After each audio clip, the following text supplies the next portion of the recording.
What's going on, everybody? It is Coach Greg Adams back in here with another YouTube live stream. Shout out to the Coach Gang. And that's you. For being here, being involved, and being active on this YouTube channel. And welcome back to the Boss Up Show, part of the Free Agent Lifestyle podcast here on the Free Agent Lifestyle channel. You in here with the Bruce Wayne of this ish, the King of Kings, the King of Content, and the Speaker of Truth. Yours truly, the Notorious One. AKA Mr. Coachellini, better known as the prognosticator, Coach Stradamus, and you're in the Desert Storm bunker with Hollywood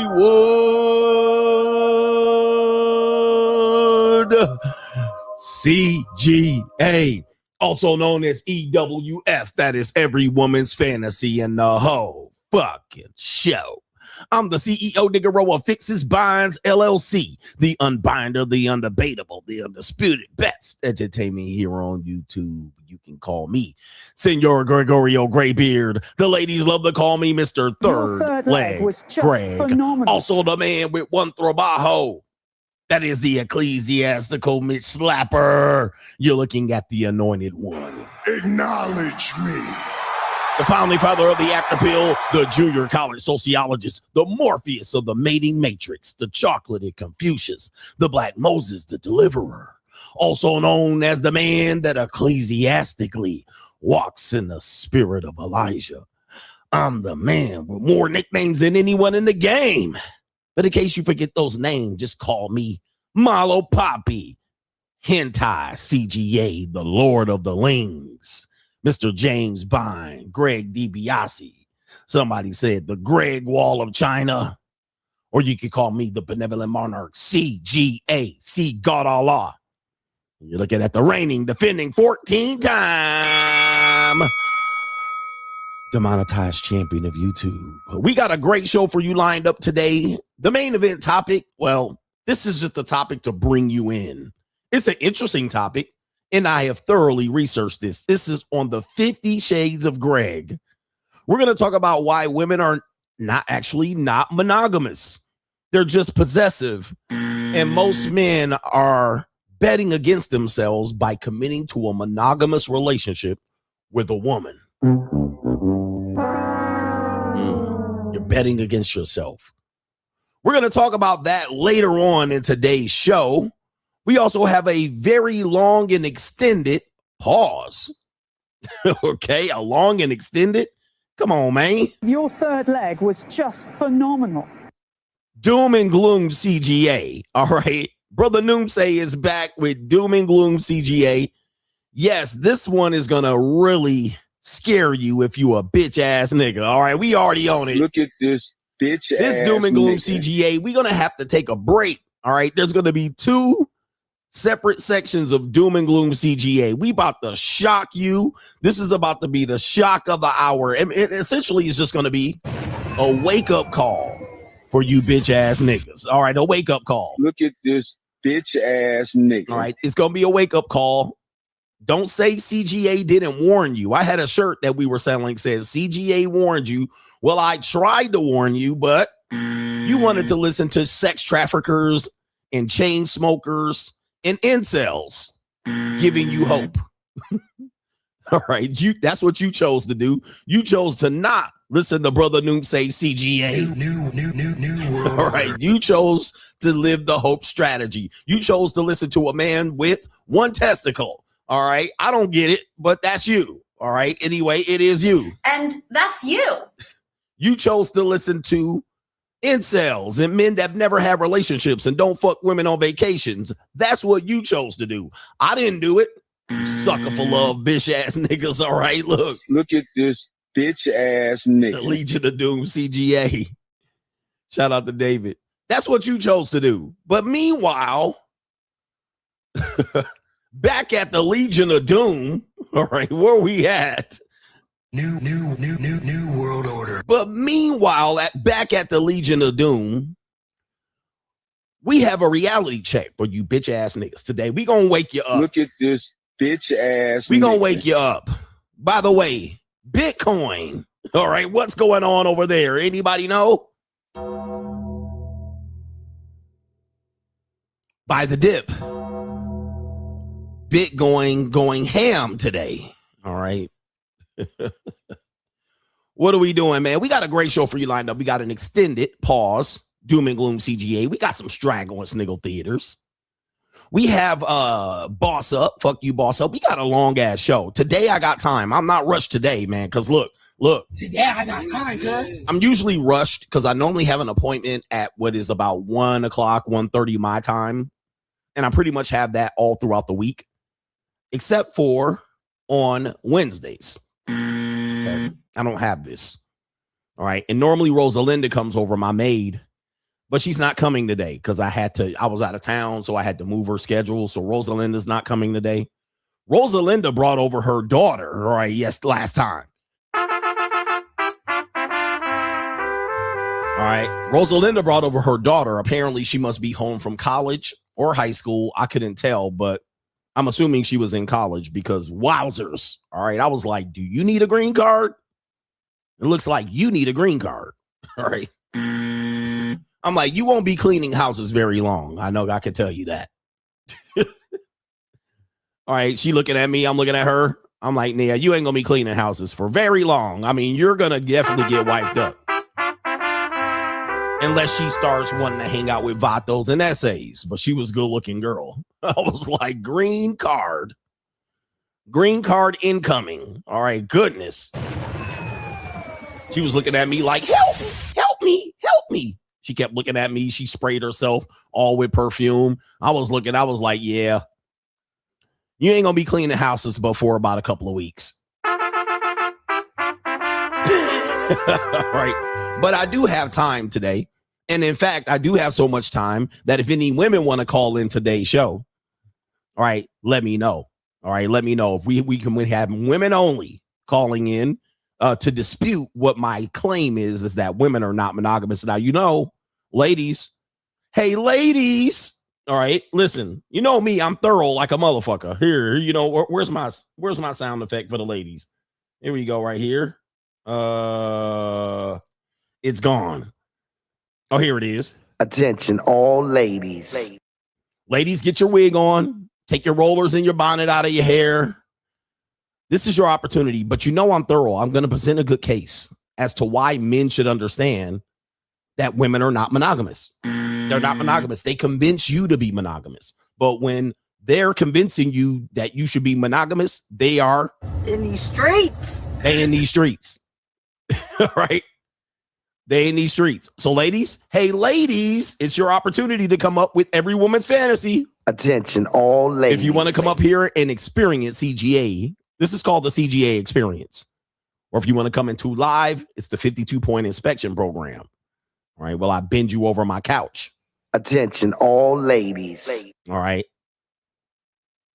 And spank you and whoop you and all of that. Not like Andrew Tate, though. You know what I mean? Not like that. It's not brutality. It's for your pleasure.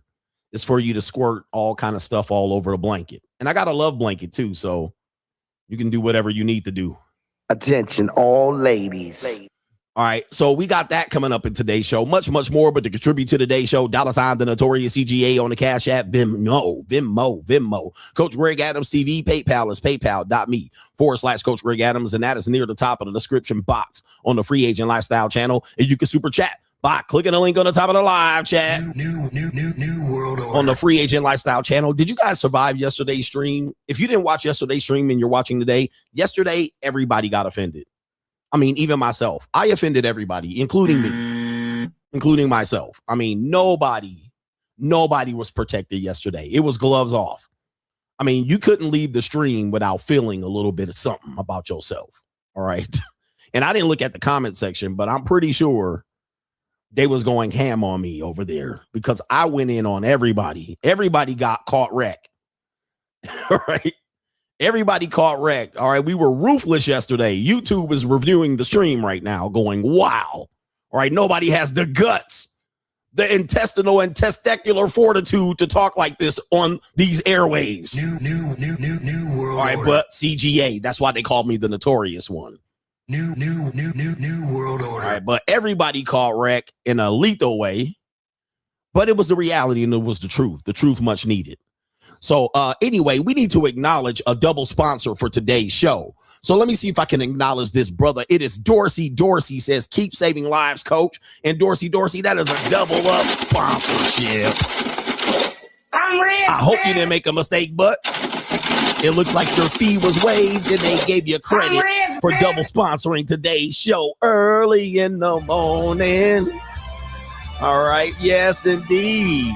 Shout out to Dorsey. Dorsey, appreciate you, my brother. All right. And he's donating in double sponsoring for the men who cannot, you know, because there's a lot of brokies and men who don't have money right now. They didn't get paid yet. They're waiting for their paycheck to hit. You know, I get it. I've been there, done that. You know what I mean? I leached off of YouTubers for many years when I was down bad, trying to avoid divorce and child support. And these men helped me up and picked me up and uplifted me. By the way, did the Ku Klux Klanosphere get mad? Did anybody respond? Did any white manosphere content creators respond to my claim that the manosphere is a racist organization? All right. Nobody responded. Well, hit dogs definitely didn't holler. All right. But anyway, and it's not even a hidden thing. I mean, look there's been people wearing Ku Klux Klan hoods and hiling the little mustache man. I mean, it is a white supremacist organization. They didn't respond. All right. But I always knew that. All right. But, you know, for me, once I got my leg up on the competition, I went back and sponsored and supported a lot of men who helped me through some things. I've sent a lot of $100 super chats to a lot of the people who were the catalyst for me to do what I'm doing today.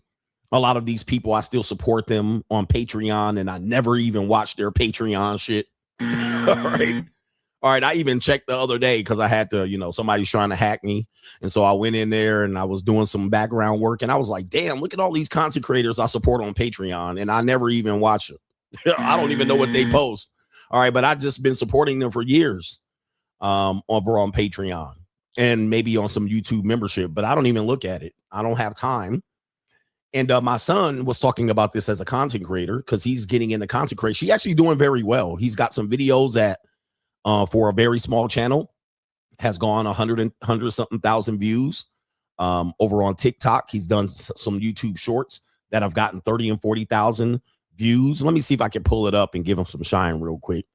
All right. And I'm impressed by him being able to do that, being a young content creator and then going the extra mile to, let me see here, to try to get in the business, if you will, to try to get in the business. All right. You know what I'm going to have to do? I thought I could find it that easily, but it's good for him to see him do that because it's not easy to put yourself out there as a content creator. It's not. All right. I did find his YouTube. I was checking him out. His subs aren't there yet, but his views, they're getting there. And just looking at his views, he's got a video already 23K last week. All right, that shit is dope. I love to see it, man. And he's very impatient. He wants to pop off, but this is his channel. He's in the underground hip hop. There's a video here, 23K for YouTube Shorts. And let me see if I can pull his TikTok up. There's his TikTok right there. And let's see, he's got a couple videos. I wish I can I order it up by the most popular? There you go, 175K on a video right there. He's got 30K, 31K right there. He's been going live a couple times. It got 2,000 viewers, 14K right there. All right, and he's only been doing it for a month. And it's great to see him do that and stick with it. And if you guys want to go over there and support the young blood over there, I'll go ahead and drop his link in the chat. So you can go up in there and do that. And he's excited about being a content creator and getting his views and all of that stuff and something that he's passionate about. And I've always encouraged you guys to do the same over on Patreon, because here's the reality of it. I'm going to tell y'all something that happened the other day. And he informed me of this. And I said, damn, like it really is getting hectic for people who want to be content creators. Let me show you how hectic it's getting for people who want to be content creators. Like I always told you that the door is closing rapidly, but y'all didn't believe me, right? But the door is closing on you having an opportunity to be a content creator. They just made it harder for you niggas to be a content creator. YouTube just up there. They just doubled. Let me see if I can pull this up. YouTube's new monetization policy. Okay, if you're trying to get monetized before February, you just got cooked. All right, you just got cooked. You shouldn't have rested on your laurels. You shouldn't have waited. I told you niggas, do not wait. Do not wait. Do it now. Start it now. Look at this. Just announced 2 days ago. And I told my Patreons this. YouTube announces a major update on its YouTube partner program starting February 1st, 2027. New creators applying for ad and premium revenue sharing must now reach 8,000 watch hours. What, bruh, 8,000? It was tough to hit 4,000 watch hours. Like that was the last thing you hit. You would get the subs before you would get the watch hours because the subs were the easiest. Now it's 8,000. Oh my Lord Jesus. Oh, the humanity. And then not only that, it was 4,000. Now it's 8,000 and they double it. That starts February 1st. So you better get monetized before February 1st. And then it says, and it says right here, you needed 20 million shorts views. It used to be 10, but you need 20 million in 90 days. Oh my Lord. Oh, the humanity.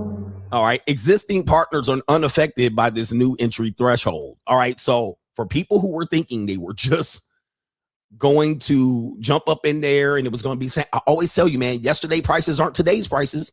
Inflation, you can never stop inflation.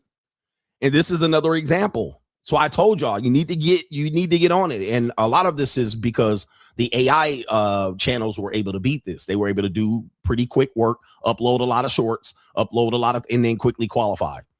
Okay. Excuse me. They're trying to quickly qualify. So buying subs, buying watch views is not going to help you. Not only that, Twitter just recently announced that pretty much everybody that is on their monetized program are not on that program anymore. You have to reapply under their new guidelines. Even if you were monetized, you have to apply under their new guidelines. All right. So let me see if I can do this. I'm like, yeah, damn. All right. They making it tough. All right. So here it is right here. Let's pull it up. They making it hard on these content creators today, boy. It ain't, you just can't do the same old. Wait, I needed Twitch. I needed Twitter, not Twitter. Well, it's not Twitter, it's X. All right, it's X now. Let me see if you can pull it up right here. Yeah, no more slop. Well, it might discourage people from making slop. I mean, they still might qualify at the new things here. But it says you must subscribe to X Premium. Obviously, you must be 18 years old with 3 months with a 2FA verification, reside in a supported country. New threshold, 500 verified users, 500,000 verified user impressions in 90 days. Jesus. And somebody said, and this is also because these normies and celebrities want to jump on YouTube. Yes. And I agree with this. I agree. A lot of celebrities are like, oh, they're bringing their fan bases on and they're easily monetizing. They will walk right to 100,000 subscribers in relatively a short order, like in months, because they already have a fan base. And then they get monetized and then they kind of do some lazy, sloppy work. You know, these celebrities don't do good work, in my opinion. I mean, because they're not talking the whole time. They got 4 or 5 losers sitting around on the couch, jerking off, circle jerking each other, not having good conversation, kind of arguing. They'll bring a old washed up whore, all right, like Melissa Ford, and sit her there and get some attention. Like celebrities and these pro athletes aren't doing good work, in my opinion, right? You know, you might think so, but I look at what I do versus what they do. I'm like, these people ain't doing no fucking work, right? And then they'll do a couple of podcasts a week. Now they'll get a lot of views because they have a fan base. But this is where things are going. And I told you guys, the window's closing. They still had some room, but now the window is closing for sure. And remember, I said also, this is like the music industry. It's like wanting to be an actor. women jumping on content creation just to get on. I'm gonna get on and become a content creator. One woman said a woman trying to be a content creator is like a man being a SoundCloud rapper. It's just a new hustle. All right, a woman's like, oh, I'm pretty. I'm gonna get some views. I'm gonna just shake my ass or wear my cleavage, a tip shirt, and then they quickly march to monetization, and then they want to get brand deals, and they're doing lazy work. They're doing lazy work. So this isn't real work that they're doing. They're just trying to get on real quick, make a quick buck. And they're not trying to come out here with a message. They come out here with no message at all. And that's what it is. So the window's closing up. And I would just suggest that you're going to have definitely a new strategy. Every content creator is going to have a new strategy. It's like wanting to be an actor. Motherfuckers leave Missouri. They get on a Greyhound bus. They go to Hollywood with all their hopes and dreams like gold dust. And they think they're just going to hop off the Greyhound bus and get discovered and then become a successful actress or actor. And meanwhile, they got to meet up with Harvey Weinstein and all those Jewish executives wanting to tickle their balls, right? And then they end up homeless or a waiter for 8 years trying to hand out their scripts while serving meals. So this is where it's going. Yep, the band that gets off and they play the Roxy for 8 years, 10 years as an underground band, and they finally get discovered. That midnight train to Georgia. This is where we are. This is where we are. And I said, Angry Man said that this is the new gold rush, the oil rush. Like this is the new black gold, the Texas tea, but it's not anymore. It's not anymore. All right. It's not anymore. They have now put it up to have gatekeeped it. They're gatekeeping it. And they're trying to prevent people from doing sloppy work. Sloppy work. Yes. All right. So anyway, enough about that on Doom and Gloom. We got Doom and Gloom CGA. Trust me. Buckle your seatbelt, guys. We got about an hour on Doom and Gloom CGA coming up. A whole hour. I'll give you a break. We'll have a halftime. But I got the state of the current world coming up. Shout out to Miles C. Says, I have a question that could potentially be its own show. Are men who consistently make bad choices with women considered trustworthy? Nope. I know too many men that are with women who have violated them majorly, but continue to run the red light. It's like they aren't learning. Well, one of the things that I know, I always told you, I don't select good mates. All right. I'm not good at mate selecting. And I acknowledge that. I admit that. Now, what the problem is, most people won't admit that. They'll act like the other person was at fault. And now, in order to be a better mate, I actually had to, guard myself and protect myself, which a lot of people tell you not to. Don't guard yourself. Let the wall down. No. Nope. So when I see bullshit, I cut people off. All right. And as you get older, especially dealing with women that are older, as soon as you see bullshit, you got to cut it off. In fact, one of the reasons why I'm doing this because, saying that women aren't monogamous, they're possessive. And what I want to educate you on is understanding how they date. And I'm going to have some thorough explanations of this. They never date monogamously. They want you to make this first step for monogamy, and then they'll decide if they're going to be monogamous after that. But they're trying to control and possess you first. And then once they get you in the relationship, it's a bait and switch. They then don't do monogamous services. They don't provide monogamous services long term. So it's a stick up. So for me, I know I'm not relationship material. I tend to choose not the best mates. But I do choose good mates to have sex with. I mean, I'm pretty good at that. I choose good women to have sex with. All right. I'm good at that. I mean, I'm batting 1,000. Well, like 999. All right. When I pick somebody to fuck like this, it'd be a good fuck. All right. But when I pick people to have relationships with, it's often flawed. You know what I mean? I give up too much leverage. I fuck it up. Then I pick this person and then I got to bail out on them, and then I'm like, didn't they think they got the leverage over me? And I'm like, oh, I got to get out of here. How do I get away from this shit? All right. But yeah, man, it's crazy. But no, with men who make bad choices, they're not trustworthy with women at all. And a lot of men, we judge women. A lot of you guys have made horrible choices in your dating and relationship life. And you blame women as well. You don't take accountability for your bad choices and your decision making. Most of you guys knew you were a bitch ass nigga in your relationship, right? You knew. Look at this. And some of y'all niggas went back to a woman that you knew was no good and dirty, down and dirty ass. And then you went back. And then you blamed her for you being the bitch ass nigga going back. You know what I mean? You have to understand that. And once you accept that, you realize this is not your wheelhouse. You're not trustworthy with relationships for your own self. So, you know, once you know that, you do better. Once you know better, you do better. All right. I see I have a coaching call coming up. So shout out to you. We have our brother here, Mr. Jacob Rivera says, Coach, thank you. And he says, thank God for you. And thank you, man. I finally am going on a solo trip from New York or from your state of Rhode Island. He says, I'm going to enjoy my first solo trip. Appreciate you for your wise words in your book and live stream. Welcome to Freedom, Free Agent Lifestyle for Life. And it always starts with the small trips. Never think that, you know, don't measure what I'm doing now and going, I want to do what CGA is doing. All right, don't do that. All right, my first couple of videos of me traveling were definitely staycations. All right, going to San Francisco. All right, going to Laguna Beach for a staycation, going to San Diego. Who remembers watching me doing this free agent lifestyle thing and telling you about the travel? Now you see me going wild and going viral for traveling. But the first couple of trips was me going on a train from Orange County to San Diego. That was like one of the first, right? Recovering from my divorce. So you see me now. I mean, everybody's seeing me going viral on Instagram because of my vacation videos and my shit like that. But bro, it doesn't start off just like that. You got to start with the little trips. All right. I took an 1.5-hour trip on a train and I was like, look at me. I'm with my kids going to San Diego.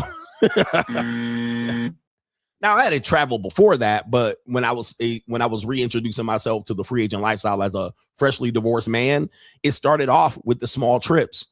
And I talked about it in the book. Go to the staycations. If you live in New Orleans, go to Shreveport. If you live in LA, go to San Diego. If you're living in San Diego, go to Tijuana. If you're in Los Angeles, go to San Francisco. If you're in New York, go to the Poconos or New Jersey. Okay, don't just think you're just going to be out here start flying the world of friendly skies like CGA. All right, this is me 10 years into it, almost 15 years into the free agent lifestyle as a committed man. So Jacob, take that for solo trip, all right, and have fun and enjoy yourself 100%. That's what it's about. And build on top of that, build on top of that. You don't have to start going first class. Treat yourself to a train. Yeah, treat yourself to a train. Start off slow and then build from there. And Kaylin says monogamy has shown to be the most unachievable human endeavor ever. He says, yet women especially claim to want it. How do you want it? How does it feel? But can they go above and beyond? The answer is nope. No, they cannot. Women are almost going to always renege on monogamy. Every single time, guys, they cannot do it. They can't do it. He says, can monogamy not turn into celibacy over time? I think not. Monogamy is just too hard for people. It's a great endeavor to try to pursue. I am for people being monogamous for one or two specific reasons. I think it can be very highly beneficial, but most people can't do it. All right. They can't do it long term. Certainly can't do it past 5 to 7 to 10 years. But by that time, the damage is done. That's when the damage is done, right? The trust is broken. People are disappointed. One person cheated and the other one didn't. Both people cheated and they caught an STI. Like, I always ask this question about monogamy and people dating in today's world. Some people can answer this. And I would say this is not a certain. This is not 100%. I would say it's probably 50-50, 60-40. And I would ask the ladies, if you got pregnant today or you got an STI today, would you know who gave it to you?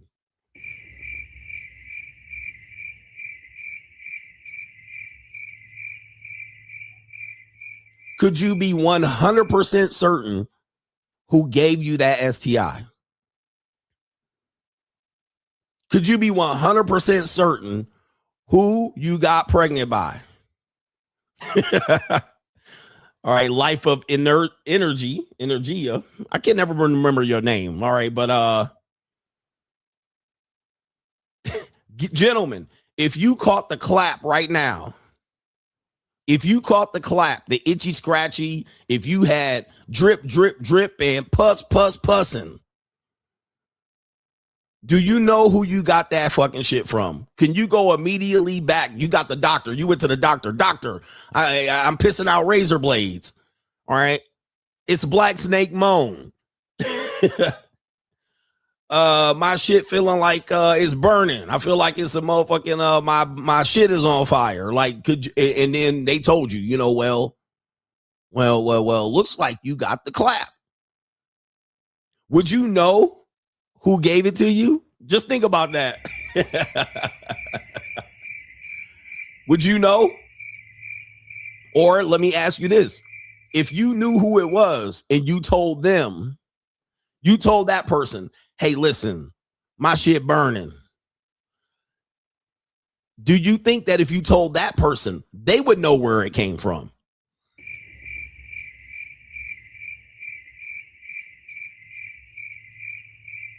See, the reality is, and this is a hard thing, I would say 30, 40, 50%, just an educated guess, but you can look this up, of married and couples and people in relationships and people who are dating, they wouldn't know who gave it to them. In fact, there are times in relationships where one person catches an STI, they never inform the other partner or spouse because they don't know who gave it to them. They don't know who gave it to them. They don't know if it was their spouse or the person they were messing around with. And guess what? The other spouse got the same symptoms and they never discuss it. They never go, hey, do you have a motherfucking discharge? They both got the same symptoms. They hiding, they thinking. They never wake up and be like, hey man, I woke up with a discharge today. Nope, they keep it quiet. They go there to get tested. They take the antibiotics. They say, I can't have sex for a couple of days. And then they hope the shit goes away. There are people in relationships like that, guys. There are people in relationships like this, just like this, that they both catch a STI. They both got symptoms, but they never discuss it because they don't know who they got it from. Ain't that cold? But hey, dude, it's cold-blooded. It's an evil world. It's an evil world we live in. It's an evil world.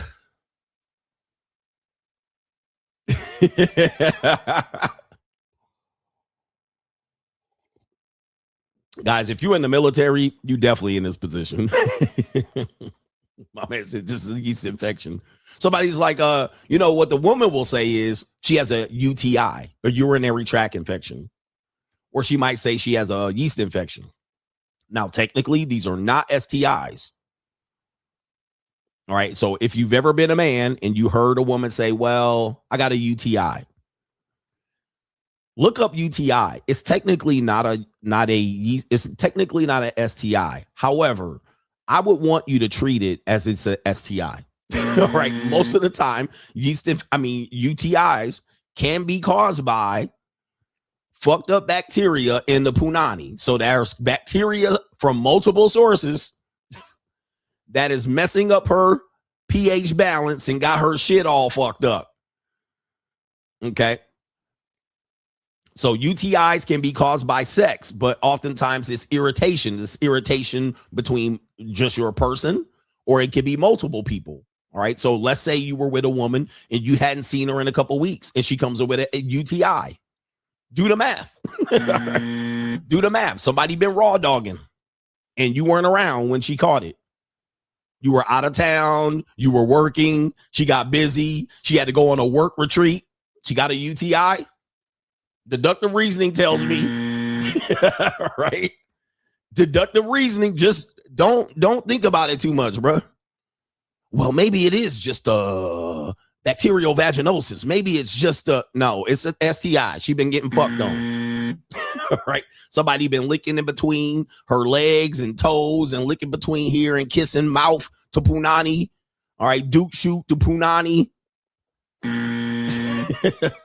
That's an STI. That's as good as an STI, and that disqualifies you from a relationship. Do not ask me for a relationship after coming off of an UTI, and I was nowhere around. Right? I haven't had sex with you in 5 days, and now you got a UTI. Deductive reasoning tells me this is a non-monogamous woman. All right. Sex education by CGA. Yeah. Anyway, let's get into this, man. Let's get into this. We got Doom and Gloom CGA. I got several stories to show you that shit is going not what it used to be. It's not what it used to be. So we're going into a new world, a brand new world, a great reset. And you need to buckle your seatbelt and tighten your belt and start focusing and being deliberate and intentional about how you live your life, because 2019 is not coming back. Let's go. More confirmation that CGA was right.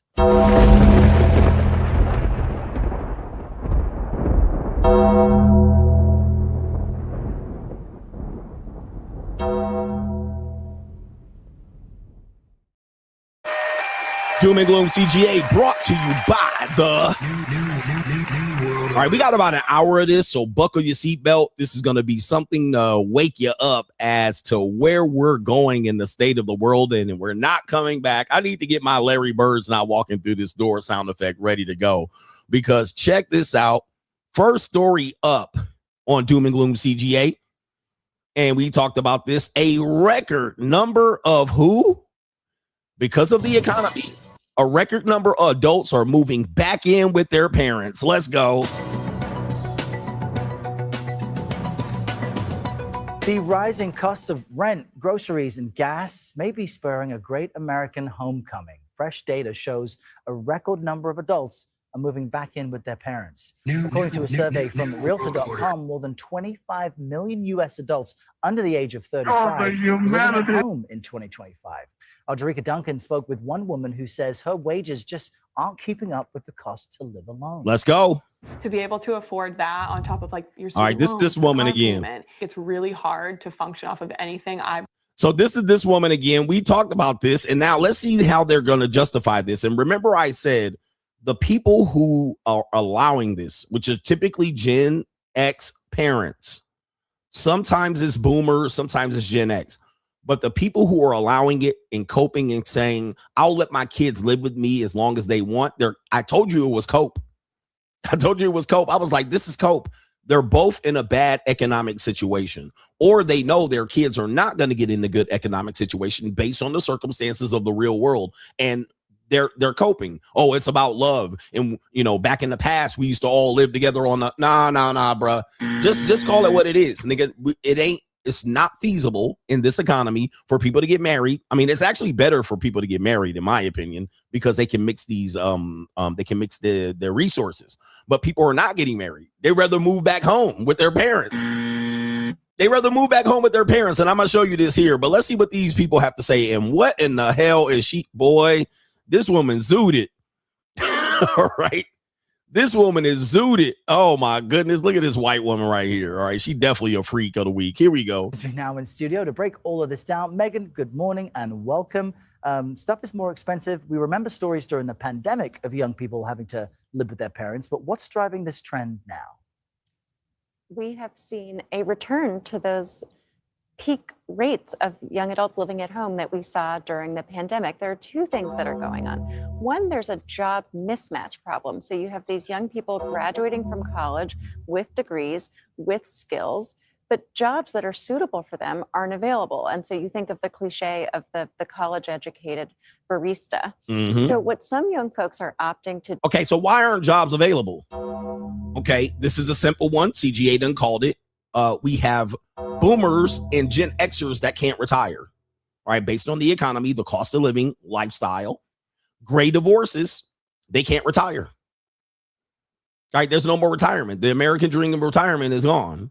All right, so people that would normally be out of the workforce, 55, 60, women who are working and chose to work or be career oriented and not pursue relationships or get married and get divorced and pursue, they're still holding on to jobs. They're still holding on to jobs when in the past, those women would have been exited the employment. the job marketplace. They would have exited. Now these bitches working to 65 and 70, 75 to 80. All right. Men that are getting divorced, great divorces. We're going to show you this in a minute. It's all going to add up. I've been telling you we're going down this. People are getting great divorce. They can't retire.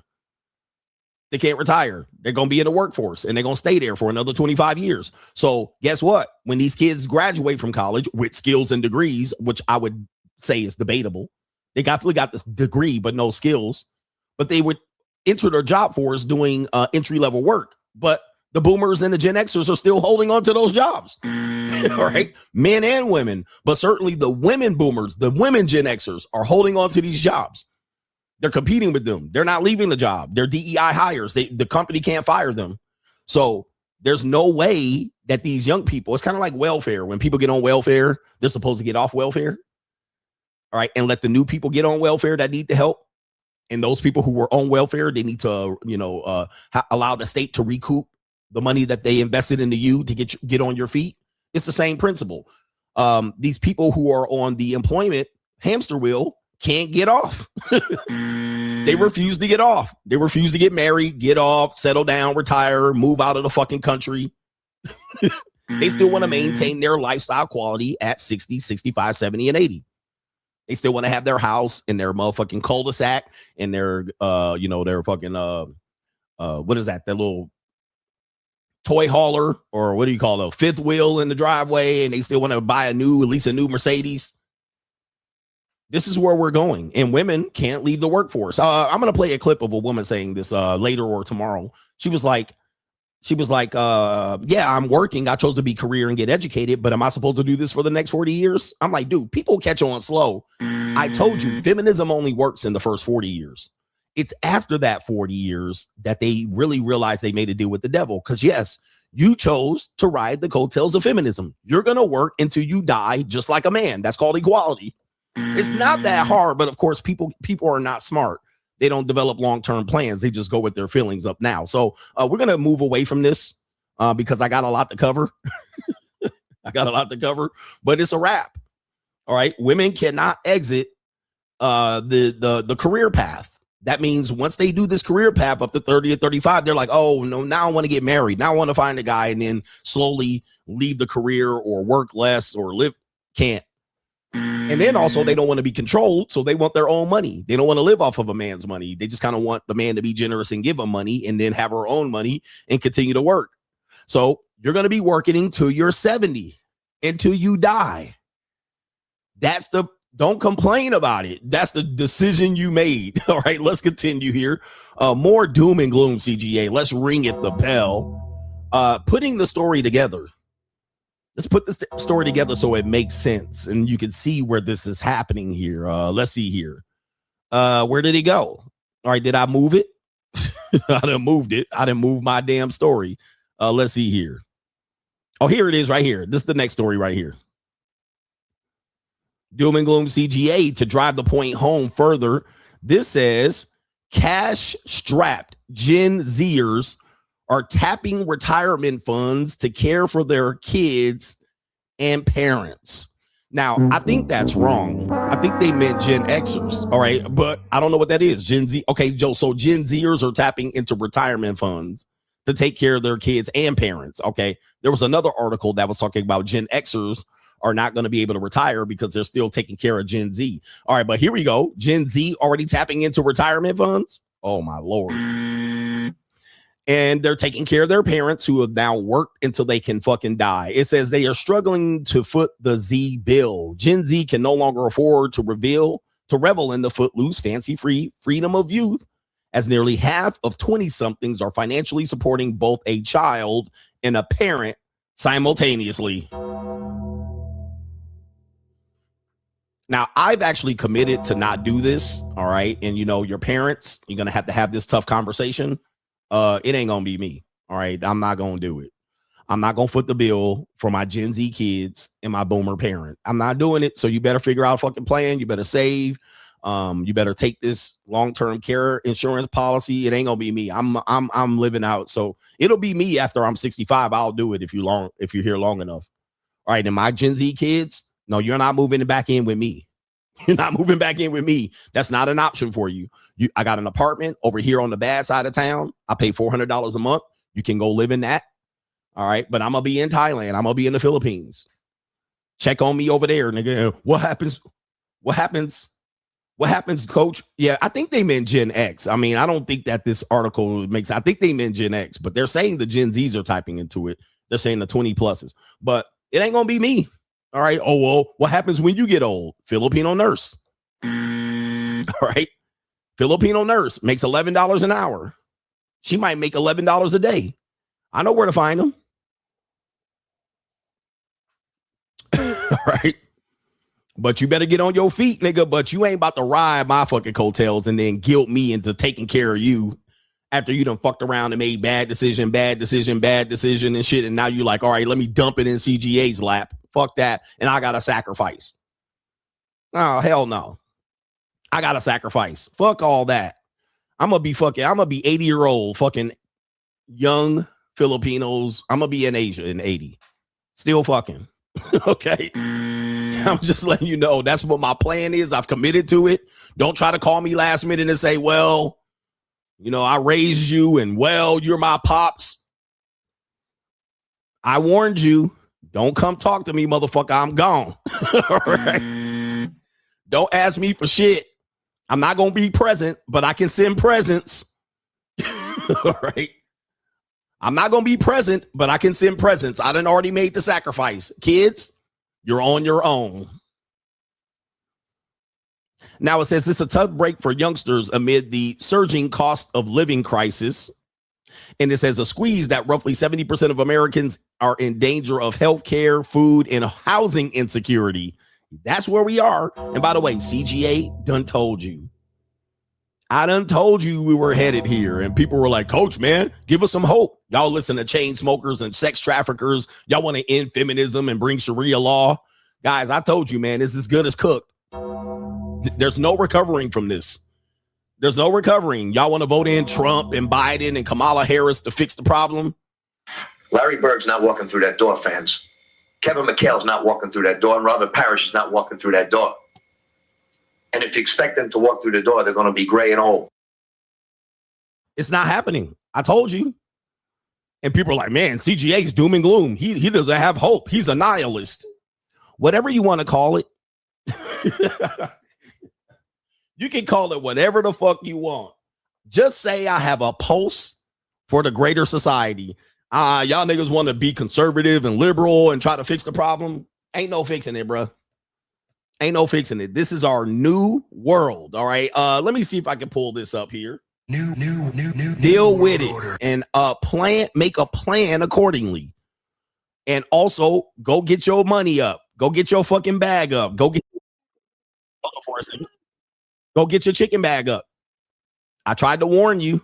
Okay. Here's another one right here. And society will go on. You'll just deal with less. That's what you're going to deal with. You're going to have to work until you die. Here's it is. Doom and gloom CGA. Let's ring the bell again. The New World Order's catching up very relatively late. This is actually adding more to the problem. It says why divorce is skyrocketing amongst older adults. This article from 3 days ago. Who's been telling you this for years? I mean, for years I've been warning you. I'm like, bro, this ain't gonna get no better or it'll get better. The pandemic, people will draw closer together. There's gonna be a baby boom. All hope. You can't even depend on being married long term. It says why divorce is skyrocketing amongst older adults. It says the new normal. Really? The new normal? This is the old fucking, I've seen this coming.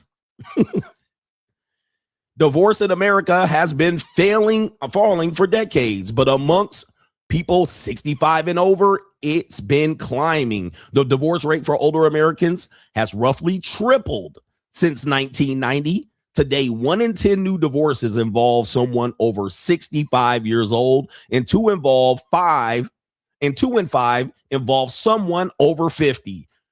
Damn, this would be me. 2 in 5 divorces, someone over the age of 50. What did I tell you? It's not a matter of if, it's a matter of when. 2 in 5 divorces, someone over the age of 50. What did I tell you? It's not a matter of if, it's a matter of when. 2 in 5 divorces, someone over the age of 50. What did I tell you? It's not a matter of if, it's a matter of when. 2 in 5 divorces, someone over the age of 50. What did I tell you? And once you get great divorce, you almost are guaranteed to never financially recover. So there's some married people in here watching me just holding on to fucking hope. Hope it ain't going to be them.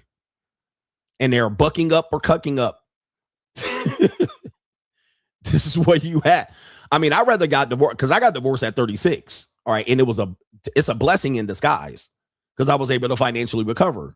But once you get divorced after 45 and 50, you can forget it. Nigga, you working at Home Depot.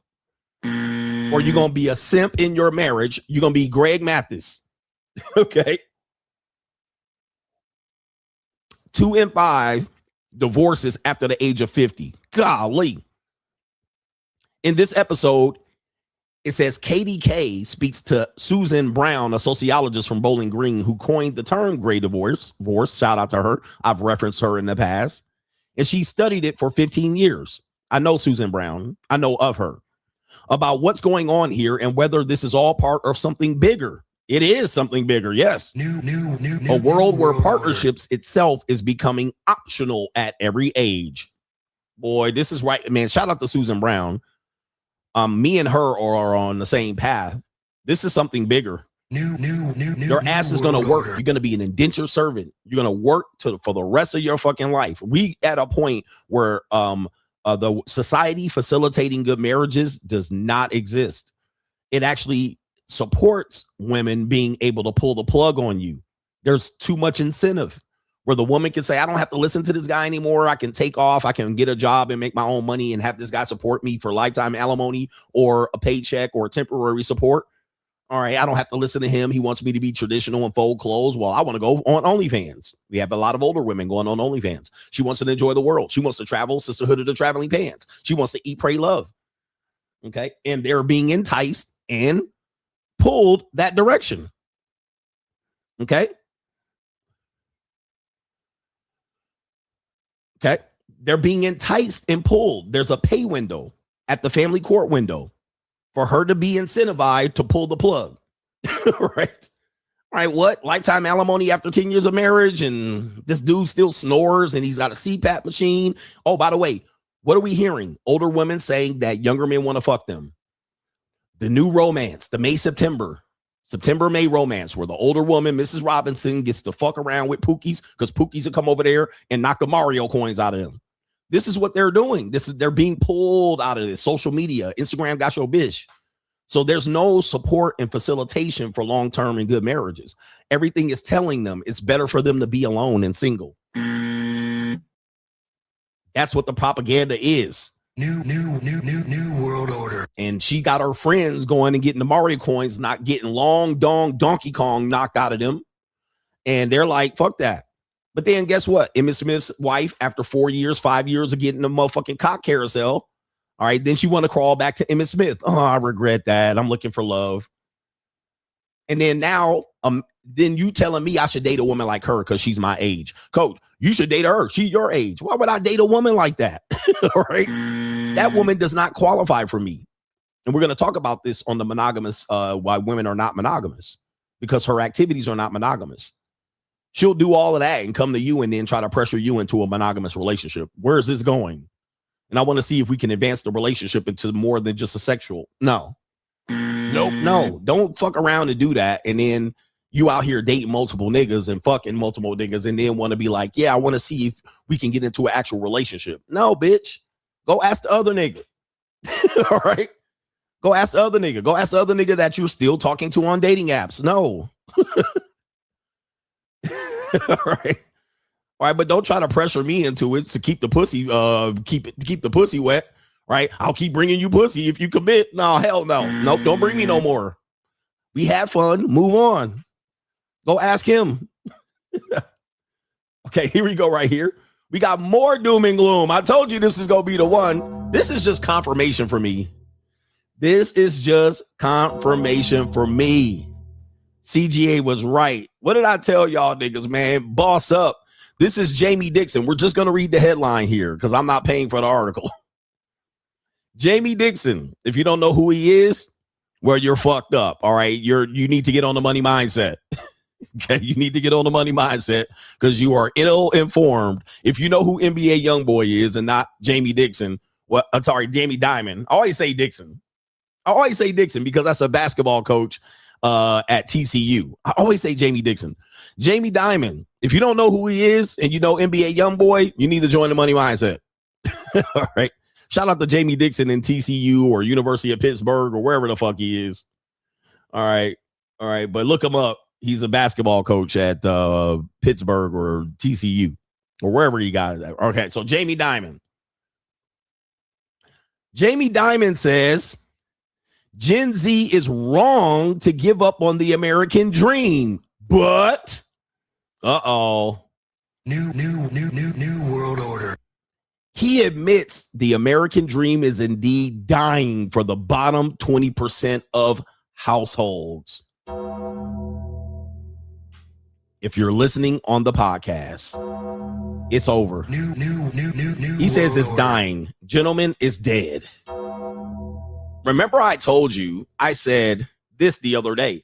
We went over classes. Remember that? And that they had 6 distinct classes, you know, lower poverty class, lower middle class. Then they had upper middle class, and they had that. And I went over that, and I said, most of these niggas is gone. You making $50,000-$60,000 a household or being single. It's a wrap. All right. You need to boss up. New world order. It's a wrap for you. And I pulled up the cost per living, the cost index, the CPI. And I was like, if you're not making this, like if you're making the salary today and you didn't get a raise, you took a pay cut. You took a hair trim. You got your hairline pushed back like CGA. You're cooked. If you're like, I'm going to live off $4,000. Remember some nigga was like, I'll live off $4,000 a month and live like a king. You're cooked. And this confirms it right there. If you're in those bottom 3 classes, or you're in the bottom 20%, certainly in the bottom 2. But if you're in the bottom 3, you're the third person, the third group is holding on to hope. You're either going to get up or you're going to get pulled into it. So it's cooked. Right? You're cooking. And this is another confirmation, New World Order style. Don't give up on the American dream. But if you never get out of that bottom 3 levels of the class system, he said, yeah, it's over for you. CGA, man, it's not always about money. What about love? What if you don't make no more money? He said, you're cooked. Make more money, darling. You're cooked. No more American dream. Your American dream is in another country. Anybody else tired of doom and gloom CGA? I still got more. I still got some more. As Mr. Rhymes said, give me some more. Doom and gloom CGA presses on. Here we go. We got some more news here from the Sharia law ass niggas. All right. We got Sharia law niggas up here. Doom and gloom CGA going to the state of, well, it's not the state. It's the Commonwealth of Massachusetts. According to Al Gore's internet, longtime governor, her name is Maura Healey, just signed in the law in strengthening access, safe and legal early terminations of pregnancy up until birth. Oh, the humanity. Oh, my goodness. Oh, the humanity. Woo! So what happened to, where's the fresh and fit? We need to get rid of feminism. Where's Andrew Wilson at, y'all? Where's ecclesiastical marriages? You guys need to see the writing on the wall. And look at these white liberals just smiling with glee for cooking your kids, bruh. Oh, by the way, it's her body, her choice. It's her body, her choice, y'all. She gets to do this. And look at this, man. I'm telling you, man, these white liberals, man, are demons. Look at this. You can see this. You can see the devil in them, bruh. This is early termination of pregnancy up until birth. Now, remember, Donald Trump was saying this. Hey, there's states trying to do this. And everybody was like, oh, no, you're a misogynist. Guess what? We have multiple states that are pursuing this or have signed this into action. They just legalized early termination and strengthened it all the way up until birth. We have a sister. Her name is Latrice. Latrice wants to talk about this with you guys. Let's hear Latrice break this down on Doom and Gloom CGA. Sister, where you at, sister? Thank you. I remember Donald Trump saying that there are states that are trying to allow abortion up until birth, and people laughed at him. H5595, an act prioritizing the patient's right to care, signed by the governor of Massachusetts. Abortions can now be performed at any point during pregnancy if it's approved by a doctor. That includes Michigan, now Massachusetts, Alaska, Colorado, Maryland, Minnesota, New Jersey. We saw Tim Walz sign in a similar thing. New Mexico, Oregon, Vermont, and Washington, D.C. At 24 weeks, babies can smile. They can react to sound. My nephew was born early at 4 months, and he is happy, healthy, running around today as a blessing from God. Babies who are born as early as 21 to 22 weeks, as I just mentioned, they've survived and gone on to become healthy human beings. I will tell you that I saw James Tallarico twist scripture, something similar to this, by saying that life doesn't start in the womb. It starts after the baby takes its first breath, because God blew breath into Adam's lungs. And so therefore his life didn't start until then. Oftentimes I'm asked about pregnancy and what that was like for me as a woman. It was one of the most incredible experiences of my life. And I feel very blessed to be able to. Latrice, you can come over here and talk to me later. All right. I ain't trying to listen to this long-winded ass bullshit. We get the point. All right. Anyway, but sister, you want to come cuddle? All right. Take your socks off and shoes off. I'll bring you over to talk later. All right. We ain't got to hear all this shit. I ain't listening to Latrice. Just be quiet. All right. Latrice, do this right here, man. Just shut up. Nah, baby. I like you though. You got potential. All right. You got potential. I'll let you eat. All right. Over here. All right. But all that talking and shit, you could have made the point and ended the video and landed the plane. Land the plane, Latrice. Land the plane. All right. But come over here and cuddle up with your boy CGA. I might give you some ducats to send you home. I'll order you a black car. Try to tell me all that bullshit. Shit like that. But anyway. All right. What do we got here? By the way, so we got more doom and gloom. CGA liberal cities. I bet what I warned you, and I'm not a conservative. All right. I'm definitely a fascist and a classist and a racist. But I'm not a conservative. Don't confuse me for a conservative. I know people want to, a lot of grifters on the internet, black grifters want to be conservative. Shout out to my conservative brothers. ABL is a real one. All right. But a lot of black dudes just griffing. They go just super conservative and shit. I ain't no conservative. But here's the thing. Yes, I told you doom and gloom is about to be an hour. But here's the deal. You guys that vote for liberals, and the liberal group and the Democrats only exist because niggas, right? That's it. They only exist because niggas. And all they do is kill a nigga and let the police kill a nigga. And then they go on the news and hype it up. And y'all niggas get emotional and start voting at the poll. And then they forget about you niggas. Like, it's the whole same thing. They're doing it again now. Still talking about Nolan Wells like you care about that nigga. Rest in peace to him, by the way. But they can't exist without you emotional niggas. Like, if they never gaslit you every election year, they would lose every year. Right? They would lose in every city every year. They would lose in Milwaukee, Detroit, Cleveland, Los Angeles. They would lose every fucking year. New York. All they say is we're going to give niggas free shit and y'all show up. All right. So, or they kill a nigga and then they just hype it up and go over hype it up for like 8 months. And we got to hear about the shit every goddamn week. And then all of a sudden, when you vote niggas in, you vote these bitch ass liberals in, they start doing the devil's work. Now, what happens is, after you get not treated well, after they get in, they start doing their bullshit. And then you're like, I don't agree to that. Well, no, exactly. That's what you voted for. But they never had to reveal their agenda because they kept talking about the same nigga shit the entire time. They kept just hyping up the fact that some nigga got killed or some nigga got done wrong. And that's all they ran on.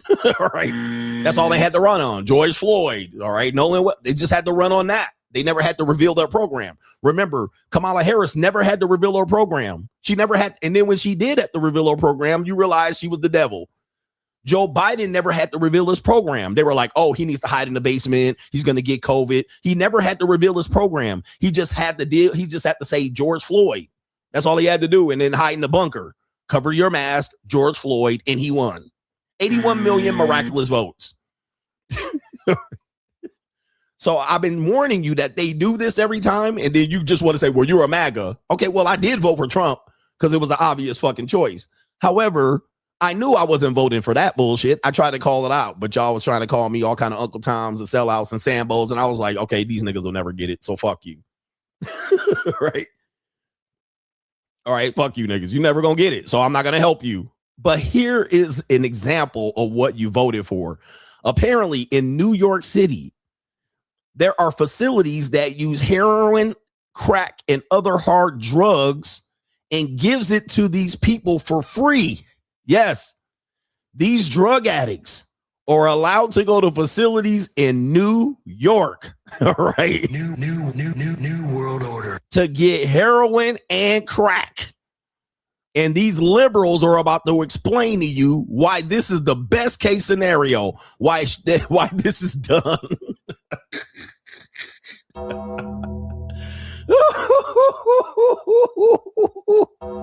Centers facilitate the use of heroin, crack, and other hard drugs. The question is, does it help address America's drug problem? You walk in through the front door, you register, and you go wait your turn to go into the back room. There are tourniquets that you wrap around your arm, sterilized needles. So the government buying crack with taxpayers' dollars and letting the crack fiends smoke and shoot up. Is that what I'm hearing? Y'all voted in taxpayer money for drugs to shoot these niggas, these drug fiends and dope fiends up. Hey, man, say, man, as the players say. Hey, man, say, man, this is what you voted for. This is your new world here. This is what people are being given and facilitated. Let's continue. All right, let's continue. This is crazy work. Their favorites, they pick everything, they give them a booth, assign a booth. Damn. Once they go in the booth to use, that's their private time. That's their private time. They can go, but you mad at me for tricking on some girls and paying for their books. They got private time. They get a booth, tourniquet, all of that shit. There's also a smoking room in the back. When I visited, there were people smoking crack in that smoking room. So you're supposed to stay inside the facility and you are monitored. And if there is an instance of an overdose, staff can intervene. Now, I was told these staff members have intervened. Yeah, don't go to this facility. These niggas, they done put it on the screen for y'all to go, for y'all niggas to go to. There's the location. All right. Nino Brown's crack spot. All right. The Carter. All right. Here we go right here. Don't go to this place. 2,100 times since this facility opened in 2021. I used to say to the community, we responded to your request, and they would be like, no, we didn't want an OPC. So, but you didn't want public drug use. You didn't want people dying. See that? You see the devil, how the devil works. You see that?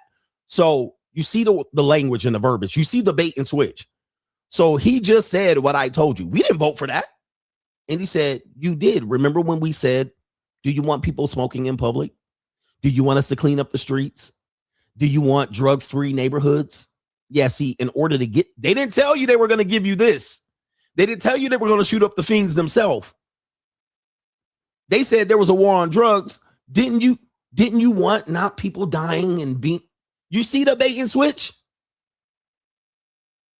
But y'all think I'm crazy out here, bro.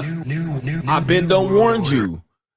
They never revealed and rolled out how they were going to do it. They just appealed to your emotions. And you said, yeah, go do it. And they were like, good. We cleaned up the streets. We just provided a place for them to shoot up and overdose right on our watch.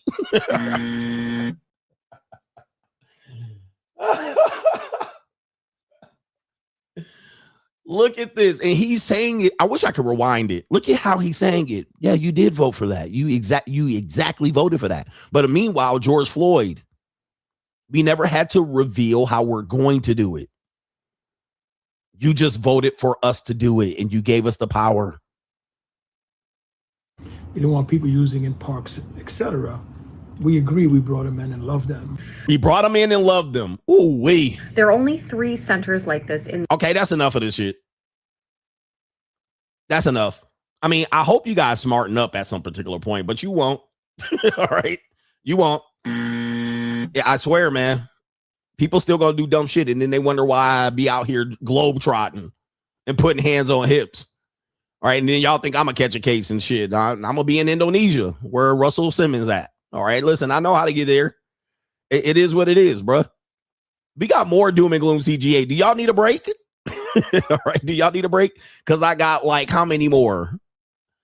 Okay, I got 1, 2, 3, 4. Do we need a break or should we continue to press forward? All right, because this is a big old episode of Doom and Gloom CGA. Here we go. We got Doom and Gloom CGA. And somebody said, and if you were against this, they just call you a MAGA racist. Oh, you're a MAGA racist. And that's how they get you to be like, oh, I'm not a racist. And then they get you defending racism. And then all of a sudden they're shooting up black people and Mexicans and minorities right there in the back of the lobby. I mean, this is what you vote for. And you have to realize once these politicians appeal to your emotions, that's when you're going to make a mistake when you vote for them. All right, we got Doom and Gloom CGA. We got more bullshit. And I wish I could read this article, but let me show you this. Doom and Gloom CGA. Check this article out that passed my internet. The New Yorker. Brave New World Department. New world order. When AI is a member of the family. A single mom, her 2 daughters, and the chatbot that fills in the gap.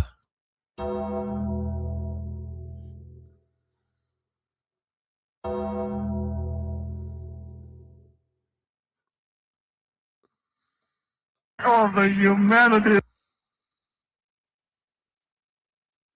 Brothers.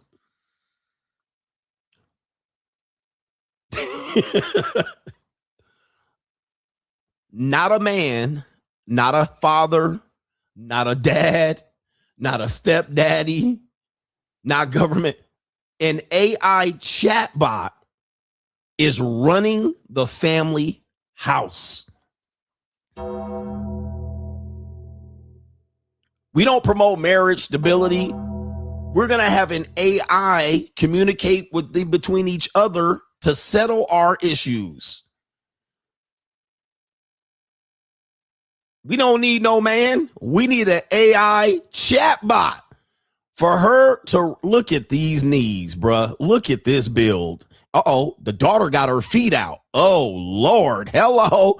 And this is also going to be 2 future members of Fix's Binds LLC, guaranteed. I'm definitely going to fix one of these girls' binds. I'm one of these girls' binds going to get fixed. I'm going to just let you know. I mean, and the girls got already blue hair. So it's over. All right. She already got blue hair. It's over. The girl with the blue hair is gone. All right. Somebody's going to be like, well, you out here doing this to young. She already gone, bro. The girl with the blue hair is gone. The other one's obese. I mean, there's no hope. Okay. What does the chat bot say about her body weight? All right. She going to look like her mammy. And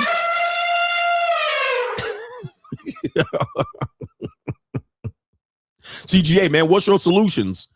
All right, then y'all go to government. You go, hold on for a second. Let me see if I can pull this up in real time pretty fast. All right, it gets tough to do this pretty We'll do fast. it live. Okay. No. We'll do it live. Do it live. I'll write it and we'll do it live. Okay, yeah, we're going to do this live. All right, so let me see if I can pull this. Y'all be like, CGA, so what's the solution? And I'll be like, man, ain't no solution. It's cooked. All right, well, man, CGA didn't even give those solutions, so he lost the debate as a result. Oh, really? Oh, okay. Who should we ask? All right, and then now we're going to show you who we're going to ask here in a minute. Let's see if I can pull this up. So because I won't give you a solution, you guys go to Brother Andrew X, Brother Malcolm Andrew X, as a means to solve your problems here. I don't know if I can pull it up in due time. I wasn't ready to pull it up. All right. Malik Shabazz Andrew X is going to solve the case for you. When was that? All right, 5 months ago. I'm scrolling down. All right, maybe I didn't put it up here. Yeah, it's pretty far back. Oh, damn, it's gone. Oh, yeah. All right, I won't be able to pull it because it's too far back. I thought I was going to be able to do it and give you some fucking humor related to this. But, yeah, that's where we are. There's no solving this, gentlemen. No solving it. All right, yep, I couldn't find it. I couldn't find it. Anyway, more doom and gloom CGA coming up here. If it wasn't enough, if it wasn't enough, we have this going into the Bay Area. Anybody in the Yay area? Yay. All right, shout out to everybody in the Bay Area. Bay Area landlords, rental listings charges tenants an extra $200 a month if they work from home. Send it. Guys, what, gentlemen, all right, when are you going to wake up to me and listen when I tell you there is no free lunch? There's no strategy around getting around the system. You just got to leave the system, okay? You got to leave the system and pay Caesar what he's owed, and that's how you win. But soon as you figure out an angle, somebody's going to figure out and adapt or provide the antidote to prevent you from taking advantage of said angle. Okay. So as soon as you be like, all right, this is how I'm gonna get around it, but you stay within the system in the matrix. Okay. The matrix, I know it's kind of corny, but if you just stay within the system and be like, yeah, I'll just do it. And I'm gonna beat the system. They're going to find a way to beat your motherfucking ass. They not going to get checkmated out here. Okay. You think the system is just going to let you checkmate them and be like, damn, this nigga checkmated us. There's nothing we can do. There's no such thing. There's no such thing. All right, this is how we going to beat them. No, you're not. You're not. We'll just work from home and save money on gas and food. Nope. No. All right. They're not going to do it.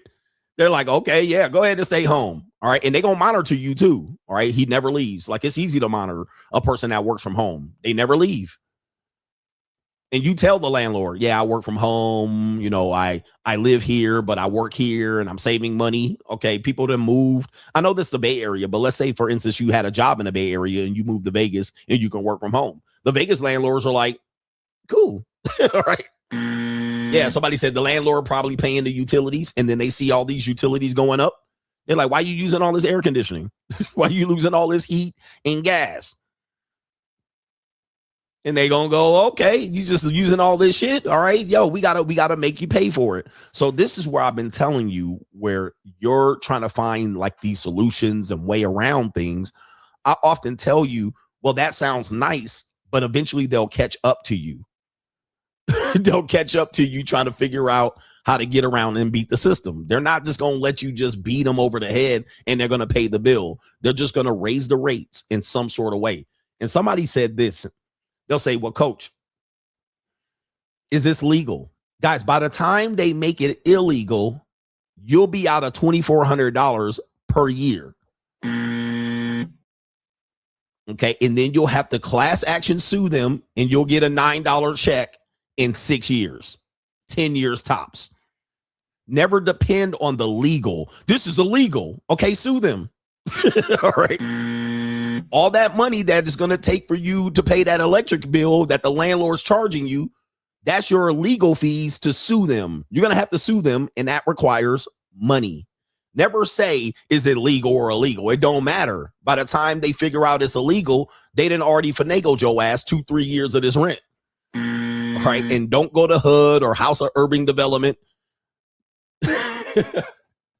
And by then, the price of rent done gone up in them 3 years.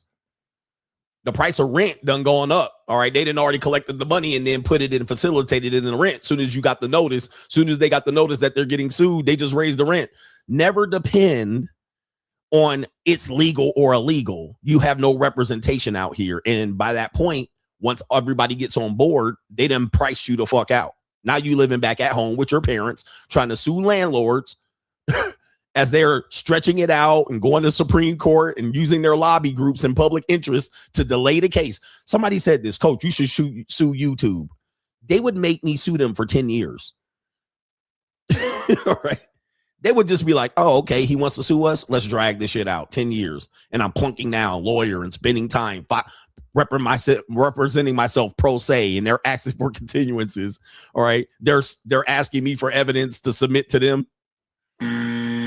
Never ever think, oh, it's illegal and that's going to help you out. That's a liberal approach to try to fix the problem. They just laugh at you. They got 50 Jewish lawyers laughing at you in your lawsuit, going, ha, ha, ha, ha, ha, smoking a pipe, going, oh, okay, this is how we gonna handle this nigga. Bro, don't ever depend on lawyers to settle your issues for $200. Man, I'm trying to wake you guys up and trying to strengthen you. And here you go back to this bullshit of we'll fight it as a group of people. No, you won't. Nigga, you'll be living back home with your parents, jerking off the prawn. In the meantime, you'll be priced out of the marketplace. Anyway, trying to help you guys out, man. Y'all don't want to hear me, though. Y'all don't want to hear me. Pay the fee. It is what it is. Or sit the fuck out on the sideline. Now, you can fight while paying the fee if you got the money, but I'm pretty sure if you're fighting for $200, you ain't got the money. All right, you ain't got it. Let you get it through your thick skull that I'm broke. He said they not listening. This is why I'll tell you, man, these men ain't listening to me. All right, here we go. Doom and gloom CGA. The University of Michigan changes grade policy for some freshmen ahead of the school year. Huh? What? Not the National Basketball Championship. University of Michigan. The pilot program will apply to some first-year students at one college. It says thousands of freshman students at the University of Michigan will not see letter grades on their report cards next fall. Oh, Lord. The school recently announced that it's starting a grade covering pilot program in 2027 for all incoming first-year students in the College of Literature, Science, and Arts, liberal arts, for their first semester, where students will only receive a pass or a non-credit NC grade instead of an A through an F letter grade. Oh, Lord, these are all the, wow. I mean, I just talked about the educational system earlier this week on how they separate you very relatively early on who's going to be a producer and who's going to be a consumer, right? What track they're going to put you in. Now they're out here trying to convince you to still go to college. Oh, we won't test you.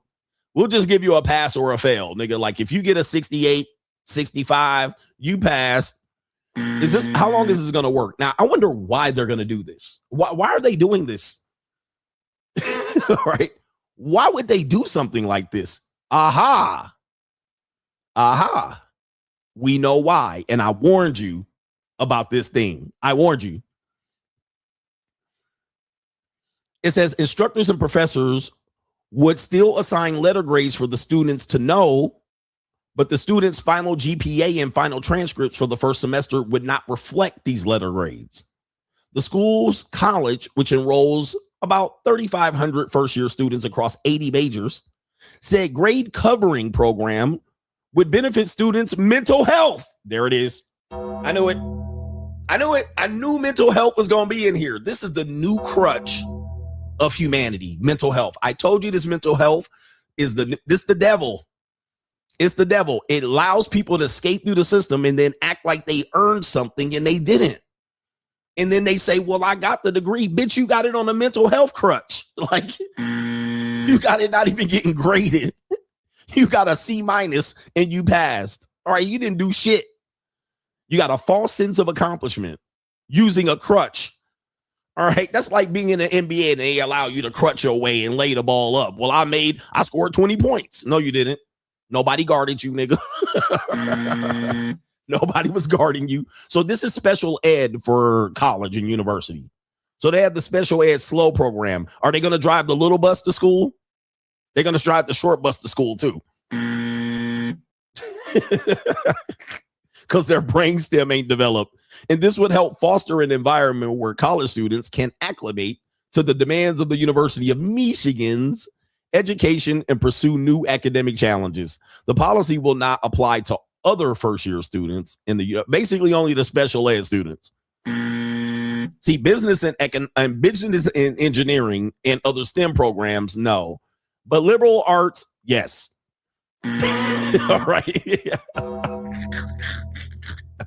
But by the way, you paying full college fees, tuition, and room and board to get a pass or fail grade to go to Special Ed University of Michigan, the SPED program. I mean, what in the hell are we doing? Gentlemen, that's doom and gloom CGA. I told you to buckle your seatbelt. I'm pretty sure I'll have more tomorrow on doom and gloom.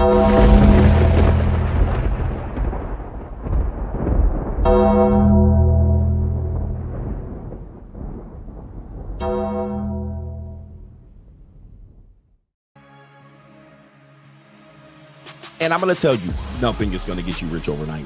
Okay, you're going to have to build this particular wealth. So with that being said, I'm going to put this up here. Non-disclosure agreement. He says that has to be at least $5K in equipment, allegedly. Yes. If you don't invest in your show will suffer. When I hit 300,000, of course, I was listening to you. If you train your mind and you apply and you actually study and level yourself up, oh yeah, you're going to get the money. But you have to be dedicated. You need multiple streams of income. This is a non-negotiable at this point. If you only have one income, if you lose that income, now where are you? Never had an emergency fund. Never. Because if you have the ability to save money in excess of your needs, then that money should be multiplying for you. What we do is we help with unified systems, your brand system, your web system, your data, and your operations. If you get into a situation where you were going to take a shortcut, this is when you're going to get scammed. Like you apply to a job and a day later you got a rejection letter. Nobody read your resume. The AI rejected your resume. I have my cameras down here so that it's always behind everything else. One of the things that we definitely want to practice in picking these stocks, you definitely want to exercise patience. So if you're doing diligence on a stock and you don't have to buy it at that particular point in price.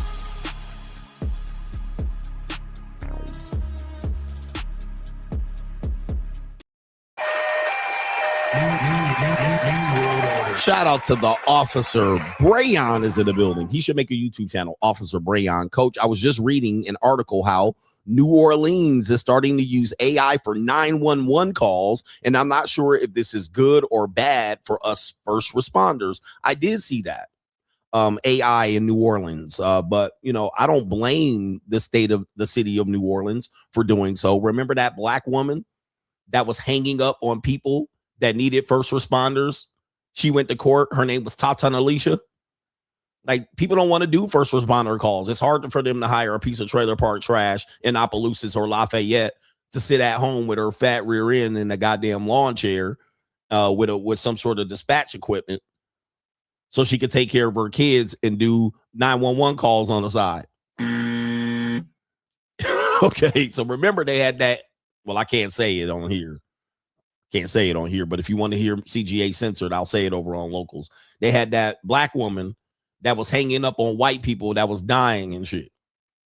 So, I mean, I can't blame them. Like, what woman wants to do a job like that? But now you're being like talking to the AI. You probably been talking to AI anyway. But yep, it's to be interesting. Should be very interesting. I don't know what's gonna happen from that. To be honest with you, I don't know what we're gonna do about that. It's not like we can stop them from doing it. No Government Name says it's so hard out here that couples, especially with kids, are moving back with parents. People out here are trying rather than thriving. If you guys want to follow the NPC script and be in emotions, all I can do is wish you good luck.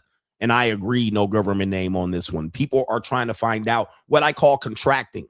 And I said contracting is not a good strategy. All right, where you say, okay, I'm going to cut back on this, I'm going to cut back on that, and I'm going to cut back on this. Now, you got to do what you got to do. All right, but I always tell you to boss up. You got to have the refuse to lose mindset. You got to actually get out of the normie NPC programming of allowing most people who have scarcity to talk you into contracting. And sometimes you got to cut weight. You got to cut bait. You got to say, okay, I got to sacrifice this. Well, what about your wife? And what about your kids? And what about your family? Okay, I got to cut them out of my life. Maybe I can come back. Maybe I can't. All right, you got to sink or swim. And what people are doing is they're contracting because they don't want to, they don't have the testicular fortitude. So they just cut back. And by the time you figure out that while you're cutting back, this is what I want to tell you. This is me giving you experience. I've made these cutback decisions before, and I ended up regretting it. By the time you try to cut back, you're cutting back, and 2 and 3, 4 years go by. Once you come back out and you're like, okay, let me give it a try again, you already are priced out of life.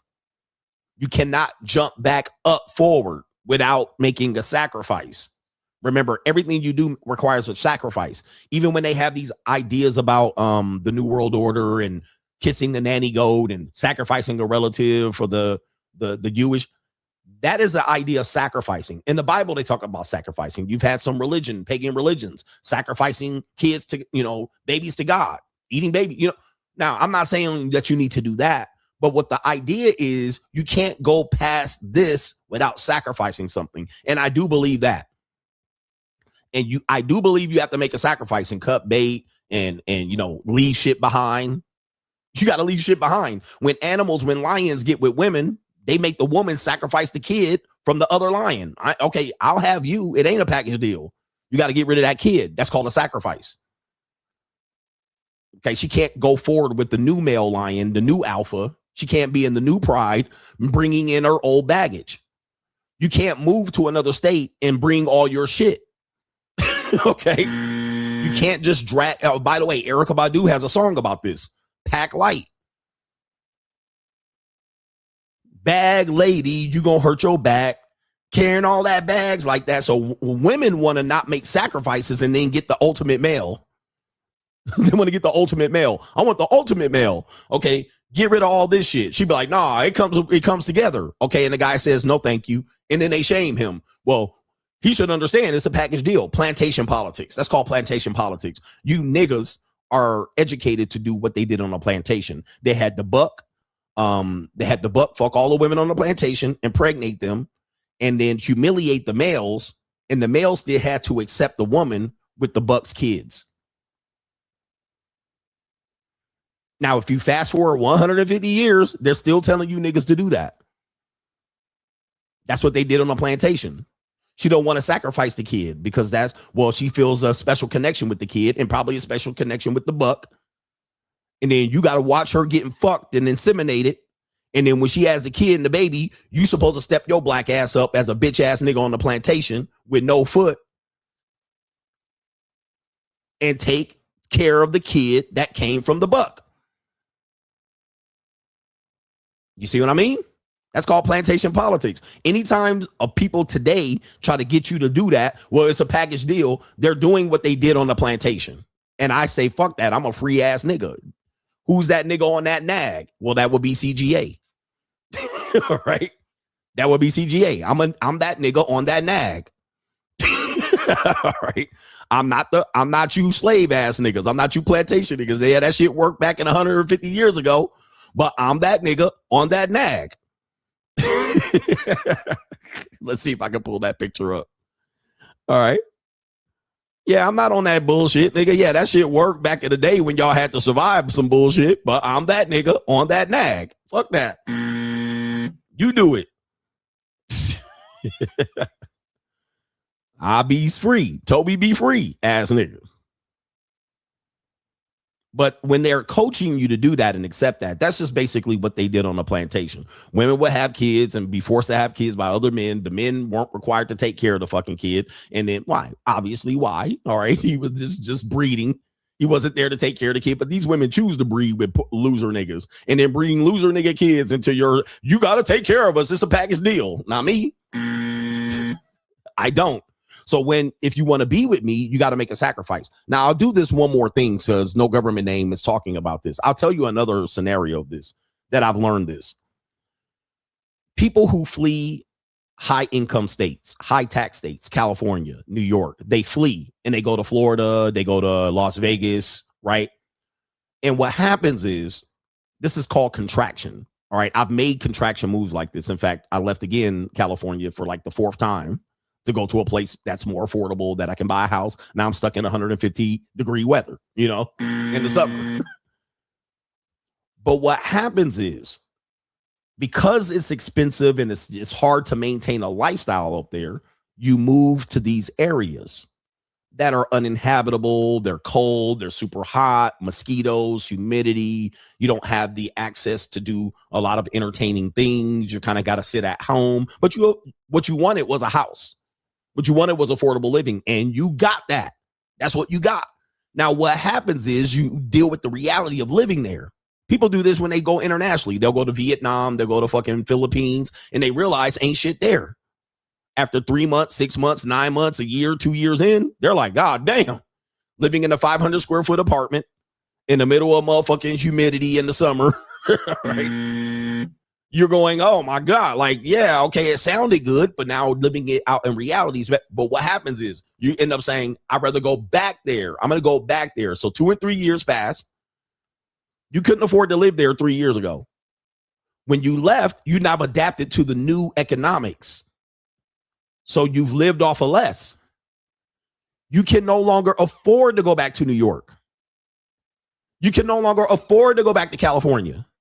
Because California didn't stop. It didn't stop at 2022. It continued to go up higher. So you're thinking you're going to go back to 2022 California like it's a motherfucker, like you got the DeLorean in the Gray Sports Book Anatomy.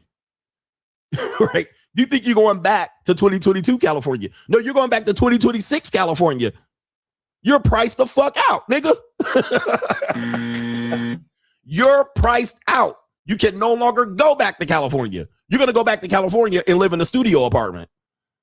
So that's what happens. That's why we always tell people when you contract, it's a mistake. It's not a good choice. It might seem like it. It's easy to make that choice. It's easy to move back into your parents' house at 34. It's easy to, get rid of this and minimalize that. But the problem is you think that you can go back and turn back the hands of time when you want to go back, and it ain't going to work. All these people moving back into their parents' house at 34, you're going to watch your ass live there until 39. And then you're going to go back into the world and realize you still can't afford it. You can't afford the new world. Am I right? Press 1 in the chat if you understand what I'm saying. And I'm just trying to coach you up. And I know it's a hard pill to swallow. It's bad medicine. But what I'm telling you is the motherfucking truth. People who convince you to go backwards, contract, minimalize, they're setting you up for the okie doke. Because soon as your motherfucking ass want to go back into the real world, you're priced out. Same thing with dating. I don't want to date no more. And then you don't date. And I'm going to just sit here and you're fucking yourself over. You might as well afford to date. You just say you're going to not pay for into dating, but to not date and sit back and wait for laws to change and these women to wake up, it's a bad strategy because have women got better from our perspective? Have women got better or worse since 2019? Has the situation around dating got better or worse since 2019? Because it was bad in 2019. It was fucked up then when I was doing content. Has it gotten better since 2026 or has it gotten worse? You vote. Let's be honest. It's been 7 years, really 10 years since the red pill in the manosphere. Since that time, has it gotten better? It's gotten significantly worse and less advantageous for men to continue to engage in dating and relationships since that point. That's what I've been telling you. But for you to just sit back, we're just going to wait. We're going to wait till they hit the wall. We're going to wait till they wake up. We're going to wait till there's a reality call. We're going to wait till Sharia law. We're going to wait till Donald Trump to fix it. We're going to wait till Andrew Wilson to fix it. It has gotten significantly worse. And now you're 5, 10, 15 years out of the dating marketplace. Good luck getting back into it. You're priced out. Right? I've been trying to warn you of that. That's why I've never jumped on this platform to be like, I got the solution and this is how to fix it. And we're going to wait and we're going to wait to vote this person in and we're going to wait for women to wake up. I'm like, no, there's no point. And you're a nihilist and you don't know what you're talking about and you're doom and gloom. You can listen to me or not, but I'm tough medicine. What do they call it? Bad medicine?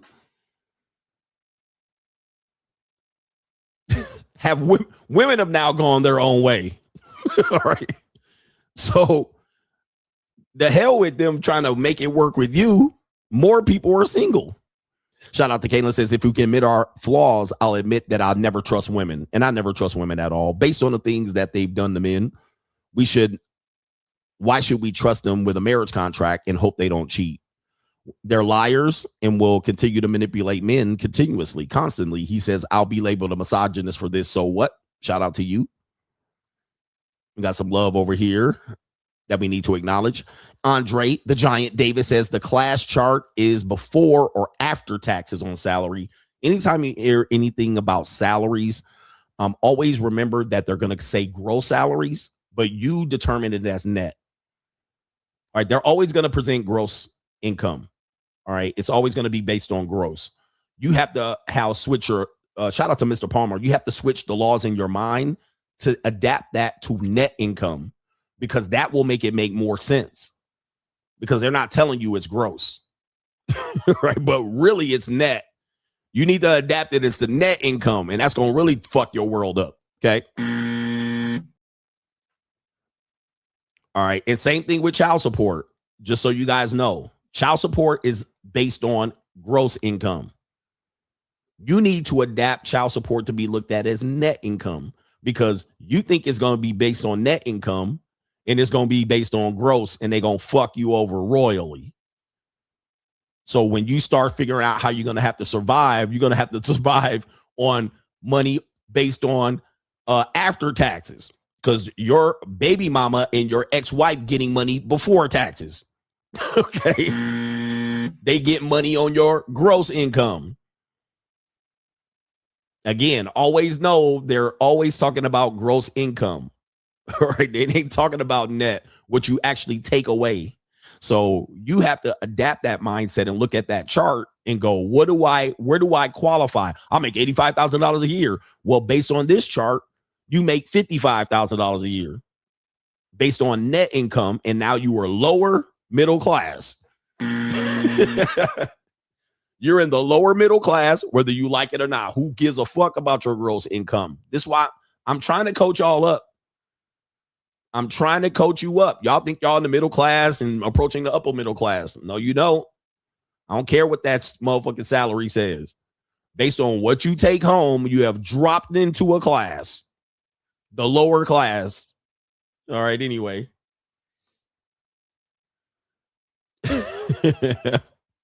Twin says, thank you for the daily game, coach. F these Mitches. Shout out to these Mitch ass ninjas out here. Broke nigga alert. Broke nigga alert. Broke nigga alert. Broke nigga alert. Broke nigga alert. Broke nigga alert. Broke nigga alert. Shout out to Eric Scott. Sermon is in the building. Great Scott. Appreciate you, Great Scott, for another contribution for me teaching y'all this. Not only men of experience and a little bit of what we call pragmatism can teach you of this. All right. People who have lack of experience, they don't know. Forgive them, God, for they know what they not know, right? Something like that. No government name. The LA Lakers have reportedly been sold for $12.5 billion. Talk about being priced out. Yikes. And they've been sold to a private equity group, if I'm not mistaken. All right. And this has been on the docket for a long time. They've been sold to private equity. Bob Igor, Josh Kushner. Give me a second here. Josh Kushner, is that Donald Trump's? I'm not going to say what race, what people. We know I can't say that. Is that Donald Trump's, what you call it? I might be wrong.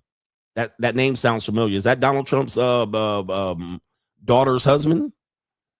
I might be wrong on that one. Oh, that's Jared Kushner. Okay. All right. This is Josh Kushner. So this is somebody else. I'm not going to say what race, what people. We know I can't say that. Now, this is they're naming Josh Kushner and Bob Iger, but basically, this is Saudi Arabia, nigga. All right. All right. Allegedly. Everything I say is alleged. This is basically Saudi Arabia, more than likely. And I warned you that Saudi Arabia gonna buy up professional sports. Didn't I tell you that? Didn't I tell you that? I was like, Saudi Arabia about to buy up everything. They tried to buy up golf. They bought up the World Wrestling Federation. Okay. They're gonna buy up. I said they're gonna start buying the NCAA tournament and all of that shit. All right. But that's basically Saudi Arabia done bought it. But I'm not going to say what race, what people. We know I can't say that. They're going to run sports. Also, this is Jared Kushner. This is the brother of Jared Kushner.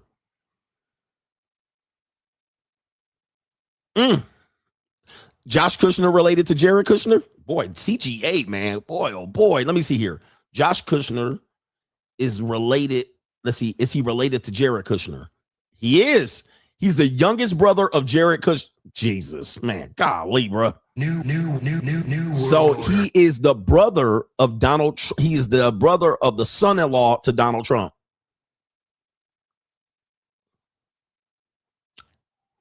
The rich get richer. New world order. Thank you, brother. No government name. Okay. It's getting real out here. Real in the field. It's getting real in the field. Hey, follow the money. Somebody said the famous statement by the comedian. Why can't I remember his name? One of my favorite comedians of all time. There's a big club, George Carlin. It's a big club and you ain't in it. New world order. Money talks, bullshit walks. You either in the club or out. You can get in the club or not. But you're going to get priced out. New world order. So the brother, the son, Donald Trump's son-in-law's brother is part of a equity group. And the equity group right here. Oh, this is the previous equity group. So let me get this straight. So this group just bought it. Okay, so let me see here. Hold on for a second. Let me see if I can get this straight.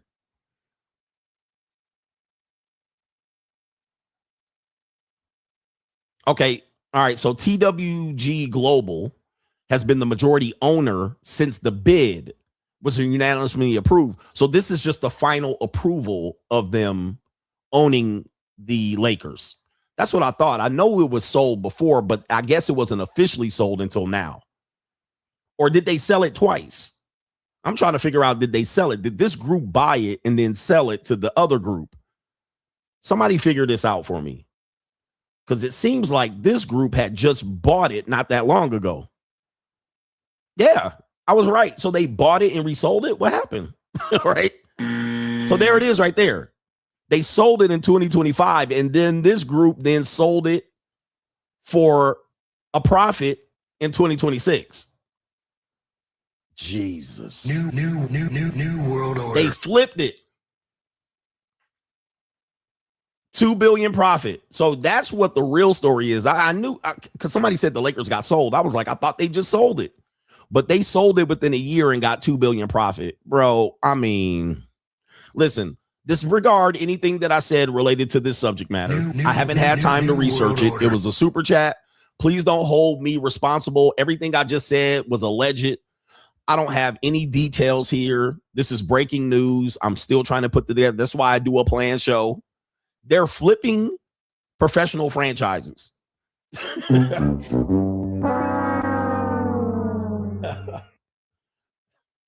They're flipping legacy professional franchises. And you think this is about fans?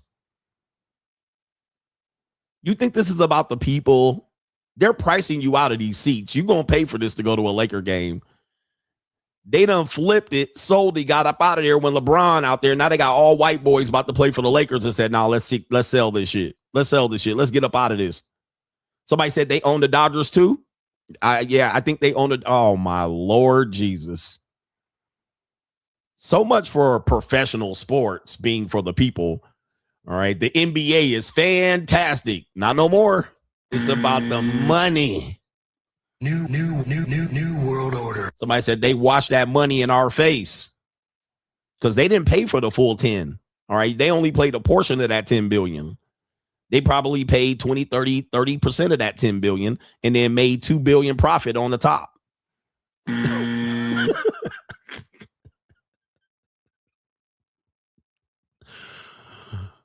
I told you about this middle class thing. If you're not making more money, you're getting priced out. Man, shout out to you. Like I said, I'm not an expert on this particular subject matter, so I'm pretty sure there's more details to this. I'm just using my jump to conclusion, Matt. I'm just using everything I say as alleged. Guys, you will own nothing and like and be happy. Good luck.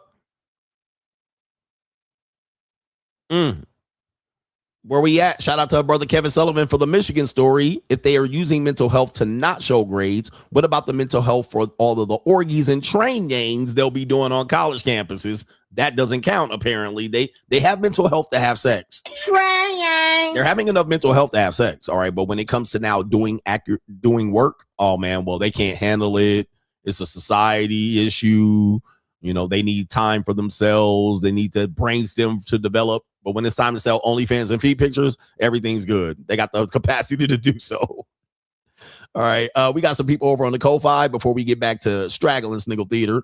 Jay says, Coach, you mentioned on the post that you've avoided certain types of women and it gave you a peace of mind. What type of women are those? I would say the type of women that I've avoided were delusional women. Delusional women that, like, say, for instance, when I travel in my travels around the world, I don't deal with too many women, although if you trying to get it for free, you will still deal with them. Delusional women who want relationships after a couple of dates or a couple of pieces of sex, or women who think they're 40 and still have leverage, or that, they think you're a pedophile for dating a woman that's 26 and she's consensually agreed to date you. So these type of women, where in the United States, these women are everywhere. Like, you can't avoid it. If you're a man in your 40s and 50s, they're going to convince you that that's the only thing you should be doing. Dating people, avoiding women that think it's weird that you date outside your race. Like, soon as I leave that world of what you call free, soon as I leave that world, I have peace of mind. Women that have they're single moms with 3 kids, and they're like, yeah, let's join together up. Women that want to have a relationship with you, but only see you for 2 days out of the week. Like, they'll see you for like 2 days out of the week and be like, where's this going? Let's get a relationship. Like, bitch, I see you for 2 days. The other 2 days, you floating around doing whatever the fuck you want. And then the rest of the other days, you're working. And you can't see me because you're too busy to work. Like, no. Where do you see relationship from that particular point? Okay, let's say those 2 days add up to a third day and you squeeze me in between the rest of the shit that you got on going. So I'm going to give you a relationship and bring all this baggage in for 3 fucking days out of the week. Like, no, there's no monogamous relationship going for that. No, fuck no. There's not even a discussion. And you ain't cleaned the counter. You ain't warmed up a motherfucking chicken nugget or a chicken wing. You ain't dropped the chicken wing. You didn't make a motherfucking bowl of grits. You haven't shown nothing. You ain't done nothing but drop pussy off, sleep over, fuck me in the morning and leave. That's it. Like, that's the most you've done for me. And now you're 42, 43, 46, 50 years. Like, bruh, are you serious? Did want me to take you out and go on vacation. Now you want me to take you on the vacations you see me going on. Oh, you're going on a vacation? Let me know. I'll go with you. You can take me. I'm going to take you on vacation. You're 47.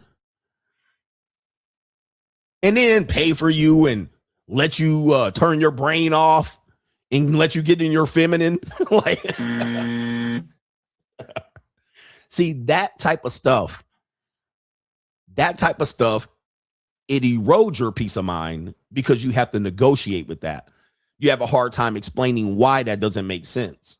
And then when you do that, you find this bite back and she's trying to wrestle with you with it. And then you're trying to figure it out. And some dudes just give in. Now you got a 47-year-old bitch on vacation and you taking pictures of this bitch for her Instagram audience while paying most of the tab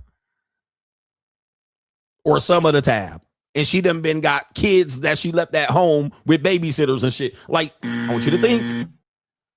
This is why men are frustrated with dating. Once I left all of that as a possibility, I'm over here now. I'm completely in the situation where I could just laugh at them and be like, are you serious? Pfft. Now they could just Go to my Instagram. Why would it make sense for you to join into that lifestyle? When I'm going to Vietnam, why would I take you to Vietnam? For you to tell me not to fuck young Asian women? Like, and promises that you're going to have sex with me and then renege soon as you get there, give me 2 pieces of pussy over 3 or 4 days and think that's enough while you go shop for knickknacks and little things and have me taking Instagram pictures for your story and shit. Like, you know, what men are frustrated with is that they're negotiating with this level of quality women. Now, when I tell you the problem with the manosphere is that you guys are stuck idling and not bossing up where you have to negotiate with those women. That's where the real problem is. And, you know, I can't even go on social media anymore because I see all these bitch ass niggas trying to tell these women what they need to settle for. And I've never been one to tell women what they can settle for. I always decide what I'm going to settle for. This woman can have any standard she wants. I can meet the standards, but what I can't do is try to negotiate her down from her standard. But when you don't have leverage, you have to negotiate through that. You have to try to make it make sense to her. And that's what is eroding your peace of mind as a man. That's what's frustrating you, is you have no legs, leverage, or options, and you are trying to debate and negotiate this from that. And that's where the manosphere lies right now. That's why I can't respect the manosphere. That's why I'm going on the after pill tour, because the manosphere is still trying to negotiate this. And I'm like, there's no point in negotiating this. First of all, you're a man. Second of all, if you had some money, you don't have to negotiate that. A woman is not monogamous anyway. So if there's a woman that had a good video that talked about this. Even if you negotiated with this with her, guess what she's going to do? She going to keep another side nigga boyfriend on the side. Okay. You're not going to be the final stop. Okay. She going to keep other side niggas in her pocket to meet the other need. And then you going to say, well, I did all of this for her and she still cheated. As I said, that's exactly what I told you. I try to tell you, bitch niggas. It says right here, this woman says, a woman that loves you when you have nothing has another boyfriend. She's going to exercise her options. She's going to exercise her hypergamy, and you're going to find herself getting dick down or supported by another nigga when you thought her loyalty and allegiance lied with you. And that's because you negotiated like a bitch ass nigga. Now, even if you don't negotiate, just know another bull is in the ring no matter what. But dudes thinking they getting it for free. This woman just schooled you. A girlfriend that loves you when you have nothing has another boyfriend. Okay. Guys, when I'm telling you that this is how it works, and you try to negotiate and tell me and try to convince me that this is not how it works, you're wasting your time. Because the evidence clearly shows the way women date and have their dating strategy, it is more likely, especially in the United States, especially in Western Europe, that they're adopting this particular strategy. Now, when you go over to Southeast Asia or Far East Asia, they're doing similar. It's just different. It's just slightly different. It's a slight difference. And the slight difference is, well, their options are kind of shitty. Their options aren't as good as you would perceive it to be compared to the West. Now, what I've tried to educate you is I can't convince women to not do this. Where the manosphere is lying is they're trying to force women into not doing this. They're trying to do shame, trying to get them to admit that they're monetized and sell pussy or a prostitute. They're trying to ridicule them, threatening them that they're going to hit the wall and regret it. Bring in Sharia law. They're trying to bring in, vote in Donald Trump. They're listening to a sex trafficker, Andrew Tate, and a fat nigga that's chain smokes and an incel that never had a relationship before age 35. They're ridiculing women. They're going on tour to talk shit about them and call them names. They're trying to call them. This is where the manosphere's legs lie at this point. And I'm like, bro, I'm not going to be a part of that. You guys are fucked. If that's what you think is going to be the solution to get on the internet and Instagram and ridicule and shame these women into compliance, you're dead wrong. Okay.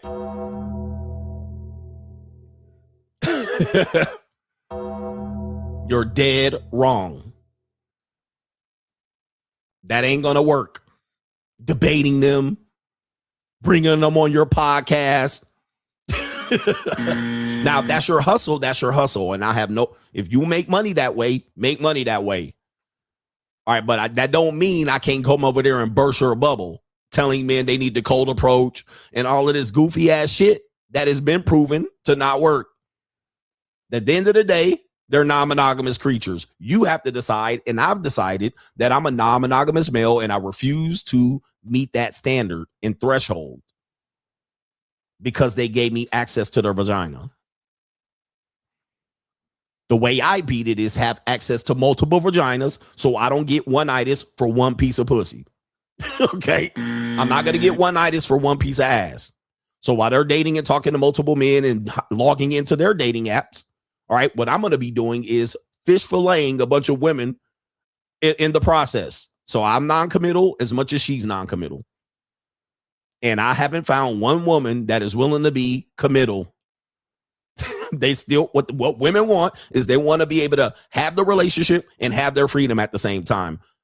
Where I've said, I don't care how many women, I don't care how many men a woman's dating. I care less about that. I don't care. So I get with a woman, she could be dating 8 guys. I will give less than a fuck. The only time I give a fuck is if she asks me for a commitment. The only time I'll care is if she asks me for some sort of commitment, a financial commitment, a long-term commitment, some sort of shit where she's going to convince me I'm the only one. Nah, fuck that. I'm going to need a private investigator, a background check, a whole facts. I'm going to need the Bruce Wayne motherfucking police report. I'm going to need to see your motherfucking ass in action. There's no trust. You could trust me. I would never do that. I'm not that type of woman. That don't work for me. That doesn't work with me. Nigga, I'm going to need a private investigator to follow your monkey ass around. Give me access to that phone. Drop your location. Now, as soon as you start saying that, them bitches start running and scrambling. They start scrambling. Scram. Well, you don't trust me? You think I'm a type of woman that can do that? Hell fucking yeah, I do. And I'm going to make sure that if I commit to you, you ain't going to fucking do it. But most of the time, they don't want to do the shit. They be like, well, I ain't going to give you my location. I feel like I've never gave my man my location. Okay, yeah, bye. All right, bye. Keep it moving. Yeah, you don't have to give me yours either. So keep it moving. But what you ain't going to get is a commitment from me.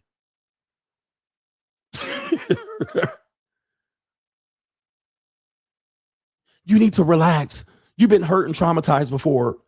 What woman did this to you? Keep it moving, bitch. Keep it moving. Hop along. But now, if you want to keep dropping off pussy, come drop off some pussy.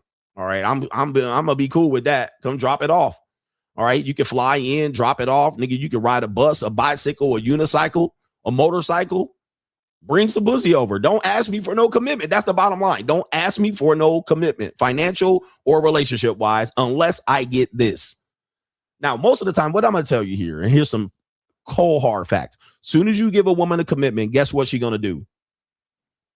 She's gonna go back and exercise her options, but she'll do it in your face instead of hiding it. Prime example: the woman that wants a commitment from you, she'll say, "I'm a homebody. I don't go out. I don't go to nightclubs. I don't travel. I don't do this. I don't do that. I've been at home. I've been saving money. I've been doing this." 3, 4, 5 months, she'll tell you this shit. Soon as you commit to them motherfucking bitches, guess what? She got a work retreat. She gonna be out of town for a week. She go back to the nightclub. She got a friend's party. Soon as you commit, she go on a Chris Brown concert. And it's gonna be right in your face. And now you're like, oh.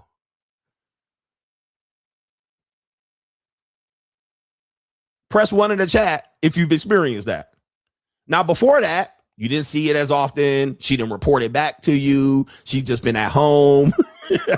Yep. Now she at the EDC festival. Now she going to Las Vegas and Miami. Now it's hot girl summer.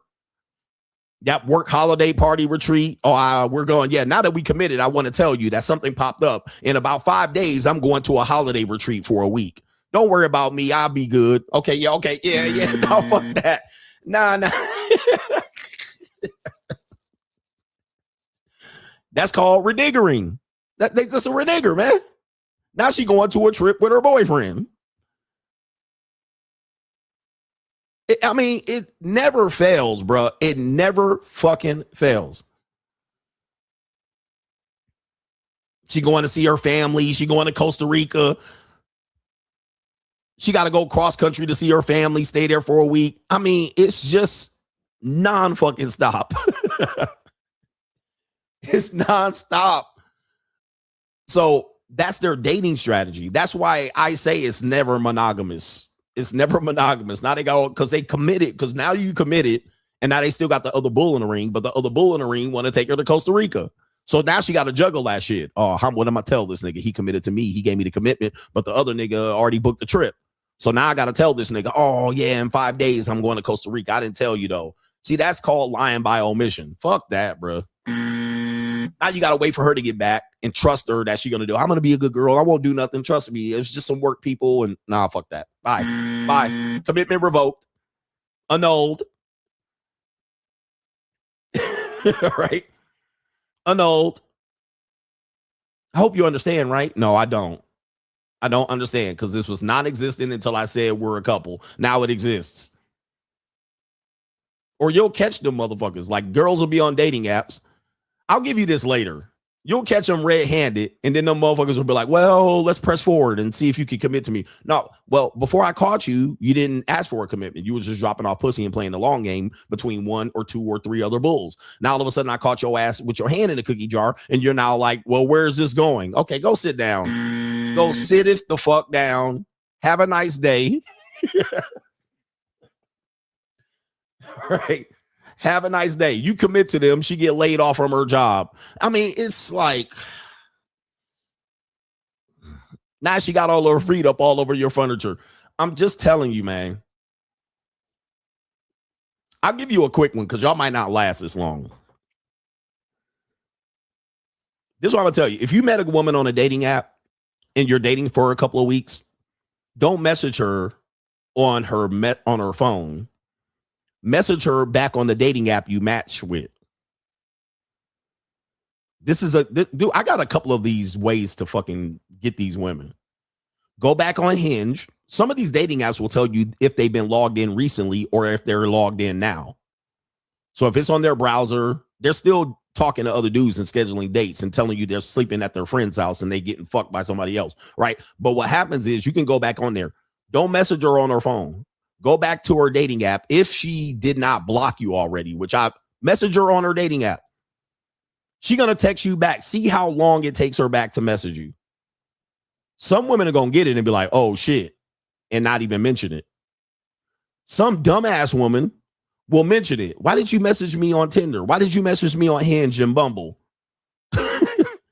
She going to message you back relatively in short order. If she messages you back quick, that means that broad checks that dating app. And she's been checking that dating app for the 5, 6, 7 weeks. She's been trying to get your ass to get a commitment. I mean, it's not that. And you like, you dumb bitch. All right. And she'll have this, oh, I don't check it that often. I just checked it because, and that means she's been checking it every day. See, these are things that you can say. And that means she's non-commitment worthy at that point. You don't give her no commitment from there. You'd say, okay, no, you just a hookup. You just a hookup. That's if she pressured you. And then at that point, she'll try to say, oh, well, I was just checking it a couple of weeks and I only check it every 3 to 4 weeks or 3 to 4 months. And I just happened to check it. Who wants another one? Press 1 in the chat if you want me to tell you another piece of free game that I've been telling you guys to use here. Who wants another free game? This is why I'm the Bruce Wayne of this ish. By the way, before I give you this free piece of game, I want everybody to do this. Go over to CoachGregAdams.locals.com. We talk about this every Sunday morning. Okay. We talk about this every single morning. Sunday morning, I should say. Now, this is one that people won't do because they're not Bruce Wayne. But as a man, you got to be the Bruce Wayne of this ish. That's why I'm the Bruce Wayne. I'm gonna do my recon. New world order. Men gather details about her. Gather details. Women are good at this. This is why women whoop your asses and clean your clocks and play in your face, and then say you playing in their face. Gather details.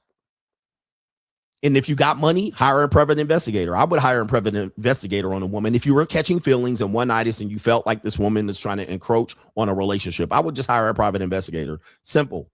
All right, that's simple money. All right, if you got the money. If you don't got the money, I get it. All right, but I would hire a private investigator and get some fucking flicks and then get the report back. But that's just another level of game for y'all that y'all not going to have. So I'll give you some free game.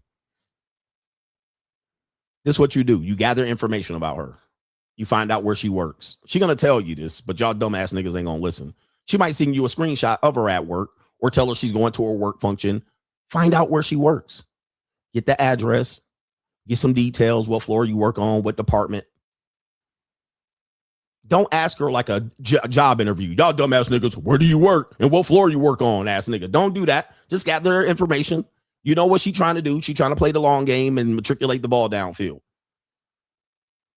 This is why when I tell you, you niggas, you call something tricking, I'm calling Bruce Wayne. Send her an Uber, black car.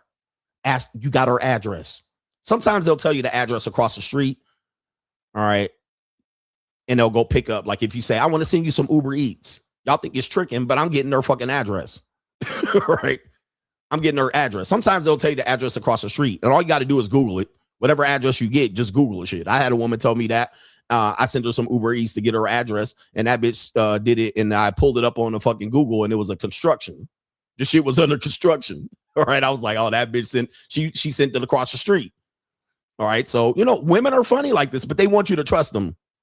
This is why you never trust a woman, because they playing games and shit. So anyway, send her back in an Uber, tell her to put her address in the Uber app. Now you got where she getting dropped off. It might be another nigga's house. It might be her house. It might be close to her house. You never know, but you're getting info. Then what you do?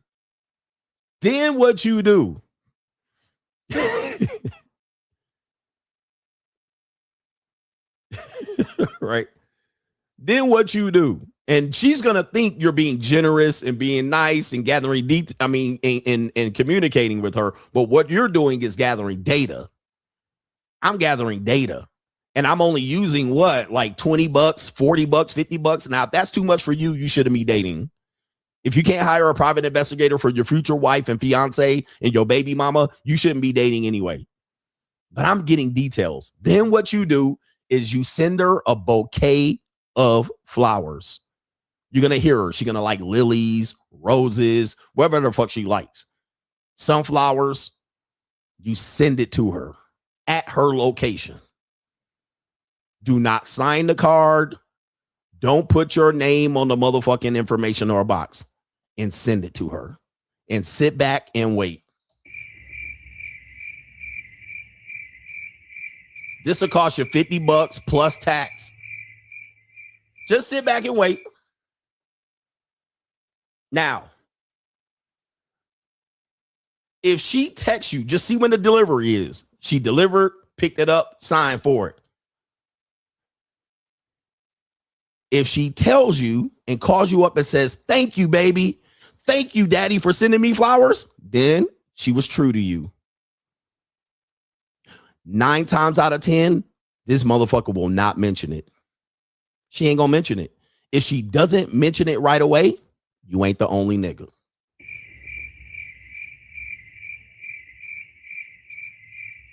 This is why I tell y'all, when y'all tell you shouldn't spend, you're wrong. Spending will save your life. Spending $250 will save you $250,000. You make her think, and if she don't mention it right away, and she needs 1 or 2 or 3 days to figure it out, that ain't your bitch.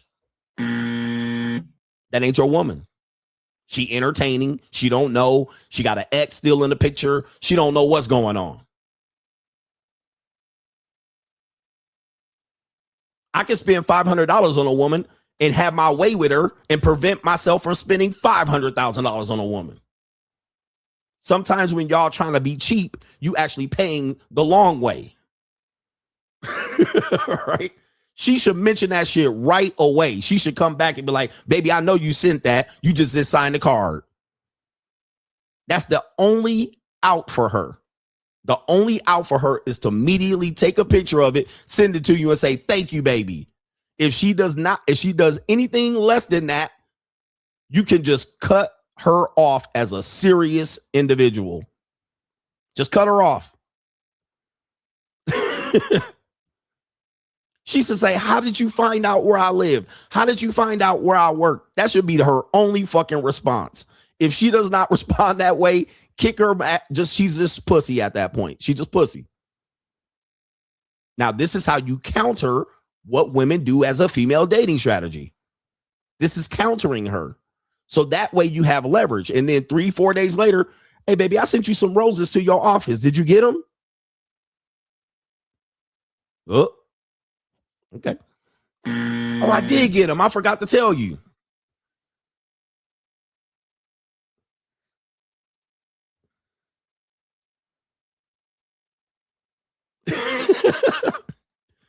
Now, somebody send me a super chat. Somebody send me $1. I'll be lacing y'all niggas up. I got y'all out here fighting for your life. I got y'all out here. Y'all can cut through the bullshit real quick with these women. But what happens is you're afraid. And what men are afraid of is finding out the truth. This is how they scare you. You insecure, you controlling, you don't believe women you trust, you've been hurt and traumatized. Nah, bitch. All right, nah. You ain't gonna hit me with that bullshit. I ain't having it. All right, pull up or shut up. Let's get down to brass tacks. And bitch, let's talk turkey. Let's get down to the real. Because she fucking you and telling you the only nigga in her pussy. Meanwhile, it's a lie. You the only one in her ear. You the only one paying attention to her. Okay, yeah, all right, yep. We gonna see. We'll see. I want answers. I want the hard answer as early as possible. I don't want the answer a year into it. I want the answer 2 months into it. I want the answers before I get sprung, before I catch feelings and get hurt. I want the answer now. But women are always going to never be monogamous at this point, so they're almost always going to lose. I'm going to catch all of them. Every time. I catch them every time. Or they end up slipping and telling me some goofy shit. And I'm like, damn, bitch, I know you didn't say that, but I'm glad you said it. Now, the next time you ask me for something serious or to help your ass out or a couple of dollars here and there or a PPM or an allowance, I could just completely shut it off. Nope. Remember when you told me X, Y, and Z? Go fuck yourself. All right. All right. Now, any woman out here, I wouldn't do that. I wouldn't do that. Okay, congratulations. And by the way, you could put your wig on and you could jump up here and then you could jump up here and try to say CGA ain't got it right. All right. And you would pass the test. And dude, you guys could do this to your wife. If you're married, do this shit to your wife. Nigga, you gonna get a wake up call. Send your wife some flowers with our fucking name on it. Woo! Oh! Send your wife some flowers with no name on it and wait for her to come home. Here's William. Do you want to know?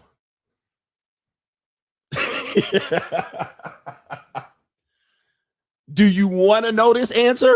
Because you can figure out whether you can divorce this bitch on the spot. But y'all don't want to do it. Do you want it? Do you have the stomach? You ain't got the stomach. Do you have the stomach? You ain't got the stomach.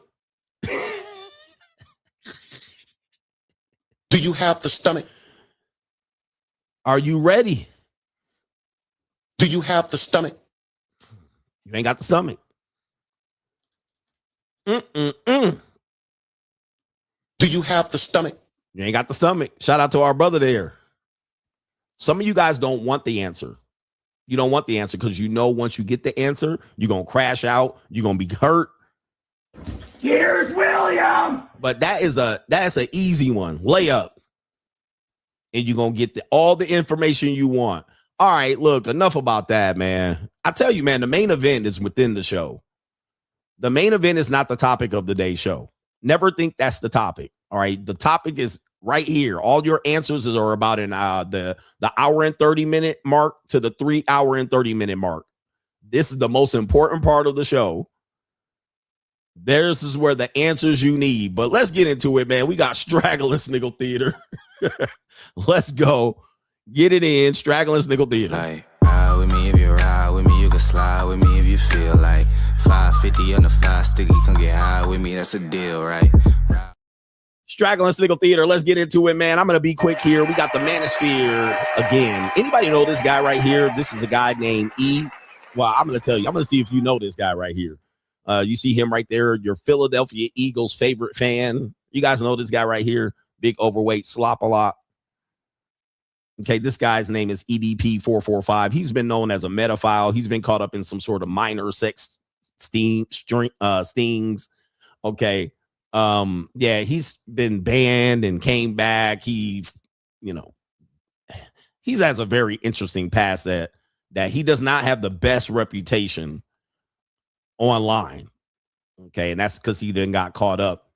Well, apparently here on Straggle and Sniggle Theater, he is I don't know, he recently revealed his certified real niggas. And it says failed YouTuber, he probably watching me right now compared to this list, turned alt-white pedophile EDP445, who was exposed in 2021 for attempting to meet up with a 13-year-old child, was featured on the main point of focus in a new documentary called The Sick Mind of EDP445. And it says right here, he has shared, it says he has volunteered himself to share his disgusting mindset when it comes to various political, social topics such as pedophilia, the age of consent, and far-right extremism. Well, in this segment, he has picked and covered his personal favorite celebrity figures in a misogynist rant, which included a wide range of politicians, political commentators, and others. So let's see who EDP445's favorite content creators are. Okay, so let's see what we got right here. This is an interesting topic. Here we go right here.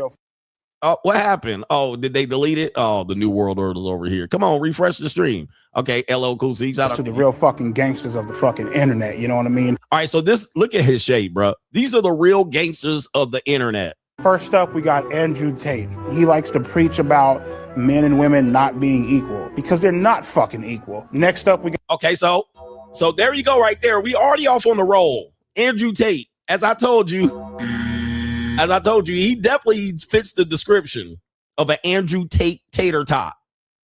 Okay, right off the fucking top. All right, let's see what we got. Donald Trump. Got my motherfucking main bitch, Donald fucking Trump. We got my man, Joe Rogan. This guy's a fucking beast, man. I love this bald-headed ass. All right, so Joe Rogan. Ass bitch, you know what I mean? We got Fresh and Fit in his podcast. He's always shitting on fucking women. Yeah. Yeah. I mean, look. I mean, this is sometimes I'm happy I never go mainstream. I mean, this guy is an incel. As I've been telling you, a lot of the listeners of these groups of people are incels. Now, I like some of these people on the list too, but as I've been warning you, take a look at him. He don't look like me. And take a look at who he's saying and why he's watching them. He shits on women. Well, since I don't shit on women, I'm not a favorite part of his incel group. Like, this is crazy, bro. All right, look at this, nigga. I'm glad he didn't put my motherfucking face out there. I'm glad this nigga, hey man, please do not put my face out here, nigga, on your list, please. It's fucking, I love that bitch. All right, I love that bitch. All right, there we go. Andrew Tate's brother, so yeah, you already fucked. Look at this, Andrew Tate's brother. Look at this, man. If you built like this, do not say my name, nigga. Do not, hey, don't say my name. Don't say you watch me. Don't testify, nigga. Do not go on the internet. Keep this shit a secret. Keep it a secret, bro. Let's continue. And if you got the reputation of a pedophile, don't use me to promote your pedophilia. We're not, no, hell no. That's enough said. On to my motherfucking main nigga, Ben Shapiro. Ben Shapiro. I mean, listen, bro, this is a list of. I'm not going to say what race, what people. We know I can't say that. This list is definitely getting you on the CIA or the FBI. Everybody on this list got a file. Listen to him and you'll be great in life. Listen to him, you'll be great in life. Sneeko, guy is cool as fuck. I told you, Sneeko. I told you, is clavicular on this list? I told you about the manosphere, didn't I? Didn't I warn you about the manosphere? Okay. I warned you about the manosphere. We got gay dudes, sex traffickers, niggas ain't have relationships with women until they mid-30s and late 30s. And this incel is up here. A metaphile incel is out here with your name in his mouth. We got a dude that said he tried to sleep with Andrew Tate, or vice versa. The Andrew Tate said this nigga. So we got gayness on this list. I warned you about this, and you guys thought I was hating. This is another one of these things. Where's the dude that's old that got a wife that got a hairpiece? I'm sure why he ain't on the list. I told you, brothers, the manosphere is sketchy at this point. This is not a good list of individuals to be together. All right, this is not. And especially the person telling you, this is not the list I want to be on, my nigga. I don't want to be this mainstream. All right, let's continue. Sneeko, if you're watching this shit, come on out to Vegas, man. I'll treat you to some fucking tacos. Damn, he in Las Vegas? Shit. Damn, he in Vegas? Next up, we got Pearl Davis. Love this hoe. Love this hoe. Pearl Davis. I mean, Pearl. Pearl, you on this nigga's list, and he called you a hoe? I mean, man almighty. She shits on women. And she shits on women. As I told you, the metaphiles. They're only here for you to shit on women. I told you about the manosphere. They're not here to correct themselves. Look at this nigga. They're here to make themselves feel better about you shitting on women. Now, I don't shit on women. Guys, you guys know I love women. But I'm not here to fulfill your fantasies and make your goofy ass feel better by shitting on women. I just tell you the truth about women. And my podcast is centered around men who want relationships with women and the truth around women. Now, I can shit on you bitch ass niggas too, because look at this bozo. You the type of guy that I don't ever want you to admit that you watch me, nigga. Like, Jesus. Everybody gets shitted on, men and women, on my show.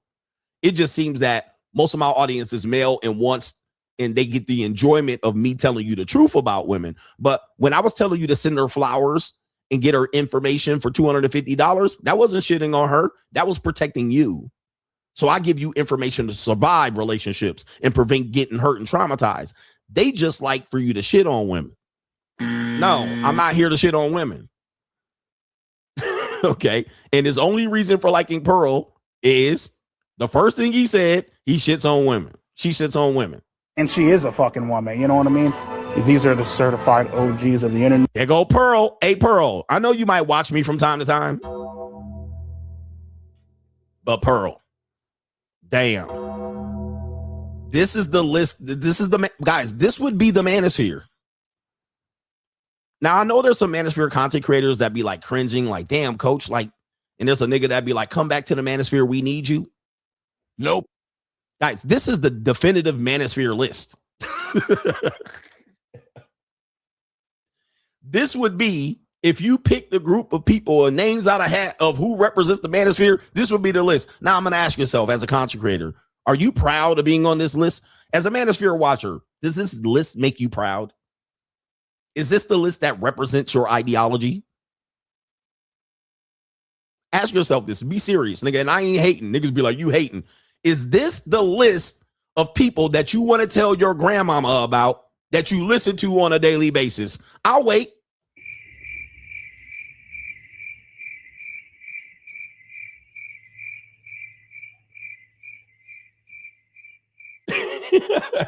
Not only that, is that guy the person that wants to speak for you on who the real people who are the manosphere they want to listen to? Is the guy telling you the list? the person that you want to represent you, telling you who the best people in the manosphere is.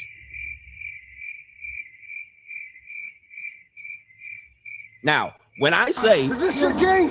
Huh? When I say there's a problem in the manosphere, this is exactly what I'm talking about. I'm not hating on them. I'm telling you there's a problem. I'm telling you there's a problem. And this is your problem. This right here is your problem. That guy and that list.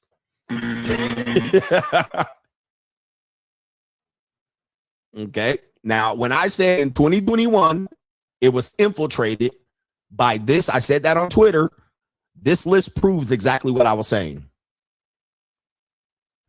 This list exactly proves it. The person with the list proves exactly what I was saying. Now, again, shout out to the other manosphere content creators that do their shit. I'm not talking about you. If the shoe fit, don't acquit, nigga. All right. If the shoe fit, don't wear it. Yeah, they on my neck right now.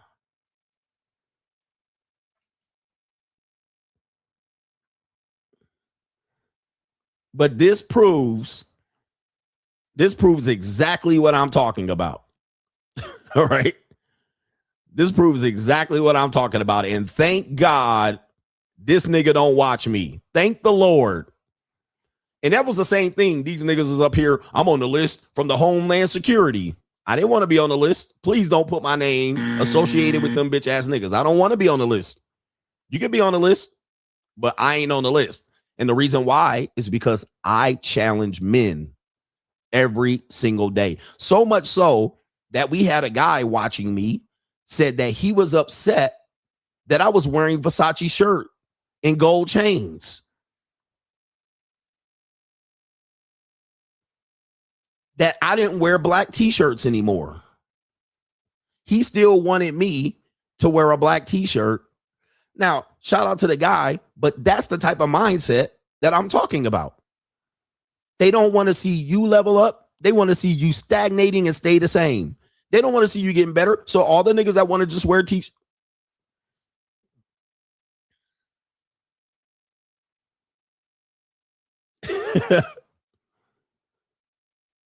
So when I've been saying that the manosphere has a problem, this is exactly what I've been talking about. This list confirms exactly what I've been saying. And for people who are trying to figure it out, right here, that's what I'm talking about. They're trying to keep you stagnated. They have infiltrated it and they put figures in front of you. People who do not challenge you to become better. Don't tell you to boss up. They just shit on women and make you feel better about yourself. That is not progress. That's regression. You overdose on red pills. Okay. You a beta bitch ass nigga. Okay. That's what I've been trying to warn you about. But no.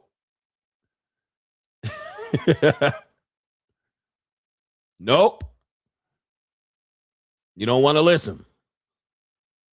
Don't listen then. All right, so we got Straggle and Sniggle Theater here. Yes, that was Straggle and Sniggle Theater. Well, that was it on Straggle and Sniggle Theater. We spent a lot of time on some other shit. That's it. Ride with me if you ride with me, you can slide with me if you feel like 550 on the 5 sticky, come get high with me. That's a deal, right?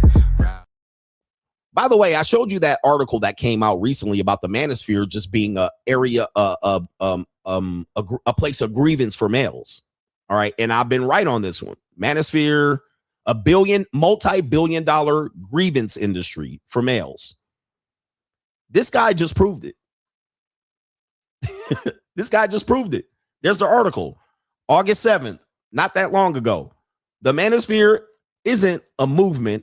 It's a multi-billion-dollar grievance industry. Many young men are driven to resentment and financial exploitation. Yeah, that's all it is. Multi-billion-dollar grievance industry. All right, anyway, it kind of proves it. I hope you can hear this with a good open ear, but I know you're not. All right. You're disingenuous, and most of you guys are the new women. Yep, it's a rest haven for bitch ass niggas. How long ago did I say that? Manosphere is just a rest haven for bitch ass niggas at this point, and it's being proven on a daily basis. They're never challenging you to become better. I mean, really. But when I do it, I changed. Twin mattress ass nigga. It's okay to live off $4,000 a month. As soon as you disagree with them, what do manosphere niggas do? They start threatening you, making exposed videos. I'm like, what happened? All right. They start digging into your past and try to make videos and shitting on your name and trolling you in the comment section. It's just so weird. And one of the reasons content creators don't go against these men is because they know that these men will mail a fucking horse head to them. They will look you up. They'll be trying to shit on you. They'll pull up and throw bricks through your windows. This is how the new men act. So yeah, they'll start pocket watching you. They'll start trying to pull your file. They'll start reporting you. They'll start trolling you in the comments. Like this, dude, I'm telling you, this is what men have become. I want you to think about this. This is what men have become. Keyboard warriors. Graphic t-shirt wearing ass niggas. Niggas that don't respond in a government name, hiding behind the screen, behind masks in dark rooms. They become the new men. They'll be dick policing you. Yep. Men have become the new women. You're seeing it in real time. And by the way, yeah, they'll mass report you. They'll get you demonetized. This is men. This is how men work. And I'm supposed to do what? I'm supposed to defend these men. I'm supposed to be loyal and not change on you bitch ass niggas. No, hell no. Hell no, nigga, go do some push-ups. Go do some crunches. Men are the new women. And you cannot convince me otherwise. Anyway, enough about this. I'm going to do boss up and then I'm going to get back to some super chats. Yeah, they'll tell you, well, you trick. And I'm like, you don't even have money to trick. Why are you even worried about it? All right. You don't even have money to trick. What are you talking about? You don't even have $250 right now to go trick on no girl. All right. Anyway, fuck you, boss up. We have Michael Irvin. You guys know him. The playmaker. The U. Dallas Cowboys. Legend. Hall of Famer. All right. 60-year-old man with a six-pack. Well, this is a situation that I've been talking about quite a bit about when you level up and you boss up. Definitely people who are part of your family, likeness, relationship, proximity. These people are the people that you need to watch out for. And Michael Irvin's complaint is that he's got too many family members, losers, hanger-ons, non-contributors that are still on his payroll. And he's saying black athletes are susceptible to loser niggas wanting to support them lifetime. So here we go. The white players, they got every dime of their money. They ain't got to worry about none of that. Yeah. They really don't. I got 16 brothers. I bet I own 7 homes right now in Florida. And I got 7 homes and I got 7 niggas in all of them homes and they won't leave. And they ain't paid rent in 30 years. And they'll call me and say, hey, Michael, we need some new cabinets in there. I said, they put the cabinets in the house. You've been staying there for 30 years. You ain't paid rent or nothing. And what are you doing? We have these burdens that they don't. Because our family felt, remember I brought you some sneakers when you were in the 8th grade. You should be able to get me this house. Like, nigga, that was sneakers. Why can't I get you some Jordans? Why do I gotta get you a house? Okay, so we see this even in the manosphere. Coach, man, we've been supporting you. How? Dude, 1% of my audience donates. Nigga, I'm demonetized and you didn't lose no sleep. Nigga, like what? We watch you. You don't put no money in my pocket watching me, nigga. You don't put no money. There's only a small percentage of people that support me based on the audience that I have, nigga. So I owe you nothing, nigga, because you didn't watch me every fucking episode and didn't put a dime on it. But that's neither here nor there. This is what people do. They'll say they made a small contribution to you, but you owe them. Get the fuck out of here, nigga. Get the fuck out of here. Only the people that owe me, I owe them, is the people who contribute. Everybody else, go fuck yourself royally. All right, but anyway, look at them bitch ass niggas leaving. All right, look. Same thing. Black athletes, black YouTubers. Soon as you get up, they like, man, you need to go back and get back. No, I don't. No, the fuck I don't. I don't owe nobody shit. Only thing I owe is these hoes. All right. Only thing I know is these hoes. And guess what? This the black community you supposed to stand for. The people who would do you dirty, proximity, likeness, relationship. Who is he being done dirty by? Leeches and parasites from his own family. I warned you. This is what your mom and dad will do to you. Remember, we raised you, so you need to take care of me. What? Nope. I don't take care of you. I only take care of my kids. Now, I can decide to take care of you, but you're not entitled for me to take care of you. Nigga, I didn't ask you to be here. So these mindsets are crippling you. Survivor's guilt. People who become wealthy. Oh, you got lucky, but you still need to give me. And they will say things. You my brother. You my son. You my daughter. You black. You did. This is just crabs in a barrel. Parasites, leeches, bloodsuckers. And they will talk about the little thing they gave you as if that thing made you who you are. Nigga, I gave you $5 back in 2021. I made you. No, you didn't. Thank you for the $5, though. That was good. I used it. But that doesn't mean you own me. That doesn't mean you can continue to take from me further after that. And unfortunately, black men who pull themselves up by their bootstraps or make it out are guilted into feeling like they need to continue to do this. Pour good money and put good money after bad. And it's not just women who do this. He said his brothers. So these are men doing this. As I've been saying, this is men use the same tactics today as these women. And only because you're blood related and they bought you some sneakers back when you were in college, then you owe me. Now, if he kicks them out, then they're going to start doing what? Stabbing him in the back, exposing him, telling the world that he still is on the white horse. So as soon as he kicks his relatives out, and one of the reasons he doesn't kick his relatives out is because they know where the dead bodies are buried. They know how many hookers and lines of coca that he does or continues to do allegedly. So he is now beholden to them because what dumb people do is tell people people close to them their secrets. That's why I never tell you my secrets. I tell you what you need to know. There's stuff about me that you don't know. Don't think I told you the whole story because I'm not dumb. Because if you tell them off, even if you're dating a girl and you're sweet on her, you never tell her your secrets. You don't even tell your wife your secrets because that bitch will divorce you and have your ass on record on the secret you told her.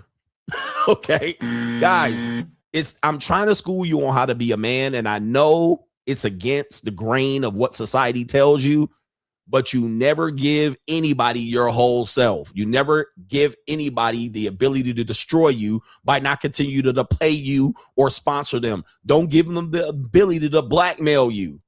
Don't tell them, nigga, you committed crimes and got away with it. These motherfuckers, men or women, will do this the minute you cut their ass off. This is why I pay women and I give them an incentive to not turn on me. I pay them to sign non-disclosure agreements to give them something to think about before they try to expose me when I cut their motherfucking ass off. So you guys got to understand that that's how you operate.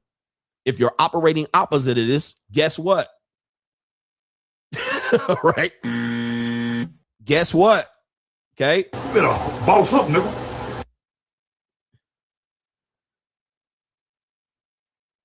Some people on Locals learned a secret they didn't know about me last week. Now, it's a secret I was willing to give to that particular group. Please don't tell them in the chat. But bitch ass niggas couldn't handle this, so I never told people about this, or I rarely told people about this when I was on YouTube. But when people on Locals found out, they was like, damn, we didn't know that. Exactly. You didn't know it because I never told it to you. But I never will tell you the whole story. I'll tell you what I want you to fucking know. Right? When I'm dealing with a woman, I'll tell her what I want her to know. The stuff I don't want her to know, I won't tell her.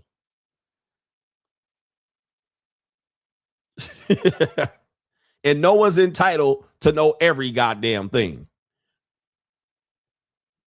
So that's where it is. All right. Unfortunately, because he knows people are going to turn on him or shit on his name, his relatives going to do that. He got to continue to support these leeches. And then he says the white athletes don't have to deal with this, which is somewhat true. Okay. White athletes tend to not be, we talked about this with Jaylen Brown. I think Jaylen Daniels, where Jaylen Daniels got his mama doing piggyback rides.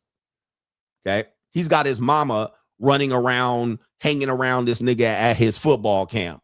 Complete distraction, unnecessary. This man's the Jaden. This man's the leader of his franchise. He's the face of the franchise, and he's got his mama at football camp every night. This is not what you need to do. He needs to cut her off or cut her back. But unfortunately, y'all get into these emotional conversations. Well, that's his mama, and that's your family, and that's your community, and that's your... No, fuck that. All right, I got to do my job and cut people out. Now, black athletes tend to do the whole, I'm going to buy my mama a house and buy my mama a car. And then everybody praises you for that shit. But that's not what's supposed to happen. And that's what he's saying. The white athletes, there are only certain white athletes that have gotten big ups for buying their white mama a car. But normally, these people come from two-parent households where they don't have to buy their mama a Cadillac. They're doing some sort of upgrade slightly. And that's what Michael Irvin is saying. I'm not saying it. Michael Irvin is saying that. They're not beholden to take care of 17 motherfuckers. Whereas black athletes, they make it out, and now they got to take care of everybody. And then when they go bankrupt, nobody can replenish the funds, and nobody's appreciative of this. We've seen this with Steve McNair when he died, or when he was in a situation where he died.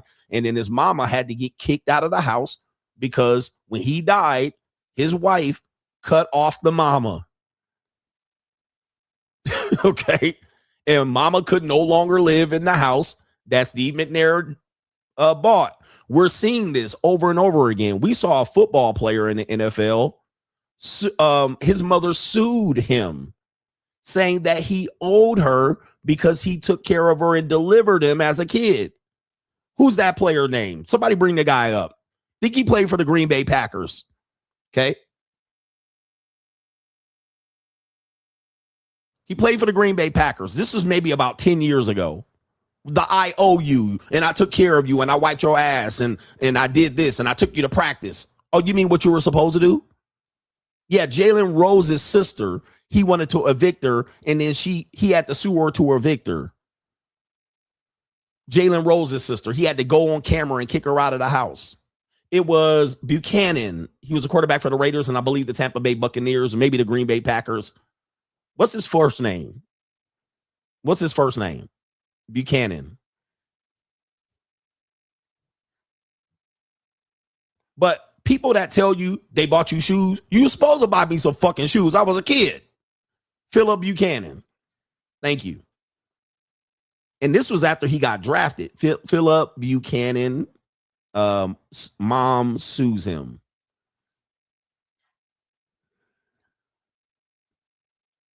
Right here. But they'll tell you this, and you're supposed to do this, and you're supposed to do that. And I did that. Nigga, fuck all that. All right. You only owe your kids. Whoever you brought into this earth, that's who you owe. You can do something for people, but they're not entitled for you to doing it. Philip Buchanan's cautionary tale. My mom demanded $1 million. When he was drafted in the first round in 2002, his mom decided that his payday would be her payday. More son husbandry, more men not supporting their women and kids. Nah, mom got to get in the fucking front of the line. Like how? Buchanan says his mom told him the bill for raising him was $1 million and she wanted it paid back right away. Soon after the draft, she told me that I owed her $1 million for raising me for the past 18 years. Buchanan said, well, that was news to me. If my mom taught me anything, is that this is the most desperate demand that a parent can make on a child. The covenant of having a child is simply that you can give your child everything possible and they don't owe you nothing but a normal amount of love and respect. That's all you owe a parent. I agree with that. Now, you could do more, but you don't owe them that. And I've been making that argument on the internet, and you bitch ass niggas be responding emotionally. Well, say you don't love your mom, and say your mom don't love you, and say your mom need a hug. Like, bro, we're not talking about that. Let's keep it out of the emotions. Okay? All you owe them is to be a reputable citizen, law-abiding citizen, give them love and respect back. That's it. That's it, nigga. You don't owe her $1 million for raising you, bitch. What you was supposed to do? What, you want a cookie? He wisely declined to write his mom a $1 million check, but he did buy his mom a house. Uh-oh. See, again, Michael Irvin was right. He bought her a house. Well, I'll buy you a house. It says, which turns out to be more expensive than he expected, when she also started demanding money for the upkeep, not only on the new house, but on her old house, which she declined to sell. Now, this is something that I want to tell men. This doesn't only apply to women, but this is how men learn, is that when a person asks you for something and you give it to them, that's not the last ask. When you have money and you try to use money to control a person, you're going to find this out later. Money doesn't control a person. The person doesn't believe that you can control them now. So when you start telling them, okay, if I give you this money, this is what you're going to do, they're going to say no. Just like when a woman wants a relationship from you and she says, I want a relationship. And you're like, okay, I think this woman will be good. And you get the relationship. What does she say? You can't control me. You can't tell me what to do. Blah, blah, blah. You can't tell me not to go out. No, you can't do that. You're insecure. You're controlling. You're some sort of. So there's no benefit. All right. There's no benefit. So she wanted $1 million. She settled on a house, but he probably said, you need to sell that house. And she said, nah, I ain't selling the house. But now when the upkeep comes up and the reality of owning the new house comes up, she don't want to pay the bill. She then calls you up and gets more money. Okay. You need to pay for the upkeep. You need to pay for the landscapers. You need to pay for this. The pipes burst at the old house, but you told her to sell the house and she didn't want to sell it. You can't tell me to sell the house. I need that house. And it means something special to me. I mean, parasitic relationship. Parasitic relationship. One of the best things you can do, and this is a free agent lifestyle thing that I have in the book. As soon as you're trying to change your philosophy, cut everybody off. Race people, black people, cut everybody the fuck off. The first thing I do to elevate is cut everybody off. And they're like, well, you black, you need to help the black community. You owe them. No, the fuck I don't. Fuck them. Now, people are going to say, well, you going to find out you black. I don't give a fuck what I find out. But what I'm going to do is cut these motherfucking black people off. Period. And I have that in my book. It's in my book. And then don't try to argue me to come back and that I need to come back and I'm going to get penalized by niggas. And I'm going to say, exactly. As soon as you don't support niggas, they stab you in the back. Just like I thought. Why would I support somebody that I know, soon as I say no, you're going to stab me in the back?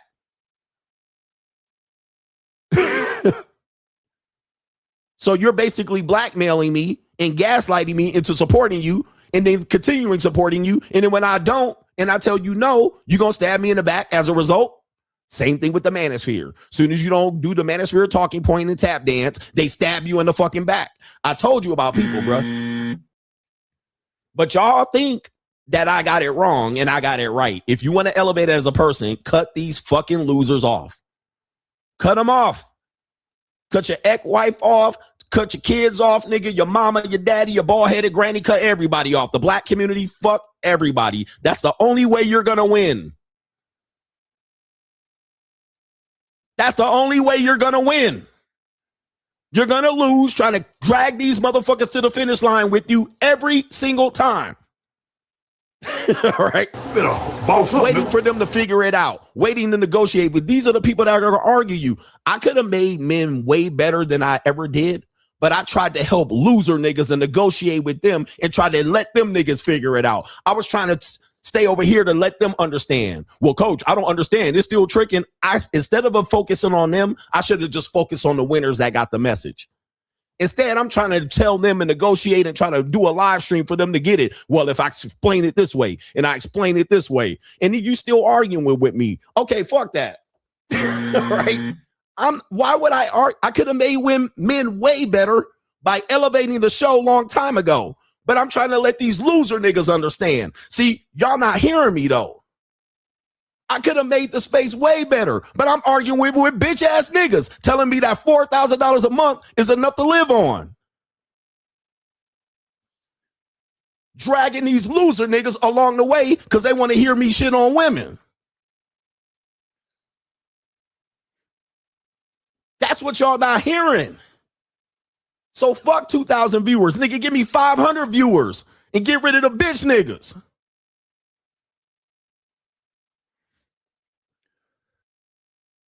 Trying to argue with these motherfucking losers.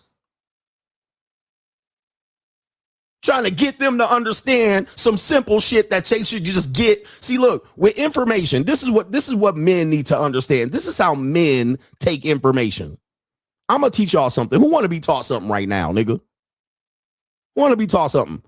This is how a man should handle information. You're gonna do 4 things. And this is why I say men are the new women. When you get information, you can do 4 things. You can agree. You can disagree. You can say, that's interesting. It doesn't apply to me. Or you can ask, how does this apply to me? That's 4 things you do with information. Learning takes place after that. Not these manosphere niggas.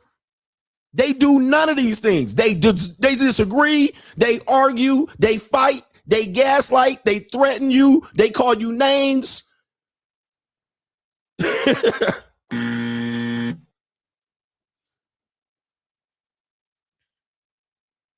But a real man, that's why I don't watch people I don't disagree with, because I look at it and say, well, I don't agree with that.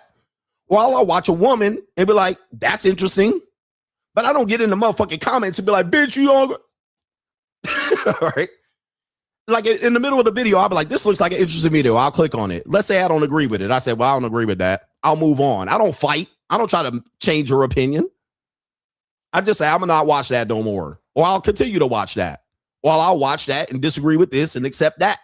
Or I'll ask, how does this apply to me? This doesn't apply to me. It does apply to me.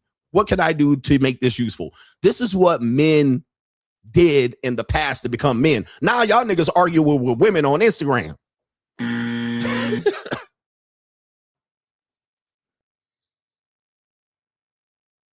You see what I'm saying? This is why I think men who debate women are losers. You're losers.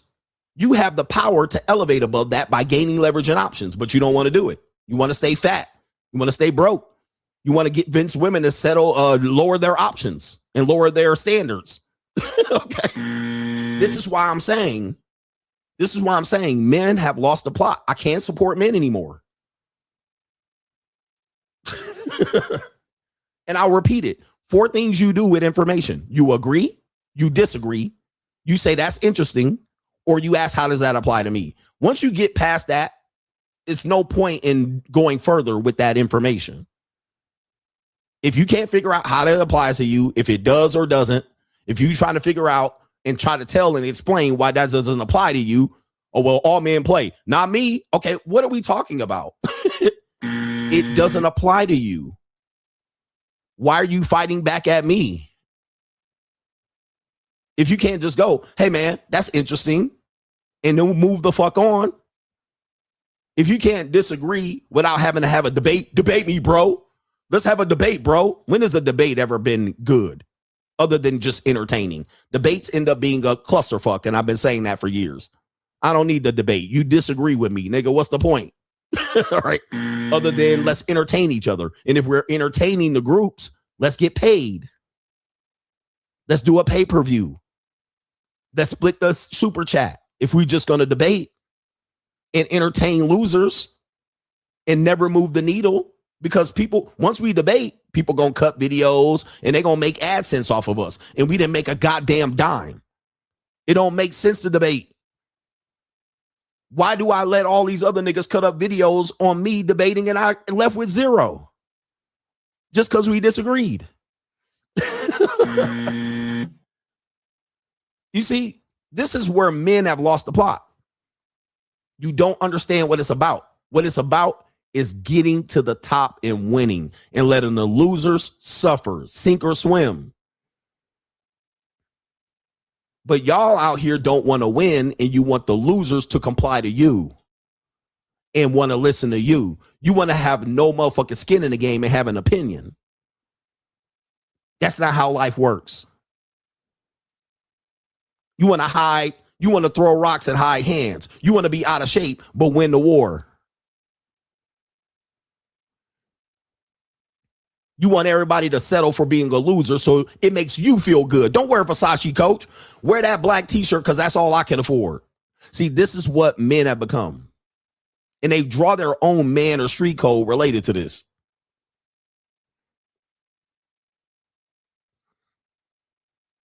And I can't support it. And I never did, to be honest with you. It's never been my message. And if you want that to be my message, you're going to be dead as a fucking doorknob before I ever turn that into my message. So go back to your EDP loser list of pedophiles, sex traffickers, niggas defending sex traffickers, and men that shit on women to make you fat motherfuckers feel good about yourself, but it ain't going to be me. And if you're praying that I lose in order to level up to or level down to your bitch ass, nigga, it never gonna happen because I'm a winner regardless. I'm never gonna go down to $3K a month, bitch nigga like you. All right, just so you can just wait for me to lose. It ain't never gonna be me.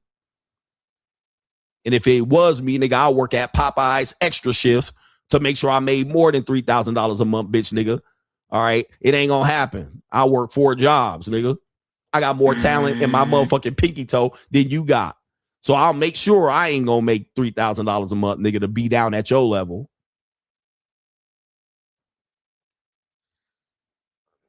Now, who feels convicted about what I'm saying? You're going to wait to the end of the live stream so your bitch ass can get in the comment section with the 85 other losers that agree with you to give you a thumbs up. Is that what you're going to do? To make yourself feel better without your government name or your fat ass picture all on the avatar? Is that what you do for your life? Is that what your life has become? Is that your greatest work? A comment section and 86 likes? Is that what your greatest work is? Is that what you've contributed to society?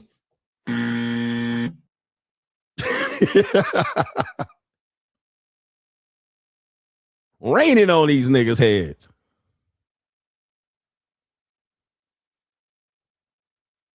The 86 incels that agree with you for your motherfucking comment that you dropped at the end of a video. Is this your greatest work? By the way, I never see it, but is this your greatest work? 8 paragraphs under a YouTube comment section.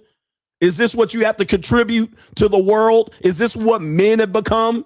Well, count me out in defining myself under this loser ideology called the manosphere.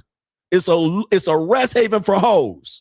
And that's what it will be going further until I decide, until I motherfucking decide it's not. Until further notice, the manosphere is a loser community. Period, nigga. And EDP just motherfucking defined it. Now, anyway, let the world prove it wrong. This ain't a debate. This ain't a debate, nigga. The evidence is out there. Sex traffic supporting ass niggas. All right. See, it was all good when I was appealing to you, but I always told you I could talk about more than just women, and you never thought. CGA just talk about women. That's all he could talk about. Oh, really? Really? Oh, I can only just talk about women? Oh, just wait.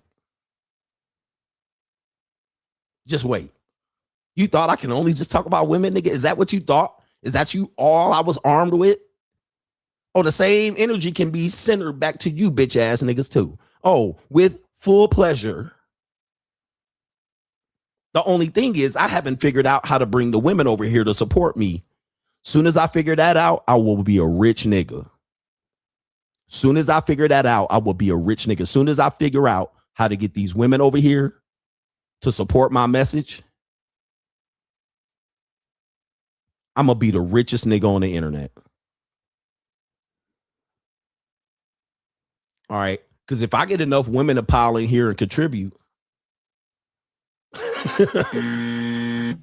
if I can find a way to get 500 women in here watching me, pouring the motherfucking super chats in here, all bets are off. The gloves will be off.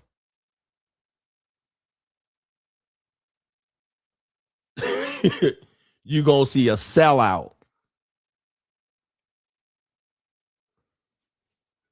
Right here. What? Because if I could get 100 women in here dropping a couple dollars here and there, nigga, it's over for the manosphere. It will be officially the death season of the manosphere. I'm going to put y'all nigga through the trail of tears. I'm going to put you fat incels through the trail of tears, nigga, marching you from Florida to Oklahoma, nigga, in snowy weather. All right, it'll be over for you bitch niggas. Nigga, you better hope 100 women don't come in here and put $5 on it. Because I'll tell you what really the fuck going on.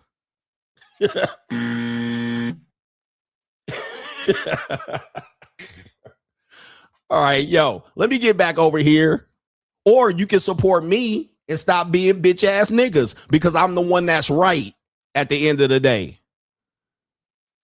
Stop arguing with me, you fat incels, and get with the program. Go do some jumping jacks and some push-ups and some crunches. You broke niggas, go get some money. Boss the fuck up. All right. Ladies, tell a friend. Get these women in here.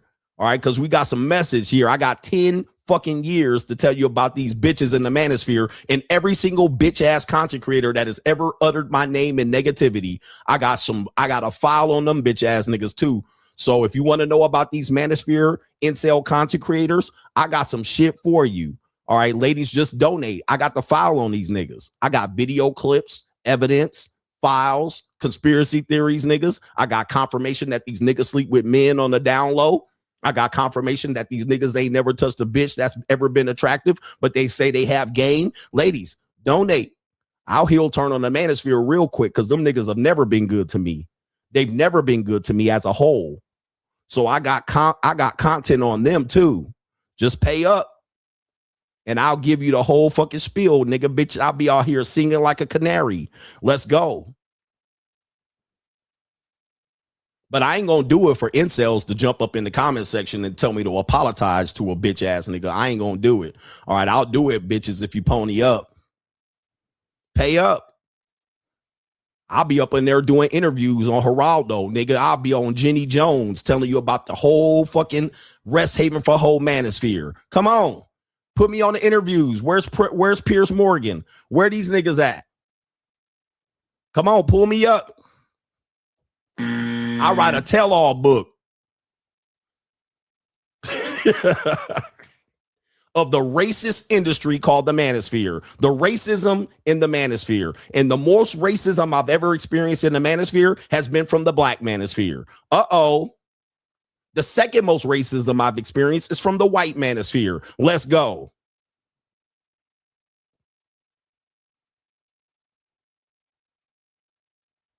Let's go. The View, call me up. I got names. How the black manosphere has convinced men to be loser niggas. Let's go. Pull me up. View. With Whoopi Goldberg. Let's go.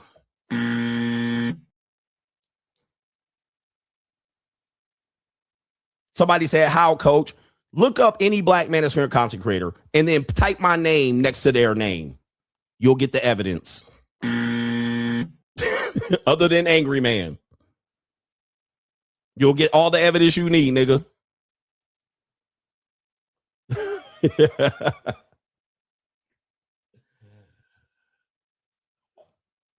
Surviving the manosphere with CGA. Let's go. Pull up the white manosphere. Type my name next to anybody that you think that is a good white manospherian. And type my name next to their name and see if they don't got 5 videos shitting on me.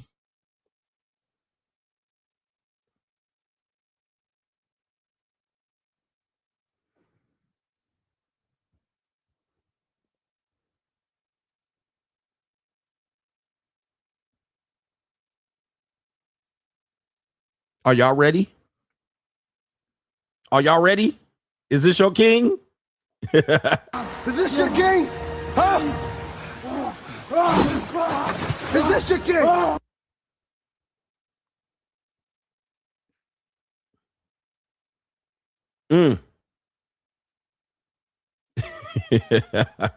Y'all quiet. Or you can shut the fuck up and let me teach and preside over this. There's no argument or disagreement. you're just a loser if you're disagreeing with this message. This message is intended to help you, not to convict you. But if you're convicted, well, then nigga, if the shoe fit, wear it. But this isn't a debate.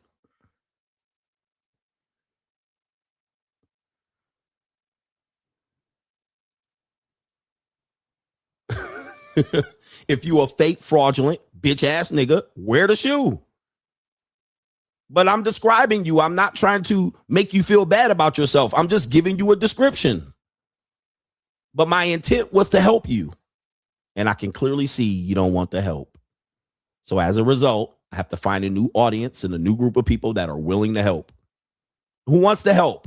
Ladies, you want it? CGA for sale.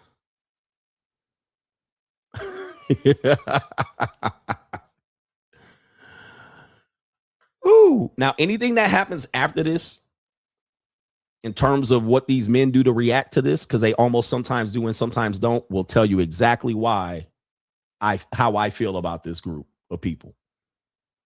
Because instead of responding, they get pissy like bitches and they respond like they mama taught them.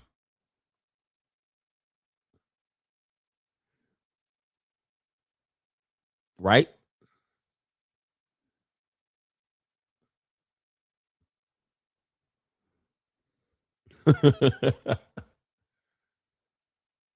We got our brother Love W says, Coach, I'm born and raised in Central Alabama and finally got myself up to 14K a month. Leveling up definitely shows you that life is like an elevator. As it goes up and down, people get on and people must get off. All right. They can only handle so much and you're only going to go so far. Okay. Shout out to you. Congratulations. Not everybody's meant to be a winner. And if that's you, you have two choices. Be a loser or prove them wrong. Big Boy says, Coach, I believe if we attach certain freedoms, attack certain freedoms like gun ownership, voting, driving, having sex, and other sane people do, anything that they do, this mental health ish would vanish overnight. I agree. As soon as you tell people they can't vote and because they're in therapy, people will stop acting like they have a mental health issue. I said that. Okay, you're in therapy, you can't vote. Now niggas' brain stem's gonna get developed real quick. Oh, you on mental health meds? No gun, you can't drive, no vote. All right, that's simple. Because that would be the right response to a person that is self-diagnosing or has been diagnosed with a mental health disorder. I said that for years. You can't drive then, nigga. All right, you got to take Ubers and the bus. If we catch you driving, your license suspended, nigga, you getting arrested. That would help right away. Motherfuckers will get clean and sane real quick. They'll get sober real quick. Motherfuckers will start working real quick. They'll figure out how to go get a job. All right, so, okay, you can't vote in the next election. You're in therapy on mental health meds. Nigga, that's an easy one, but of course, the New World Order won't go for that. All right, they ain't going for that shit. All right? But yes, I'm Coach Alini. That's how you do it. You sober motherfuckers up real quick. You ever been high or drunk and some shit happened? Right, you high, drunk. I'm so drunk. I'm so high. And something happened and you like, damn, you snap out of it real quick. You wasn't that drunk or high. You wasn't that drunk and you wasn't that high.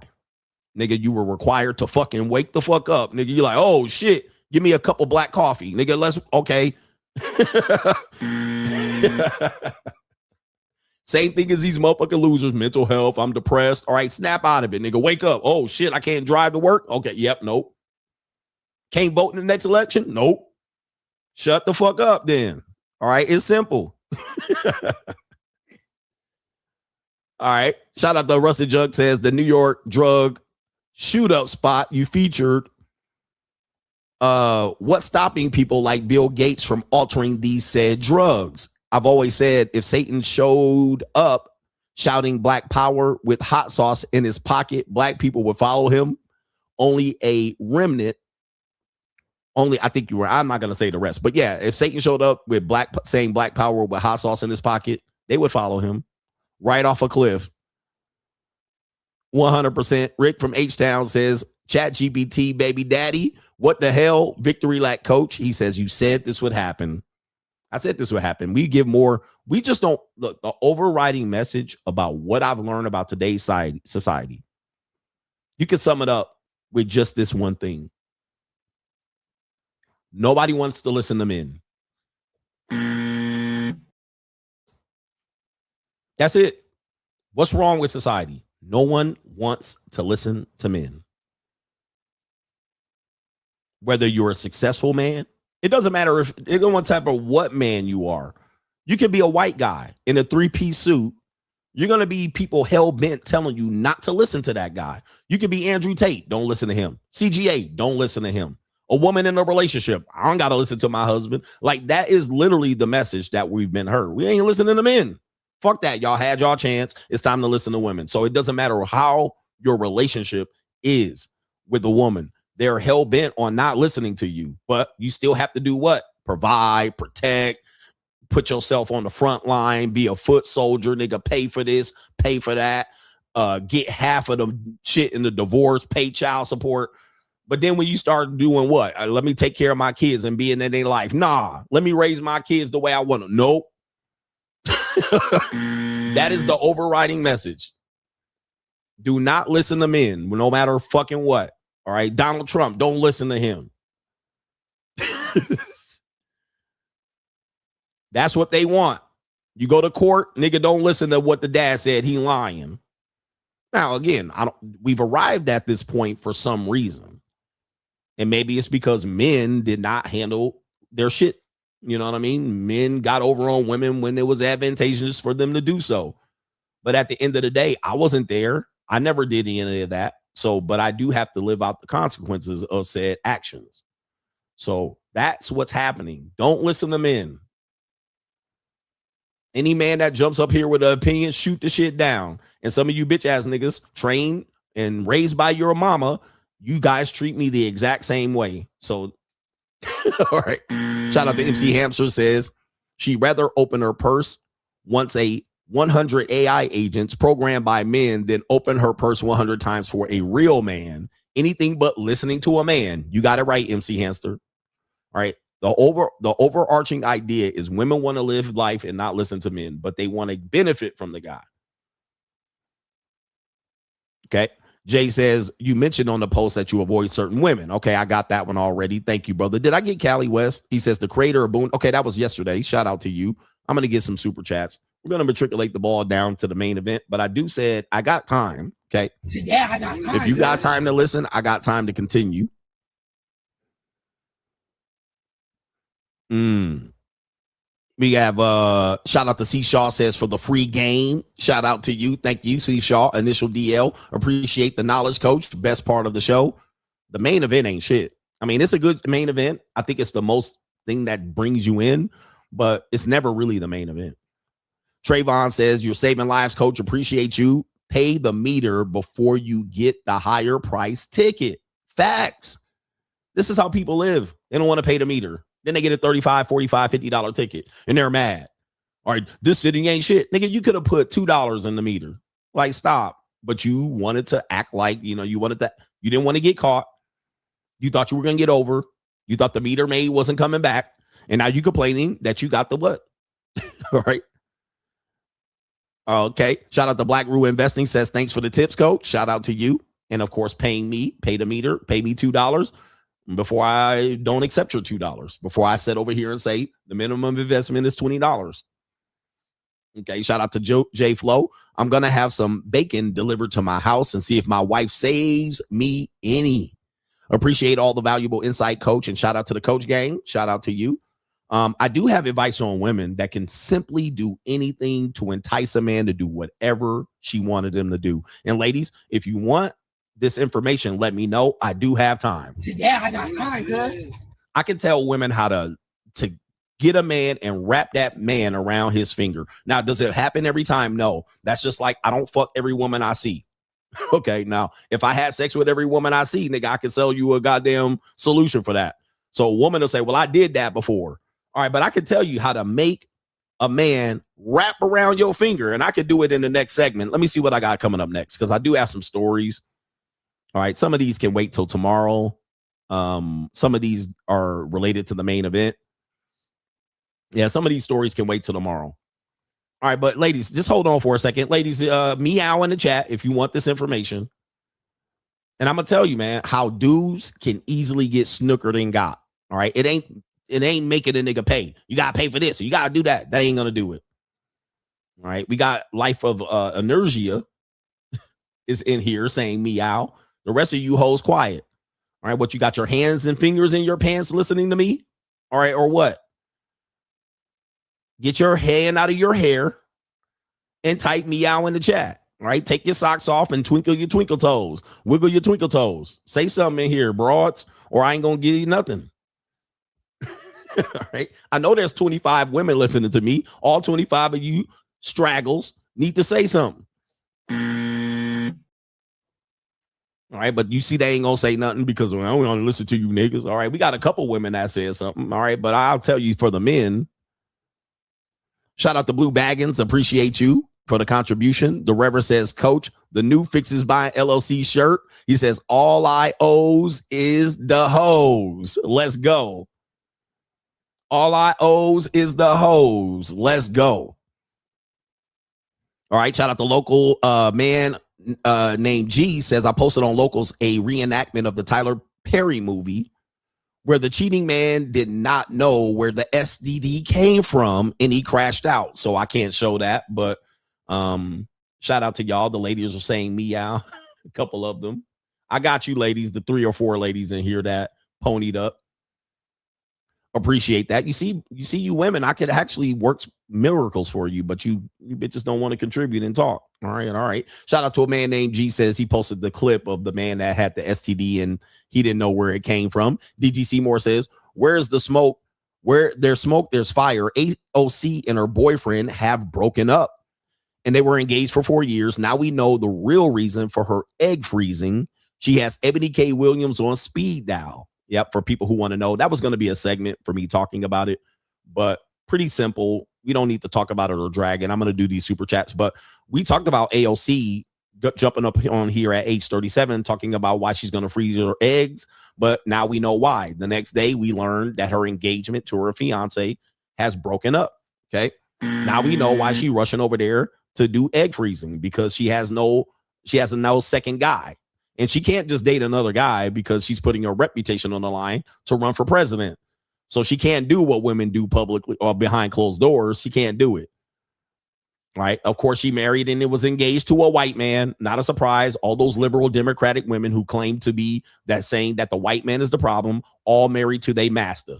All right. But that's neither here nor there. Kamala Harris, Ketanji Brown, AOC, any of these liberal broads that be telling you tap dancing at the barbecue and handing out catfish nuggets, all married to the white devil slave master at the end of the day. They zaddy. All right. So I don't want to hear that shit. All right. And then they want to blame me for dating young Asian and white women at the end. Get him, daddy. All right. DG Seymour, shout out to you. All right. Hey, shit, I wasn't born yesterday. Tranisha says, there is some part of women that are monogamous because we get stuck on one guy, and Granny tells us to not keep all the eggs in a basket and don't be too available. Have you ever thought that you were the crazy ex-boyfriend, not insecure, controlling, just crazy, sexy, cool? Well, that's getting into 50 Shades of Greg. The way you attract women and get them initially attached is being the crazy guy, toxic, somewhat controlling. Even if it's a little level of toxicity, a little level of controlling, checking on her, she'll initially like that. That's 50 Shades of Greg. That's the art of seduction. Now, long term, that's not a good strategy. I mean, you might get her locked in. There's some women that go back to men like this, and that man plays in her face and cheat on her. So yeah, I mean, I've noticed that when I've exhibited those type of behaviors, I've had a lot more control over the women. All right, the minute I was a bitch ass nigga, a beta male, the good man, guess what? Shit didn't work. But the minute I start telling the bitch to call me daddy and slapping her on the ass and giving her a light choke and tugging on her hair, all right, and she starts squirting on the bed, guess what? Bitch ain't gonna leave. She been dickmatized. All right, so But then she gonna have her mama telling you, oh no, don't go with that nigga, and her best friend telling her, don't go with that nigga, but her pussy purring. All right, her pussy purring, and her pussy is the one, and her heart, pussy got her heart. Right? And she gonna have to find some way to detach, but that seduction she can't break.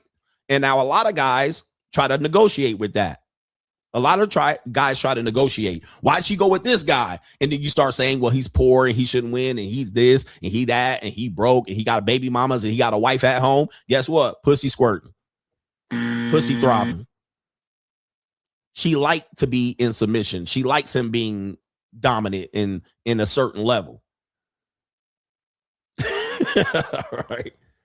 She like that. Now, only a certain amount of time of this is the tide gonna turn. You're gonna choke her a little bit too hard. You're gonna put a bruise on her ass, and now all of a sudden she reporting you. And this is not a good long-term strategy. Seduction is good for short relationships, right?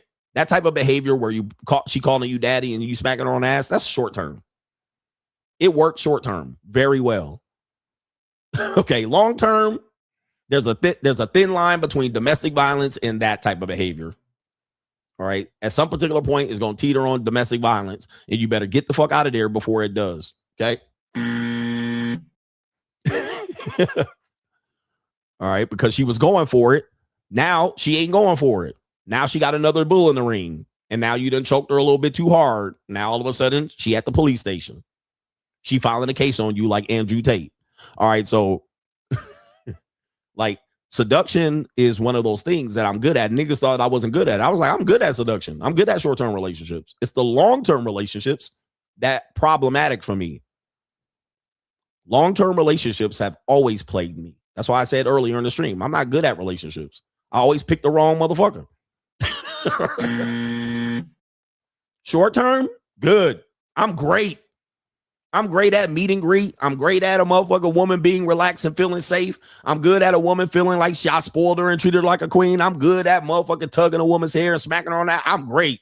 All right, I'm motherfucking damn near undefeated because none of these bitches have came out and said I fucked them over doing that. Now, where I've had problems are long-term relationships because these hoes be trying to play in my face and double dipping, and then the shit end up kicking me in the ass. All right, so when the love and the lust is gone, then reality strikes, and now bullshit starts to ensue. Everybody get what I'm saying, and I've admitted that for many years. Coach, don't got no game, bro. I don't got game. I don't got that problem. I'm good. I'm good getting it for free or a fee. I've never had problems there. All right, my problems are when bitches move in, when they want to get engaged and married, or they get pregnant. All right, now the shit starts going left. All right. Stars going sideways and shit when I catch feelings for a broad. Now it's the motherfucking Titanic whistle. All right. It gets crazy and wild then. Now I'm negotiating and trying to figure out how to. Nah, bro. I'm trying to be an alpha and a simp at the same time. Shit don't work. Yeah. It don't work. I'm trying to possess her and control and protect her. The bitch want her freedom. All right. It's like, what are we doing? All right. She want to go out and go on vacations at nightclubs. And I'm like, hey, wait a minute. I thought you were mine. Trying to control the bitch and own the pussy. Nah, bro.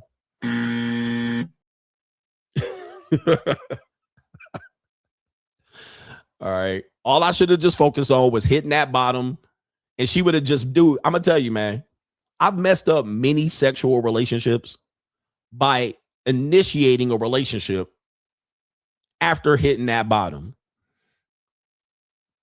There's women that I used to dug out, hit that bottom, have them squirting and shivering on the bed.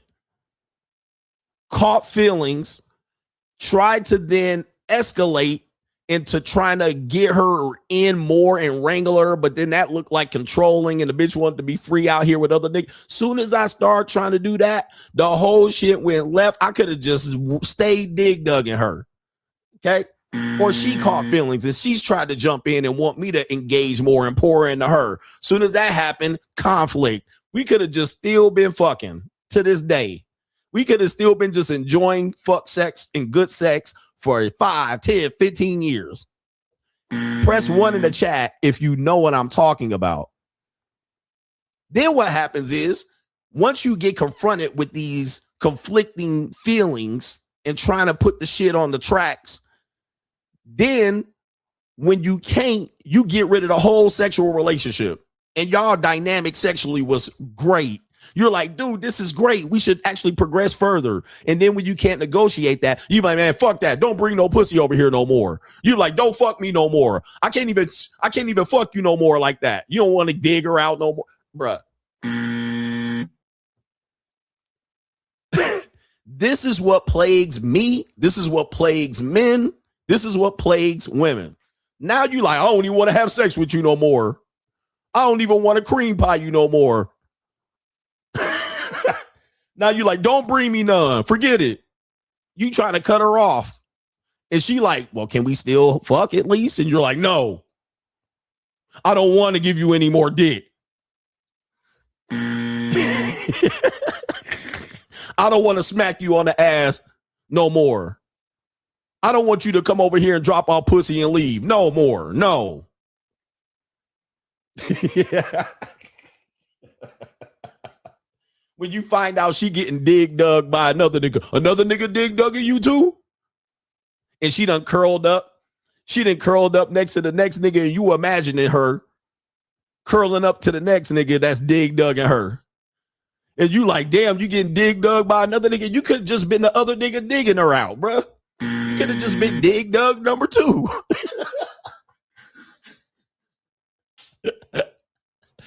But nah, nigga, you like another nigga dig dugging you? You slobbing on another nigga? Nah, fuck that. You done cut her off. You could have just been dude number 2. But nah, you call feelings. There was no relationship. You call feelings. She was certainly happy to play this role, but now you didn't cut her off and shit.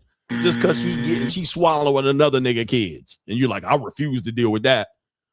But she was swallowing another nigga kids the entire time you was digging her out the first 2 years, bruh. The whole 2 years you was digging her out, she was getting dug out by the other dude the whole time. In fact, the other dude was digging her out before you met her. What? You was dig dug number 2 the whole time. You've been the second man and the third man the whole time. You thought you was the number 1. You've been number 2 and 3 the whole time.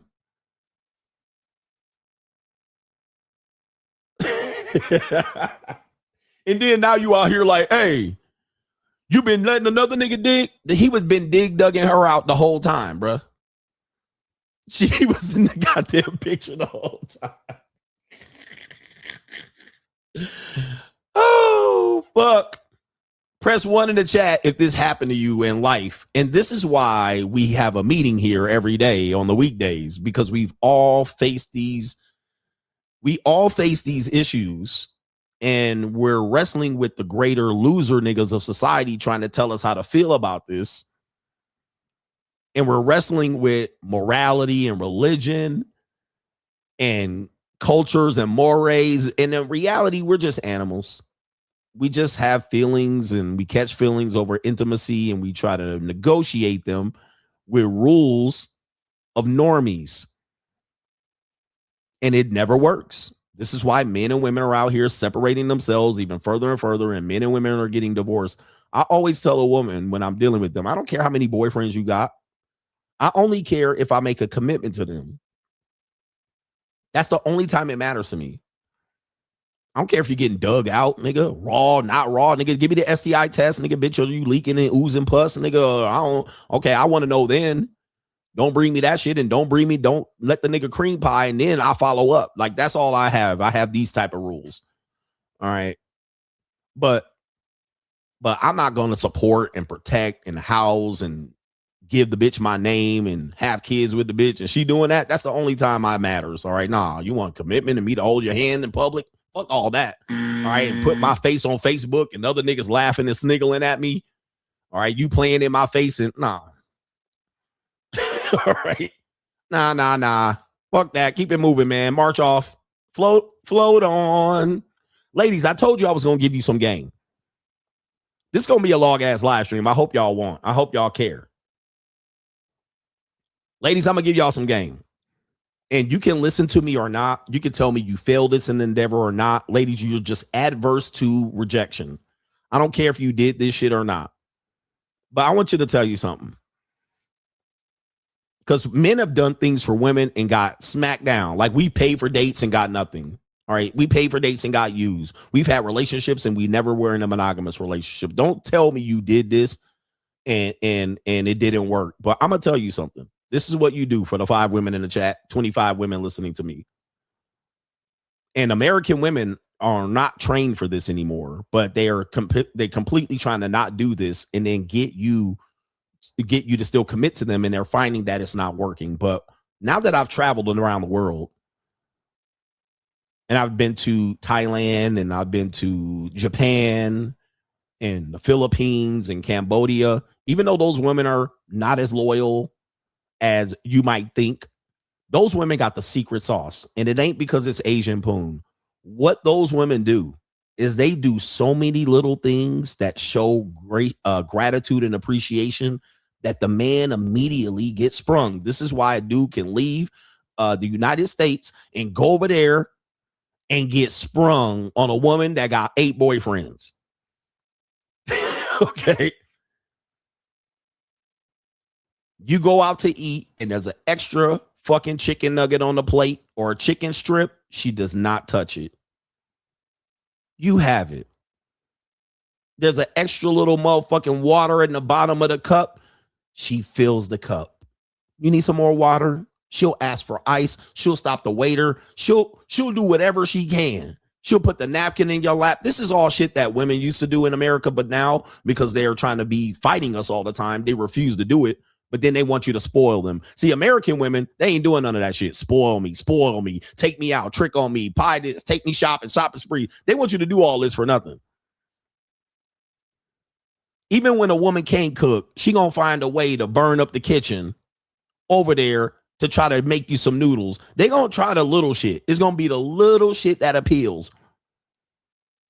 They'll get in front of your face and kiss and peck on you and shit, knowing you from definitely very little. All right, very little.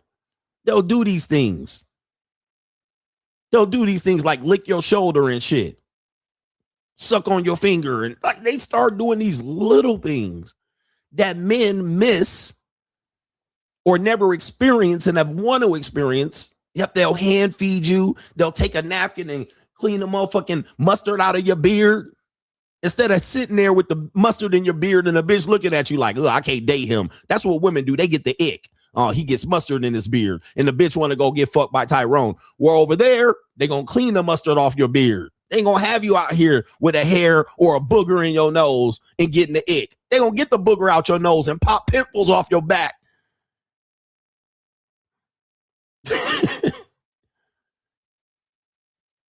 And the incentive is they get some protection or provision or whatever. They get to maybe be an honest woman or whatever the fuck it is. I don't care what it is because I say not all women are monogamous. This is where American men get it wrong. They be like, well, if she really like you, she'll pay. No, that ain't like, nigga.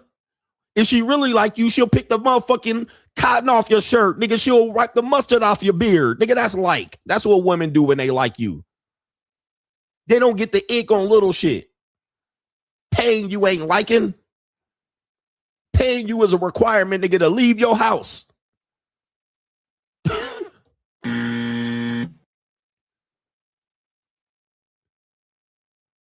She like you if you out there with the fucking straw and then hitting the bottom of the cup. A woman that really wants to rap, she'll fill your water cup up. She'll be like, oh, it looks like you're out of water. Fill it up. I mean, this is simple, but we've gone away from this. We've gone away from this drastically, so much so niggas got to get on the plane and fly 5,000, 9,000 miles to get it.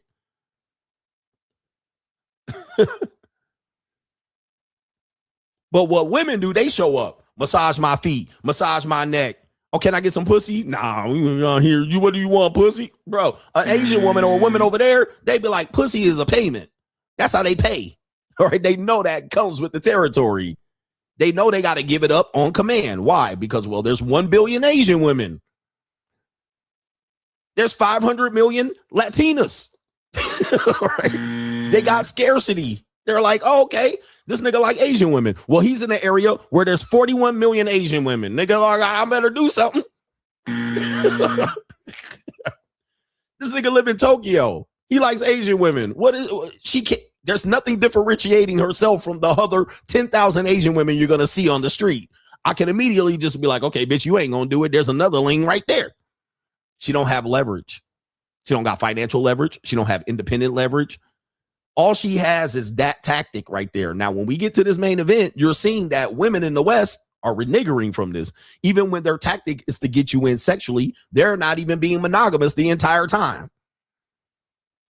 They won't even give you sex when you need the sex, which is a requirement of monogamy. Look, to incentivize a man to be monogamous, that would mean she would be willing to fuck you when you want to get fucked, right?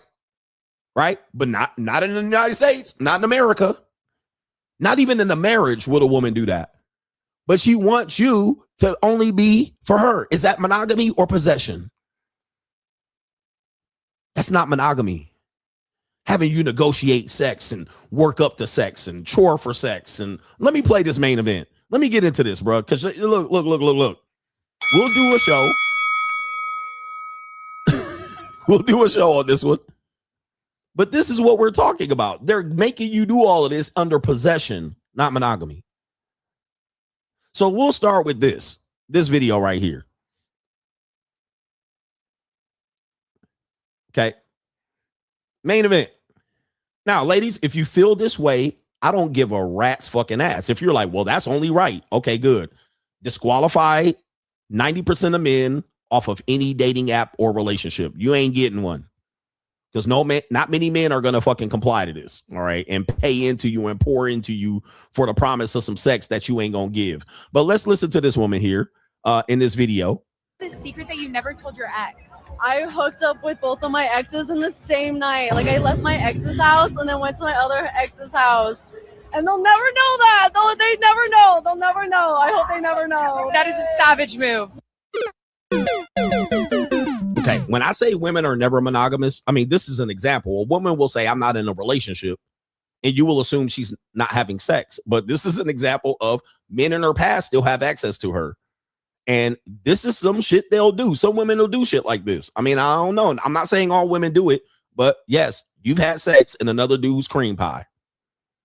We don't know. I don't know how many men this happened to, but I can assure you, if you've been intimate, like these niggas about here, I got 100, 200, 300, 400 body count. There's a high chance you followed up another dude and you didn't know. So just know you've been cucked out. I get it for free. I don't pay. You've been cucked out. I'm pretty sure you've been there. A woman, look, that woman said earlier, if a woman's in a relationship with you and you're not paying, you're what did she say? She said this right here. This is great. A girlfriend that loves you when you have nothing has another boyfriend. That's what she said. A girlfriend that loves you when you have nothing has another boyfriend. That's an example of the dual mating strategy of a woman say, okay, I'll be with him because he's broke. Well, a broke guy, just know that she got another boyfriend. Right? That's getting it somehow. You're sharing her. Don't come out here and brag that you getting it for free and you're not paying. Nigga, you might be in here following up another nigga cream pie because women got a double book. They got to find a way to make all the men happy. Okay. All right. And it's always these looking ass women. It's always these. Always the one nerdy, kind of eclectic, kind of unassuming, not the one dressed like a complete hooker. It's always the one that's a 2, 4, or a 6. Okay. It's always these type of women. Kind of like, oh, I'll break her. I'll teach her something. It be these type of women out here doing this shit to you, bro. Women in men's fields, thank you. What is a secret that you never told your ex? I hooked up with both of my exes in the same night. In the same night. Probably raw, too. More than likely raw. Like, I left my ex's house and then went to my other ex's house. And they'll never know that. They'll never know that. And like I said, you're going to always be the last to know. It's always these women. You're like, oh, she seems nice. She needs a relationship. And boom. They'll never know. And like I said, a lot of guys won't admit this. I'm just telling you as a man, you ain't never the only one. Ever. Now, there might be a point where you are like, I always say women don't operate in monogamy. They operate in a gray area. Just like you can be with her, you argue, she'll take a break and go out to girls' nights out, get fucked, come back, and then y'all make up by Tuesday. It wasn't cheating. Right? That's a gray area. Or she'll have the other bull in the ring. She'll never physically cheat. She'll just emotionally cheat and then act like this. Oh, don't worry about him. You'll break up. And then before you motherfucking recover from the breakup, they're already in a relationship with the next nigga and sleeping with him. So that's an example of that's not monogamy. That's sexual exclusivity, barely in a gray area. Barely. Now, that's not to say that men don't cheat. We can do a whole show on that. All right. And ethical non-monogamy versus men who cheat and sneak around. That's a whole other show. We're talking specifically about how men are thinking women are monogamous and they're never really monogamous. They're never really monogamous. They're in some sort of situation. Like they'll be on a dating app, but they haven't broken up with their boyfriend. I had a woman move in with me and she set up the move in as a roommate and she was still in a relationship. The nigga didn't know until the day she was moving out. And we had planned for her to move in, ran her credit, all of that shit a month and a half before. She brought a friend of mine. The way I met her was through a friend of mine. And he was like, oh, you looking for a roommate? He brought her. I knew about the breakup a month and a half before he knew. Okay. As soon as she got to my house and moved in, she was fucking a whole nother dude. She fucked the dude that introduced me to her. So this is what I'm talking about. This is not monogamy. Like, I have enough experience to know they're not monogamous, bro. They always got some shit going on in their back pocket or doing some other shit in the gray area or tiptoeing through the tulips. It is what it is. All right, what is this here? All right, they tipped in the water. They got another nigga in the back pocket. They got a male best friend, a gay best friend, and now he's straight all of a sudden when you broke up. Like, he was not gay. He was just bisexual. Like, yo, cut the bull. All right, we got this one right here. This is a man with a woman. I don't know who these people are, but they appear to be Indian, red dot, or Pakistani. I can't tell. Bollywood. Anybody know who these people are? All right, take a look at this man dressed like a genie. All right, and then this woman right here. Listen to this conversation, man. This is crazy. And take a look at how this man's looking at her right now. This is crazy work. Let's listen to this. Deodorant Dodgers, you guys are a disgrace. He had just come out of a relationship. I wanted to be single for a while because I had come out of a couple of difficult relationships. And I was going through this phase where I said, I just want to not be attached and not be committed. And I just want to have fun because this is the age too. And, and he comes along. And so I didn't commit. In fact, until he proposed to me, there was no real commitment as such. Even if we were technically allowed to maybe see other people, we would just keep coming back to each other. Look at this nigga. Look how you looking at her.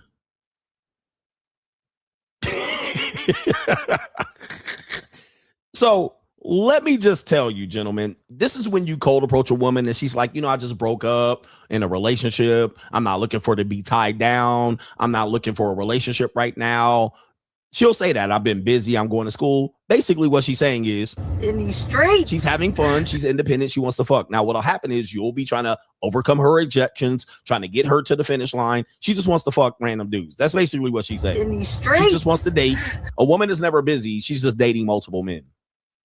She's like, I'm at my friend's house and I got to go here and I got to go to a brunch and I got to go to my nephew's birthday party. No, they dating and fucking somebody else. All right, period. All right, always just assume that and you'll be fine, or else you're going to get stabbed in the eyeball. So take a look at how he's listening to this. Okay. I got to study. I got to do this. I got to go to work. Fucking somebody else. That's basically what they're doing. Let's continue. So I did meet other people, but I wasn't interested or excited by anyone else that I was seeing. And in my mind, I was committed to him. So I would meet other people, but at the back of my head, it was like, I'm going back to him. And that's you. Ladies, I love when women talk, bro. I love when they talk. Look at that. Now, she said, in my mind, we weren't in a relationship. She didn't say, I told him what I was doing. You see the difference? I told him I was dating other men. I told him I was in these streets. I told him. It's always in my mind. He should have known. That's why I tell you they're never monogamous. He was like, in my mind, I was with him, but in these streets, she was getting cream pie by multiple men raw and sucking off. Bro, you cannot deny what I'm teaching today. Let's go back to that. And that's basically, he's the dash you guy. And then in my mind, I knew I was going to come back to him. That's what she said. While I was dating these other dudes, it was always him that I was going to make pay for the relationship. He was going to be the one I was committed to. But in the meantime, raw dog over here. Come on, man. Is it making sense? Guys, when you're dating a woman, this is the same thing going on 99 times out of 100. Bumble, Tinder, Hinge, whatever it is, Millionaire Match, Seeking Arrangement, whatever it is. I don't care. You cold approach her on the street. They have in mind who they want, but in the middle of all that, they playing. They playing. This is a female dating strategy. In fact, before we finish this clip and go ahead and bring it back, I'm just trying to teach here. And they're told to do this.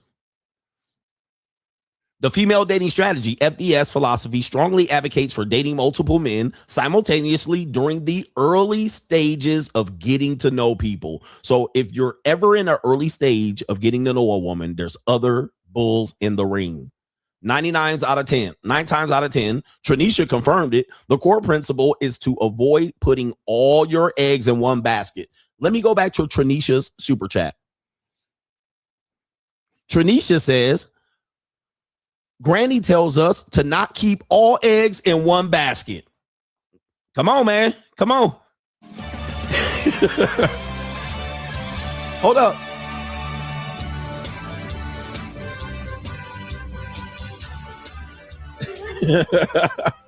Hold up. Y'all ain't hearing me though. That's her chat. It says, Granny tells us not to put all eggs in one basket and don't be too available to one man. This woman, this female dating strategy just said it strongly advocates not putting all eggs in one basket during the early part of the relationship. Okay. So when you're dating women, matching with them, taking on dates, whatever it is, sugar daddy, sugar baby, whatever it is, I don't care, bro. There's an ex, there's another guy, there's another dude. This happened to me on for a JUCO. This JUCO was saying, I want to do this and I want to do this and blah, blah, blah. And I was like, okay, part of this requires you to do this, right? I started putting some rules and guidelines. And she was like, I do have another sugar daddy that flies me out every other week, every other month to Atlanta. She revealed it. And I was like, bro, you told me you didn't have that. And she was like, well, I felt you needed to know, bro. I was like, well, I appreciate that for you telling me that, but that means then we cannot go any further. And she was like, oh, so you're penalizing me for telling you the truth. Ma'am. Yes, I am penalizing you for telling the truth, but I'm also protecting myself. Why would I do that? Why would you do that to me? See, these are the things that happens. They want you to take them seriously and trust them. Then on the other hand, if you do enough digging, you're going to find out the truth.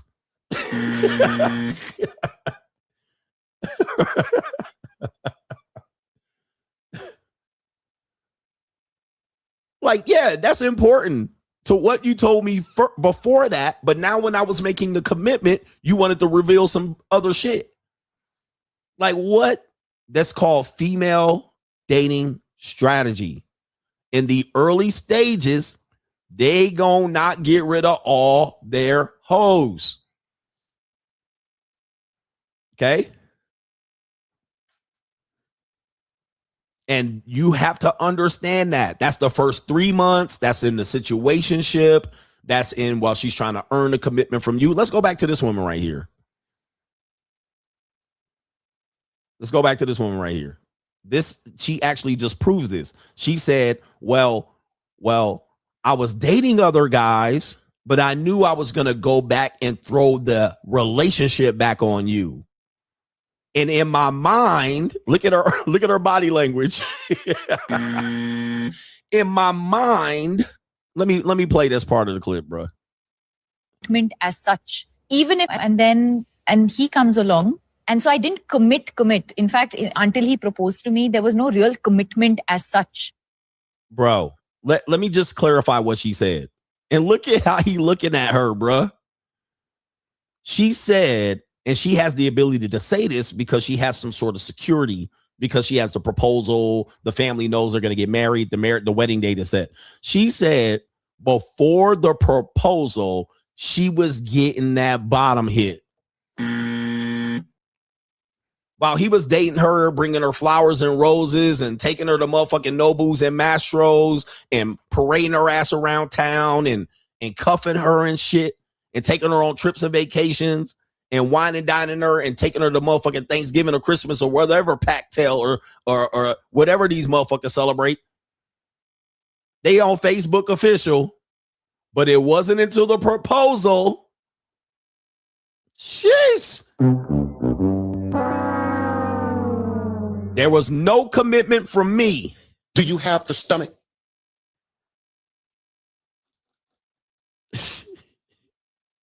And he passing up pussy. I don't know. He probably was cheating too. I'm just saying, but you never thought. And yet probably telling him I'm a virgin. I don't sleep around. I only sleep around every 3 or 4 months. I protect myself by wearing condoms and blah, blah, blah, blah, blah, blah, blah, blah, blah, blah, blah. Commitment as such, even if we were technically allowed to maybe see other people, technically, yeah, we would just keep coming back to we just kept fucking each other. So I did meet other people, but I did meet other people. She probably told him not as often, but it was more often than he thought. But I wasn't interested or excited by. They had no commitment. It was just dick. There was no interest in incitement. I met other dudes. I hooked up with them because most people that are dating, they hooking up. They fucking. All right.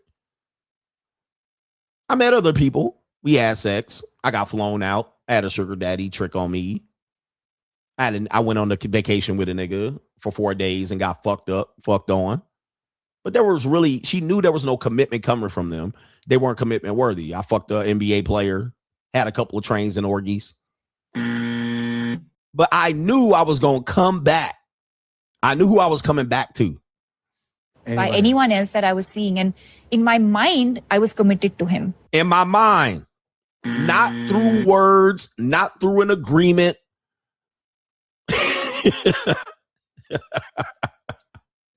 I met other men, had sex with other men. Okay, that's what she talking about. I had sex with other men. I was fine, free, and independent. In my mind. And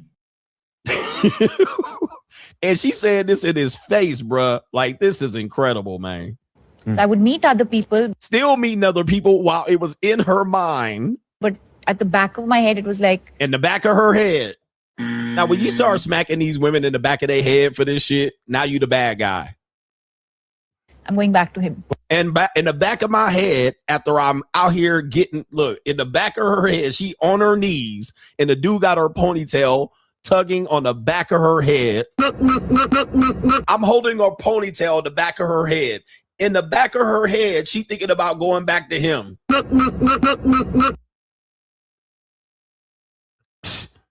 Bruh, man, am I proving my point? Press 1, bruh. While I'm cuddled up, when the bitch playing on your chest and drawing hearts and circles on your chest, she drawing hearts and circles on my chest and getting dug. But while she doing that, in the back of her mind,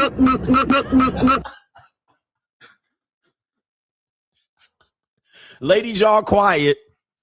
The ladies, those 5 ladies, y'all quiet, bruh.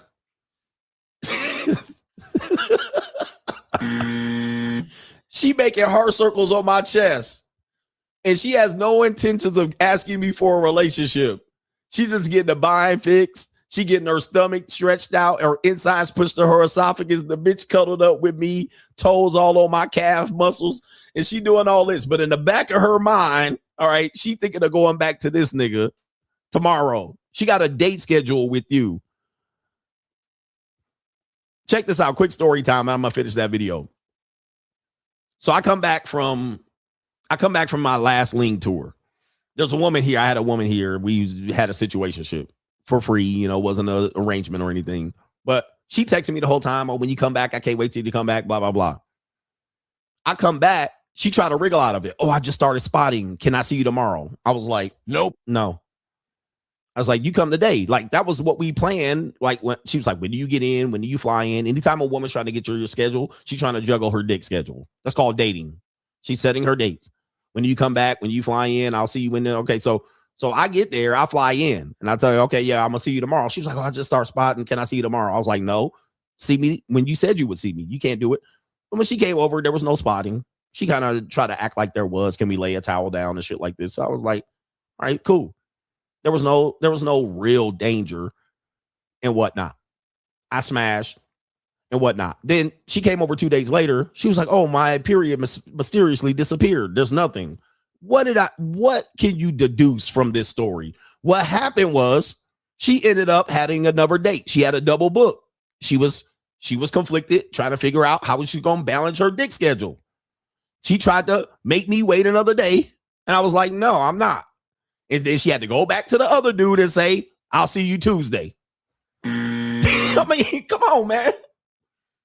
Now, eventually, I did catch her ass on the dating app. Still logged in. I was like, oh, okay, this how you working? Okay, yeah, well, then you just going to be a hookup. And she was like, well, I did want to see if we can progress to a relationship. I was like, nope. Like, you got caught. You're caught. Like, I caught you red-handed. Now you're trying to matriculate to a relationship because now you're caught. Like, nah. I was like, nah, you're good. All right, we just can hook up. She was like, I can't spend the night. No, just come over, drop some pussy off. She was like, well, I don't want to come that far to fuck. I was like, well, don't come. Like, what do you want me to do? Beg you? Jump into a relationship now? Like, no, you're cooked. See you later. You can come over and have sex and leave, but that's it. Yep. As soon as she got caught, she tried to backdoor a relationship. She never denied anything that I said. She ended up trying to say, well, I see you was logged in too. Okay, whatever. All right, I was out of the country. But that's because she was never monogamous, despite the fact that she's saying she was. All right, it's only you. I don't talk to any guy. But then she get caught fucking red-handed. All right. Now, I'm not hurt by this, but what I'm saying is she eventually tried to say, well, the reason I was on the app, I don't check it often. Oh, that's how I caught her. When I came back, that was after I hooked up with her. I went on a dating app during the JUCO show. All right. So people want to know, how did I catch her? What happened was I was doing the JUCO show, and that's one of the apps that I talk about. But then when I was on the JUCO show, I could see that there was a green circle, right, on the message that we connected with. I scrolled down. I was like, oh. And a green circle means that the person is either active or was recently active. So that made me go, oh, okay, so she's still out there. I was like, that's fine. And so that's when I messaged her on the app. I didn't send her a text message. I just sent her a message on the app. I was like, hey, baby. And then the next morning, she messaged me and said, why did I message her on the app? And I was like, bitch, why was you looking? Remember, I was the only one in the picture, allegedly. I knew I wasn't, but. And then I was like, oh, you check your app? She was like, oh, yeah. She was like, oh, I just check it every once in a while. All right, hold on for a second. Okay. And at that particular point.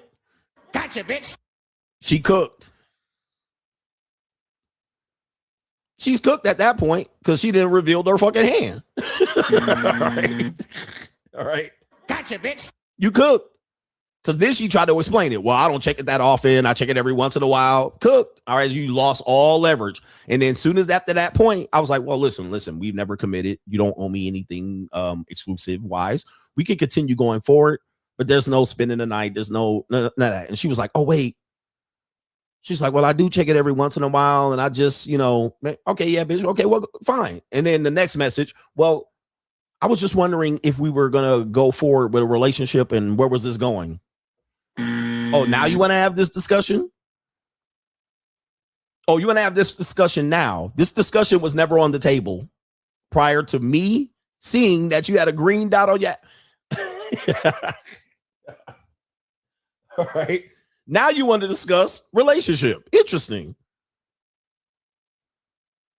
So she had to throw that motherfucking Hail Mary, like, okay, I got to go for broke now. I was like, oh, baby, no, that's not going to happen. But we can continue to hook up. And guess what? As soon as I said, and she agreed, she's like, okay, that's fine. And then leading up to the next day she was going to see me, she was going to drive up. And I told her she can't spend the night. I was like, yeah, you could come through. Because she knew. She must have known, man. I said something. I was like, yeah, you could come, but you can't spend the night. And she's like, I'm not going to drive all the way over there to drive back home. I was like, well.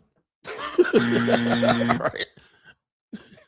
So I pulled it all the way back. All right. Instead of pushing it forward. Okay, I'll give you a relationship. All right. So you can stop being on the app. I just pulled it back.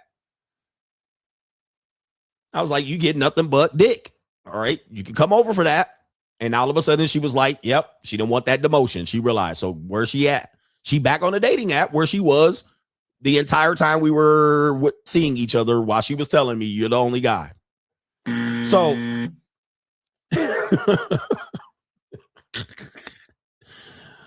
so this is, again, this is not feelings. This is me understand how women work. How they work. Now she back. What happens is they have a priority. Like, look, they have a priority of who the guy they're trying to get to, right?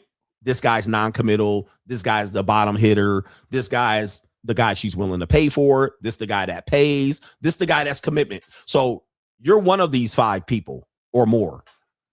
For her, she was like, okay, this is probably the more better polished guy. He's more commitment oriented.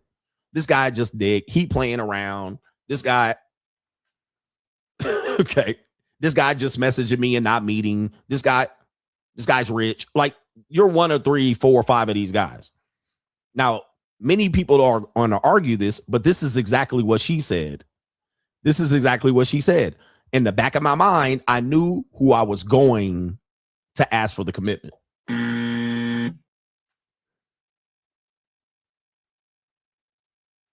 Okay. In the back of my mind, I knew who was going to be the committal type. And I knew how I was going to push that onto him. The player guy, the nigga that's just dropping dick off, the nigga that I'm paying for dates, the nigga that he pays for me to dates. Nah. But you're going to be, that's you over here. So she didn't try to push that on me. And that's you. All right. And I was like, nope. You getting demoted back to you just the pussy. All right. Just drop it off. Anyone else that I was seeing. And in my mind, I was committed to him. So I would meet other people, but at the back of my head, it was like, I'm going back to him. I know there were 2 or 3 suitors within the first 6 months. Look at that. Now, he basically just played back what she said. I knew there were 2 or 3 suitors in the first 6 months. Guys, this is all women, and she's acting surprised, but that's exactly what she said to him. How is she surprised? What she's surprised at is that he knew. He might have done his own recon. He might have accepted his fate. He might have known. But she acted surprised. He's like, I knew there were other men, and I probably knew who they were, and so forth and so on. But 2 or 3 suitors. I love the way you made this into Bridgerton. Yeah, I mean, a lot of guys were courting her. Okay. But I think it was like who? Who? Yeah. See, he knew.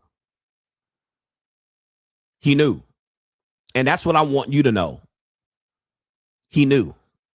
He probably did. Look, women are kind of sloppy with it, right? And she's like, who? He probably know their names. You know how? Because, that one time she didn't turn her phone upside down on the kitchen counter or on the fucking dining room table. The one time she went to the bathroom and happened to just leave her phone out there. He looked over at that. Oh, there's David. There's David. After 6 months, he didn't see a couple of pieces of information. He didn't logged on to Hinge and seen that green circle. He didn't call her ass in the act. He didn't seen her try to twist the phone like this and type in text and that. He didn't call her ass on AirPlay and that motherfucking text message popped up. So he knew. 6 months. Yep, he's seen that WhatsApp. So after 6 months, you're gonna catch their ass red-handed if you look. If you look, same thing, guys. I have a rule that any woman that's in my house or around me, I'll take her on a date. She can't put her phone upside down. She either puts it in her purse or puts it right side up. Or I ain't doing shit. I ain't paying for shit. We ain't eating dinner, nothing. All right. Now, these women are so programmed to do it that they gonna keep doing it, and I have to say, turn it up or put it away. Okay. So that's how I deal with women. All right. Turn it up right side up or put it away in your purse. But do not put it upside down. That's just telling me what you're doing. You're being secretive and shit. Or if you put it upside down, I'm going to pick it up and check it. All right. So I'll tell her that. If you put it upside down on the table, I'm going to pick it up and look at it. And they'll put that shit in their purse. At that point, I know she's a fucking whore. Okay. She's a whore at that point. There's no relationship. There's nothing serious. Soon as she's shown me that that's how she's operating, there's nothing she's getting from me. She is non-monogamous at that point. So when she start asking for this and asking for that and want to do this and want to do that, she ain't getting shit from me unless that phone is right side up or it's in her purse. That's it. But that phone got to be right side up.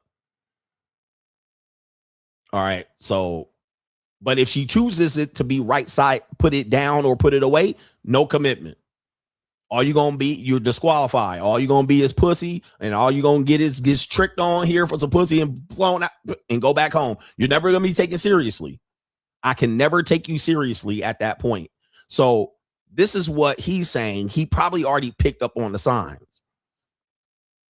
And let's say it was right side up and Dexter texted her. Okay, cool. At least I know. At least I know Dexter texting you, and John and David and Pactail and Pashtail and Son John and Ricky Tan. All right, cool. Let all them niggas text you at the same time where you at and all of that shit. Cool. I'm fine.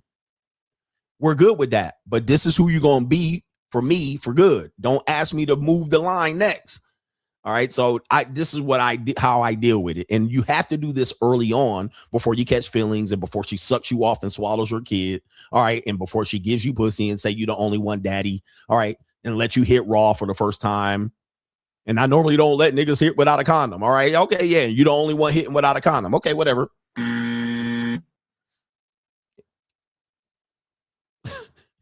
There's always another. So that's how I move before there's any level of feelings for them to play and toy with you.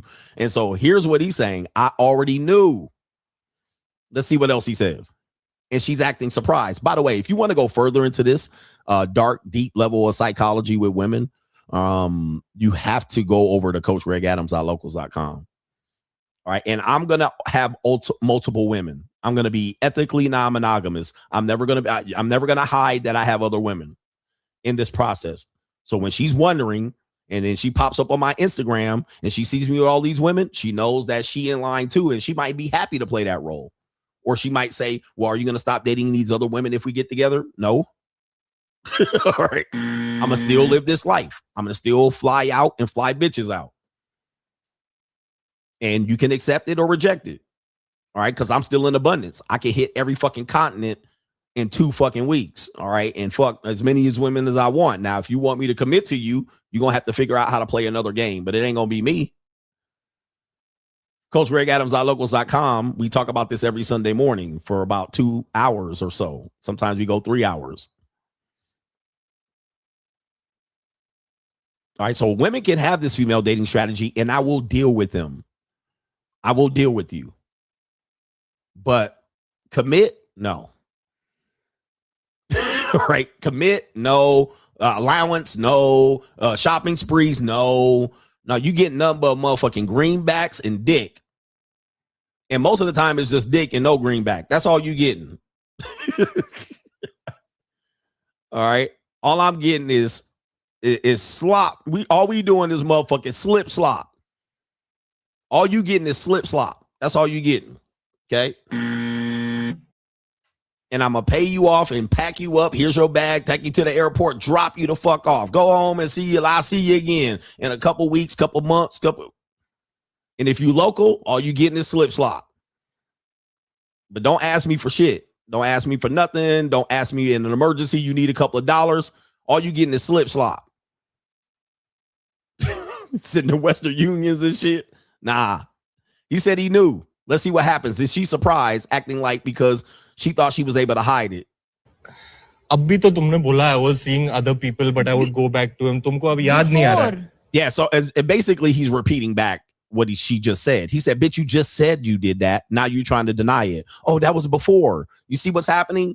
This is the mental gymnastics. They'll have you out here arguing this shit. She literally said it. He repeated that he knew it, and she acted dumb. What? And then he repeated back, bitch, you just said that.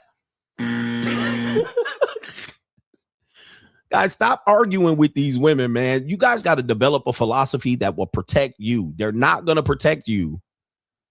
He said, you just said.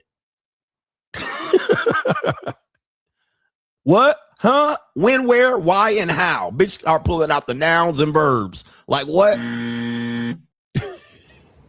Yeah, no, I can't remember. I can't remember the people.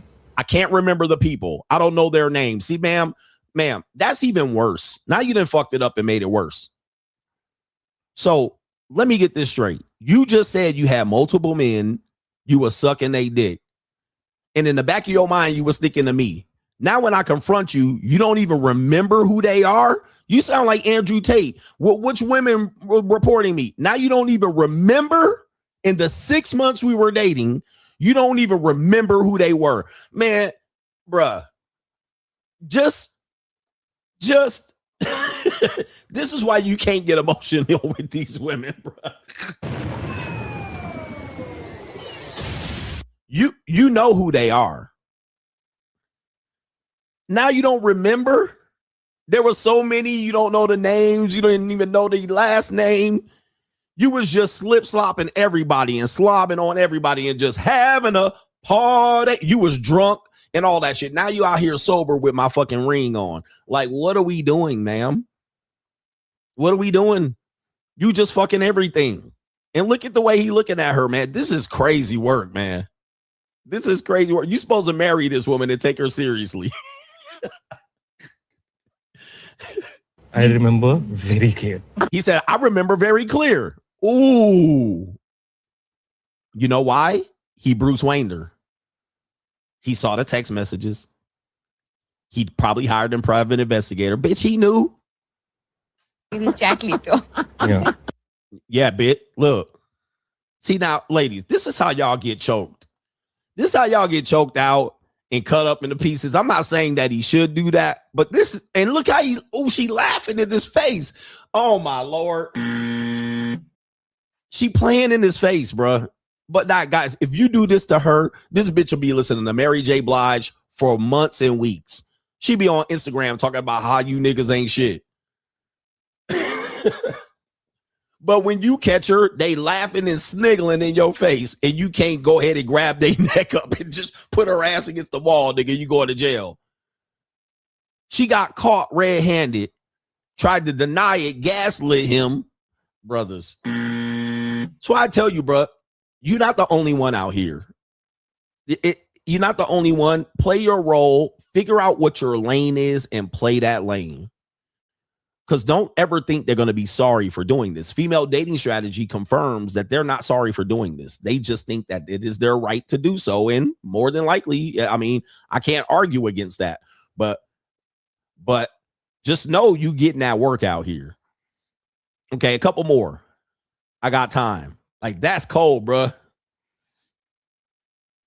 We got a woman that says so we're going to take it to another lane. All right, shout out to the women, but I'm a good one, coach. What about me? You're not this schizoid right here.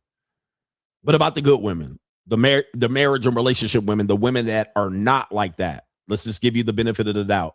This woman says, women forced into sex by fear of rejection. In essence, they're only, and I played a video of a woman saying this yesterday, they're only having sex because they don't want you to feel rejected or them to get rejected or them lose you in a relationship.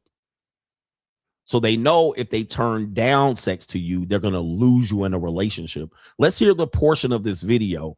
They're not given you intimacy because they want the intimacy. There are always 100 reasons why they're having sex and giving you access. not because they lust or love after you. They have a person for that lasts a short term, but the guy that lasts a long term, she don't feel that way about you. Let's play this clip. A real uncomfortable conversation right now, but women are so afraid of rejecting men because of the circumstances that I feel like every single solitary female that I know has been bamboozled into uncomfortable sexual situations.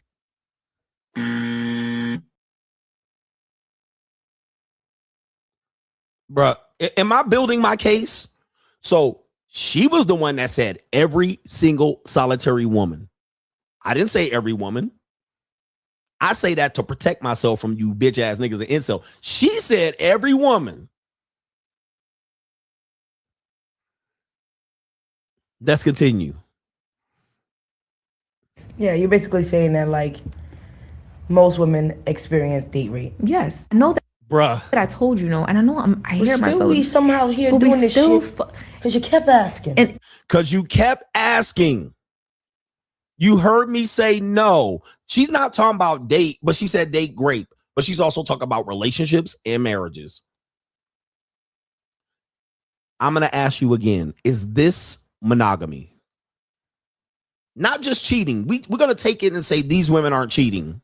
They're not female dating strategy. You've committed to her. Is this monogamy? By definition, what are they describing? Is that monogamy? No, that's possession and control. That has nothing to do with love, romance, or monogamy. This is not monogamy. They're literally trying to do anything but be monogamous. If you signed up and forced me and coerced me and said, well, I want a relationship, and use sex to leverage that, or she either used getting sex to get the relationship or having a lot of sex to convince you to get the relationship, and then pulls back and says, I don't want it, and you're coercing me into it, how is that monogamy? So she'll take you on, she'll let you take her on a dinner, trip, vacation, but you asking for some pussy from a woman that has committed one piece of pussy to you, and you can't get no more, or you lose her. She didn't say, well, I really don't want it, and I say, no. Now, listen, ladies, I agree. You can say no to me anytime, and I can agree to be like, okay, yeah, good. I'm fine with that. But what you're not going to do is tell me that's monogamy. That's not monogamy. Especially then, if I say, okay, if you're not going to sleep with me, I'm going to sleep with someone else. Well, I'll sleep with you, but you're kind of forcing my hand. You're coercing me to sleep with that. Bro, that's not monogamy then. We're not monogamous. You're controlling and possessing and manipulating me and forcing me to comply to your rules of monogamous relationship, but then reneging. Like, this is not monogamy. When I say women are not monogamous, it doesn't mean they're cheating, but they're also leveraging sex against you and weaponizing it. And then giving it to you and saying that you forced them into it or coerced them and pressured them. You kept asking. Like, this is not monogamy. Anybody that thinks this, and ladies, you're well within your right to tell any man no, but you're not monogamous to him. You can go kick rocks. Like, this is not monogamy. You can't trick me. Okay. Any guys, there's many guys in relationships that women do weaponize and leverage sex just like this. They turn you down. They tell you they're going to fuck you today and then say, can we just do it tomorrow? This is weaponizing sex. Then they tell you to play with the kids and take the kids to a hotel room and let her have a day out. They'll tell you to do some chores and fold some socks. And this is weaponizing sex. This is not monogamy at all. Okay. Then coming back later on telling me that one time was date grape and marital grape, and no. And most dudes comply to this because this is the only way they access vagina. Letting the woman leverage and play with them. And this is not monogamy, though. You can just go fuck yourself. Let me give you another one here. All right. This woman is saying something that I actually talk to men about who are wanting marriage. And I say, well, one of the things you're going to face in marriage is that the things that you used to do in the early part of the relationships or the dating phase is that used to be able to grab her and grope her, right? Slap her on the ass when you walk by there in the kitchen, or, you know, used to walk behind her and honk, honk, grab her titties and shit like that, right? I've experienced this when I was married, is that once the marriage happens or the commitment gets there, she's going to want to come back and take control of her own body, right? And she'll say, well, this is my body. I'm not a piece of meat. You can't just smack me, grab my titties and give me the purple nurple and the titty twister and smack me on the ass and pull hair. Now, the part of that is she's just moody and being a bitch, all right, and trying to take control and independence of her body. But then if you stop doing it, she says, well, how come you don't slap me on the ass? How come you don't give me attention? How come you don't do these things? How come you don't initiate? So you're penalized. You don't initiate anymore. Or she'll tell you how to initiate. Well, just don't slap me and grope me. Do this and do that.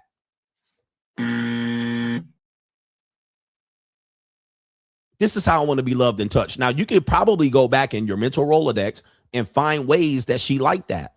She liked that. And Tranisha talked about it. In the first couple of weeks of the relationship, she liked it. She liked it. She responded positively to it.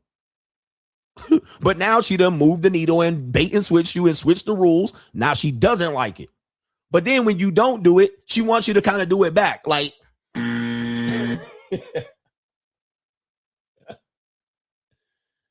let me show you this right here. So she'll say, this is your body. This is yours, daddy.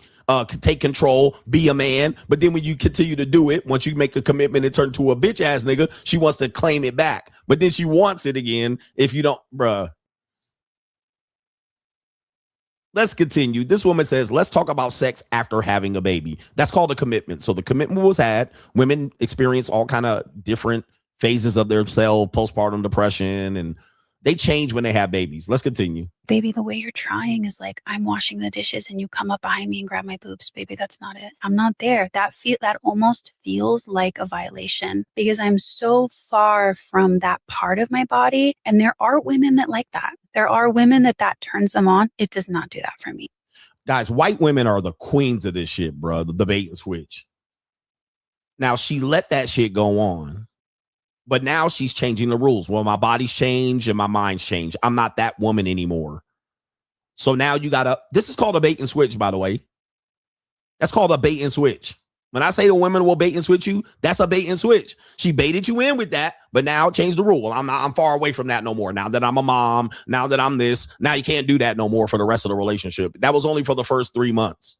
Now you have to manage the marriage without that. No more daddy, no more pulling hair, no more just her sucking your dick when she walks in the room. Yeah, I'm far away from that now. Why? That's a bait and switch.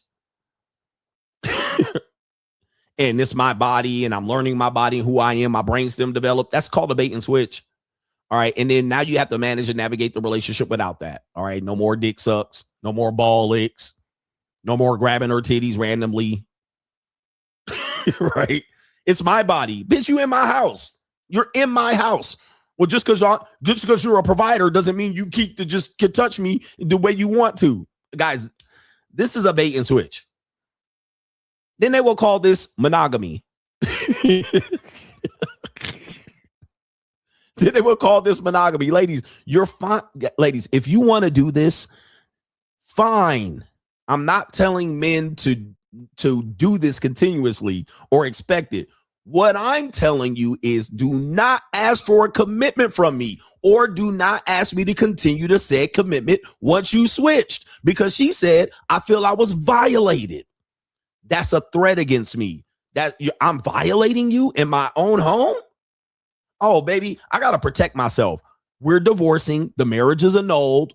Get the fuck out of my house, or I'll get out of your house, whatever it is. But once you said I violated you, or you feel violated by me, the relationship is over.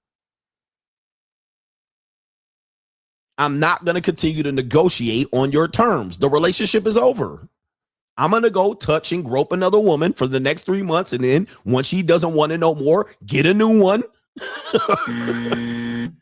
Okay. Soon as y'all want to keep bait and switching after 3 months and a baby. All right. Okay. Well, next one up. But you can feel like this. I'm not asking you, I'm not telling you you can't feel like this, but do not ask me for anything, a goddamn cotton picking dime or a commitment or to sit there and okay, we won't fuck tonight. I'll just go ahead and I'll just go ahead and lay over here going to sleep. Because I didn't try to reach over and touch your titties and you feel a certain way. And I feel like the majority of women can relate to this, who are at home with kids all day caretaking. You're so far from your sexual self. Damn, pussy gone. You're so far from your sexual self, all because she didn't have your kids. And here you come. Hi, honey, I'm home. Honk. Now, no pussy tonight. All because you didn't get on your knee and beg and plead. All right. You've been not honking on titties. You've been trying to survive today without looking at other women's titties and touching their titties all day. Now you come home, you just want to touch on a titty that you provide for, a titty that another kid sucks milk out of. You're like, all right, I have a woman at home whose titties I can touch. And then as soon as you touch them, she feel violated. Honey, I'm not there. I'm not my sexual self. I'm like, wait a minute. Okay, I'm going out to the titty bar. There's oily titties at Sapphire. And this woman's gonna, for $15, rub her titties in my face. Simple. You're non-monogamous. And I'm non-monogamous. At the moment, you're far away from your sexual self. Like, this is insanity to me, but of course, this is how they think. And then when you don't initiate, then they're like, what's wrong with you? You don't find me sexy and attractive? At least for me, right? I agree. And we have talked about that with the just intrusive physical touch from... Intrusive physical touch from your husband. From your monogamous husband, your cohabitating partner, your spouse, your baby daddy. Is this monogamy?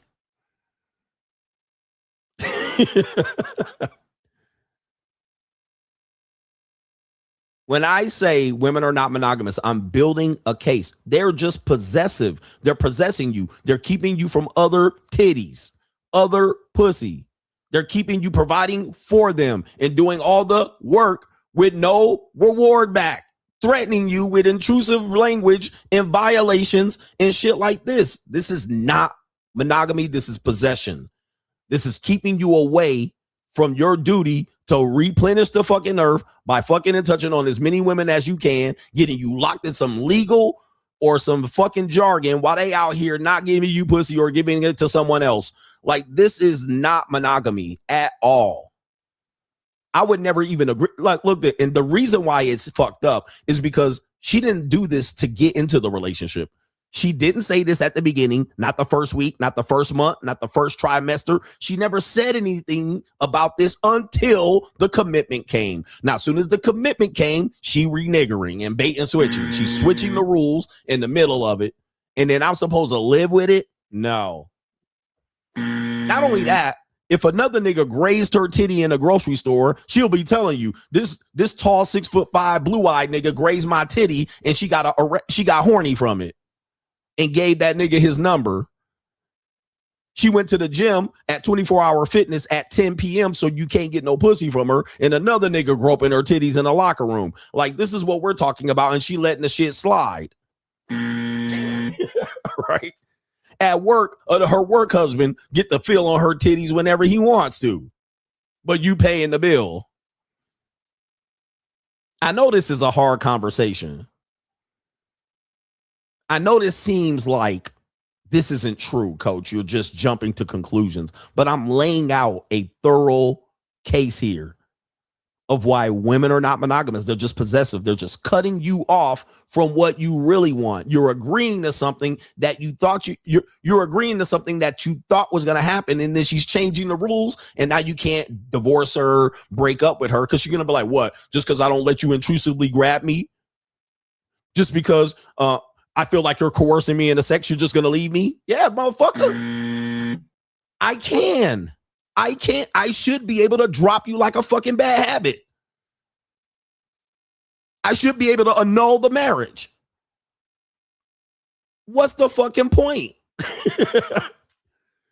Especially then the pool guy and the personal trainer grabbing your titties. And then now you guilt me into grabbing your titties. Like, what are we doing? Now you on a podcast talking about my husband digitally grape me. Like, this is incredible, bruh. After I made the commitment, and now you was fucking other niggas before y'all made the commitment. You was letting other niggas grab your titties before I made the commitment. And now all of a sudden, now you out here learning who your body is. Like, this is a disgrace, bruh. And then they guilt you into agreeing to stick around for this humiliation bullshit. They guilt you from going out there looking at some young set of titties and desiring another woman. Okay? Put your titties the fuck away, bitch. I'm not. Put your titties away. The police are on their fucking way right now. I'm covering them up. I'm sorry. All right. Okay? Then calling this monogamy. On top of that, well, you made a monogamous commitment. You can't divorce me out without a penalty. You can't look at any other woman's titties because these are yours, but you can't touch them until I tell you you can touch them. Like, this is possession. This has nothing to do with Bible principles or monogamy. And they're the ones saying most women, all women. I'm not the one saying it, but I could say it. But for some reason, when I say it, it destroys my case. So I give them the benefit of the doubt. But they're the ones. Most women deal with this. We all deal with this. I think all women, they're the ones saying it. I'm not saying it. So take their word for it. This is how they feel about it. This is a cold, evil shit. So now when I'm out here non-monogamous and fucking 22-year-old and 25-year-old women, now I'm the bad guy. Now I'm the degenerate. Okay? Now I'm the pedophile. Like, this is a disgrace what we do to men. This is possession. This is control. This is not monogamy. Like, I don't know how else to tell you this. I love you, and I'm not trying to be mean, but like, don't do that to me anymore. Look at that. Don't do that to me anymore, bruh. What in the hell, bruh? Like, wowzers. I love you, but don't do that to me anymore. Does this make your dick hard? Does this make you want to fuck your wife and your girlfriend and whoever the fuck you else commit to, bruh? Am I laying out my case thoroughly?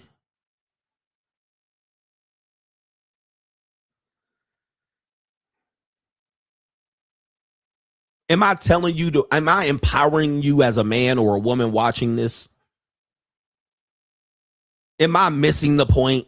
Like, be honest. Be honest with yourself, nigga. Am I a degenerate? Am I what all of these names that I get credited for and accused of? When I simply have a philosophy to protect myself, I'm like, bro, man, why would I even do this? Why would I even do this? Let me play this last video, and I got the super chats. Trust me, man. I got some show left over. Maybe I'll do it tonight. Yeah, I just need a good woman, and not women all like that. Trust me, I wouldn't do that to you. Let me play this last video. This is a woman named Cash Doll. I know the woman's name. I don't know what she is. She could be a rapper for all I fucking know. But listen to what she said about relationships, dating, and money. My reason of saying I'm the nigga with money is when a nigga use money as leverage to disrespect women, to have multiple women, because it's like, oh, I take care of you, so yeah, you got to do what I say, or or they can strip that away from them. It's like niggas use money as leverage these days. So it be like, when you fuck with a bitch like me, you can't play that. I get the fuck on, nigga. I'm the nigga with money. Gentlemen, so let me get this straight, Cash Doll. I don't know anything about you, but you're saying that you want a man with money, but there's no benefit to the man, to being a man with money. He still got to be a bitch nigga and comply to your rules. Now, she's saying the way she beats that is get leverage, which why I agree, but you don't get access to my resources. What's the benefit? Well, the benefit is she just acknowledged that she's into possession. So the man has built himself up to get leverage. She admits that getting money gives you leverage enough for her to leave, but she then says he can't have multiple women with that leverage. As Kevin Samuel said, he can't exercise his options, but she can. Am I missing something here? So what she's describing in her relationships with men who have money is possession, not monogamy. She wanted to possess him even though he was financially feasible to support her. Oh, he think he got, because he got money, he could get other bitches? Pretty much, yes. Well, not me. The way I beat that is to get leverage so she could get the fuck on it. Bro, this is not monogamy. This is called possession and control. A lot of men, and they ask for men who have money and then sit up there and say, there's no advantage for you having the money. I'm possessing you. So you built yourself up and have money, but you can't have other bitches. All right. What? Am I confused? Like, wowzers. Wow. That's called possession. That's called possession. And this seems sort of coercive to me. So this whole generation of women have grown up to say, I want a man that's successful, then get the successful man and don't want to deal with what the benefits come from being a successful man. Like, golly. My reason of saying I'm the nigga with money is when a nigga use money as leverage to Okay, that's what money does. It gives you leverage. But what? disrespect women. Now, I don't want to disrespect women, but what she's talking about disrespecting women is non-monogamy. To have multiple women. Told you, that's the possession. So just because you got money, don't mean you get multiple women. Yes, it fucking does. In the history of the world, it does. Now, because women can get their own money, I can tell that same woman, well, if you don't like it, go support yourself. But you don't get to fucking take advantage of my success and then tell me what I'm gonna do with my dick. Like, this is crazy. But that's what they want. So having money is not even enough anymore. And I told you, when you give women what they want, they're just gonna change the rules. Okay, we want 6 figures. We want this. And then you give it to them. And then when they get it, they're like, yeah, now we want this. They just gonna move the fucking goalpost. So now you got the 6-figure nigga or the 7-8-figure nigga. Now you move the goalpost to, now that you're here, now that I got you, here's your rule book. No more hoes and bitches for you. Like, what? But I guarantee you, she has multiple dudes. I guarantee you, Cash Doll has multiple dudes. Who wants to be willing to bet? While she was dating the dude that had money. And I'm just guessing, but based on female dating strategy, she never puts her phone right side up on any dinner with said dude. I guarantee you she would not be willing to do it. But like I said, she could get the fuck on because she can't control the guy. Because it's like, oh, I take care of you, so yeah, you got to do what I say. Or ma'am, if a person takes care of you, you technically got to do what they say. All right, now, if you want to go get your own money to prevent that, you're certainly welcome to. But yes, he who has the gold makes the rules. They want a world where men make the gold but don't set any rules. Remember, they want a world where they don't have to listen to men, no matter what level of man you're at. They don't want to listen to you. But you got the gold, and she's like, well, that don't mean you get to set the rule. Ma'am, this is called possession, control. They don't want to listen to you if you broke or rich. And they go like, they don't give a fuck. Just do my bidding. Do what I tell you to do. Or, or they can strip that away from them. Okay, strip that away, bam. Look, go date a broke nigga then. And what's wrong with you? Why is your head flat like an Asian woman in the back? Like, this kind of weird. It's like niggas use money as leverage these days. Niggas use money as leverage. Duh. But you then say after that you're going to use money as leverage. Yes, men with money use money as leverage. And then watch this. So it be like, when you fuck with a bitch like me, you can't play that. I get the fuck on. That's called leverage. I'm the nigga with money. I'm the nigga with money. Bro, man almighty. Let me get to these super chats.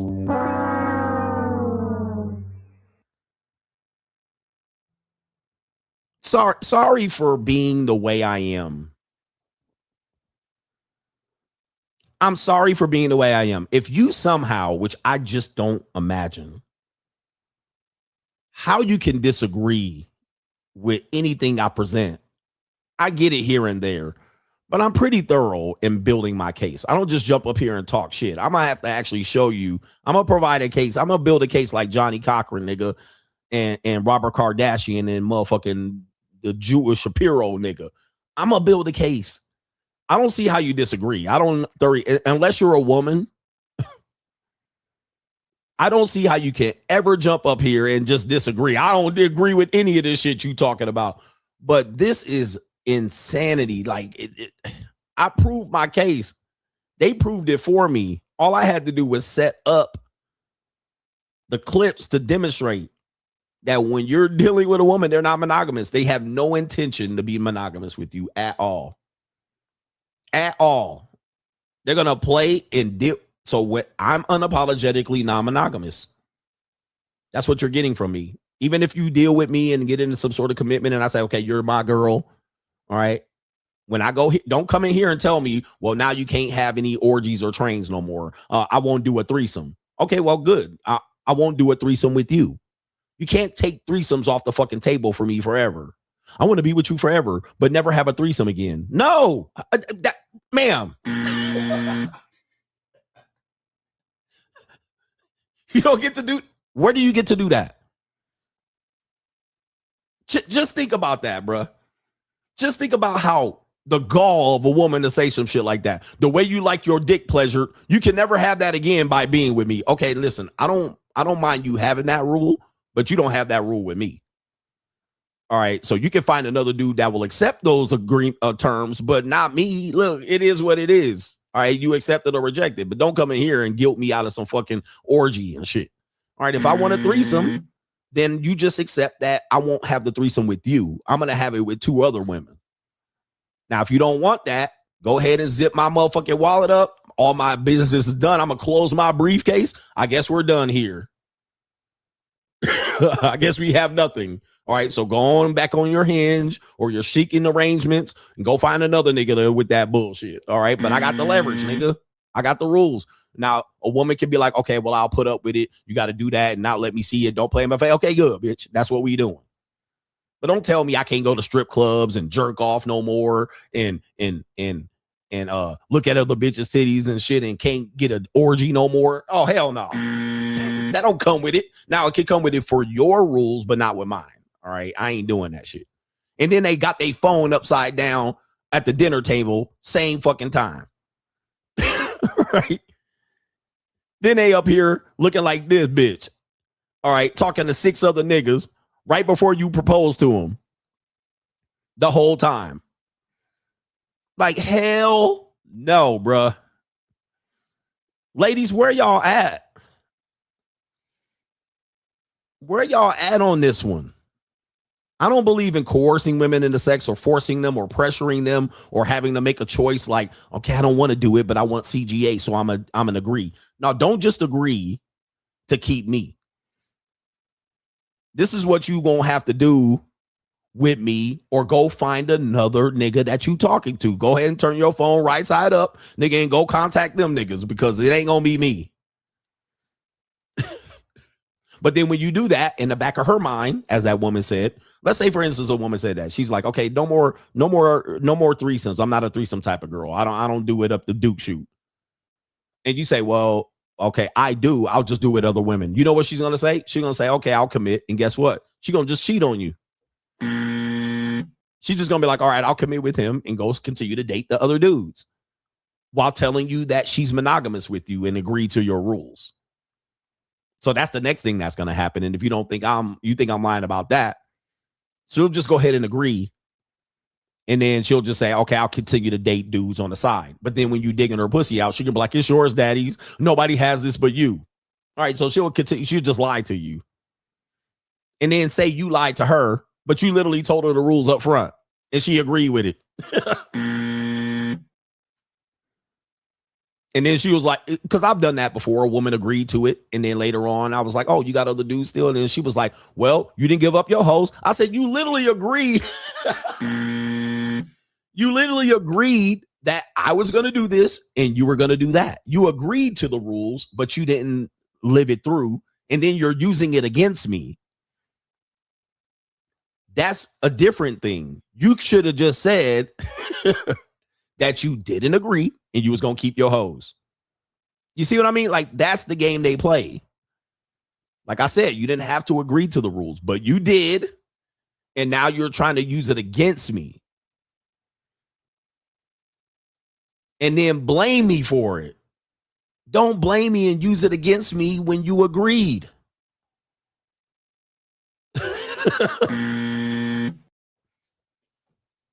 Anyway, shout out to our brother, No Government Name, says AOC is woke in these streets and a colonizer in these sheets, just like all minority women are. They're woke in the streets, but the white man owns them. Right? Your sisters too. I have a video to show you to back this up. No Government Name says, you see where Joe Rogan is calling Andrew Wilson a liar and asking him to come on the show to clarify. Ecclesiastical liar. Shout out to him. And I think he was on Joe Rogan once, but he's going to get some more pub again. Joe Rogan ain't falling for that goofy ass nigga shit. Andrew Wilson a goofy. Shout out to our brother here. D Free Agent says this show is phenomenal, coach. Instant classic. Who disagreeing with me? Voice your opinion, incels. All right, you gonna wait till the show is over. Shout out to D Free Agent. Appreciate you. Josh Finley says you can't win. Shout out to you, ladies. You can't win. Hello. You can't win. And only a man with experience with women can tell you this. Otherwise, most niggas are guessing. They ain't got no experience to tell you this. Shout out to our brother Quentin says, I donated to CGA Live. Is that you? It is, but donate to the notorious CGA. Appreciate you. It is me, though. Depending, but people be trying to mask my account. Hustle Every Day says, yes, women juggle multiple deals, Nicks. Face it, man. And if you don't want to face it, all you got to do is send your wife roses with no name attached to it. Shout out to Hustle Every Day says, for the game given is appreciated. You are appreciated. Andre Williams says, thanks for the gems, coach. You drop. Thank you, man. And he says, this class chart is before after taxes. I got you. No Government Name says, fellas, boss up or get busy digging that grave. As my biology professor used to say, all you doing is getting ready to die. Most of y'all just ready for death. Nothing to look forward to.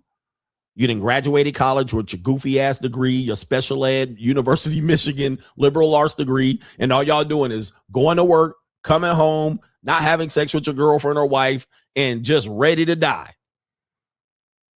That's what my biology professor used to say. All right.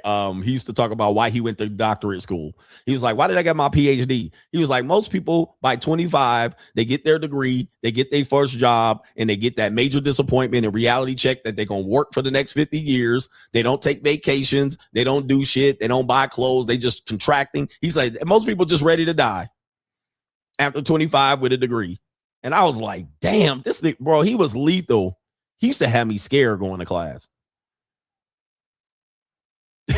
Right.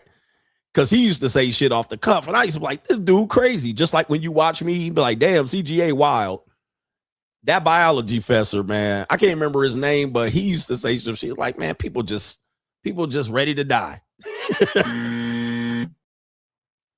Like all you have forward to, you just trying to beat death on a daily basis. Ain't enjoying life, depressed, ain't ready to do shit, ain't ready to gain shit, ain't willing to kill, take power from nobody, make money, boss up, level up. Nigga, you just waiting to death. You just waiting for death to come to your door. You niggas get married and sit up on the couch on a daily basis with your fat ass wife, just ready to die.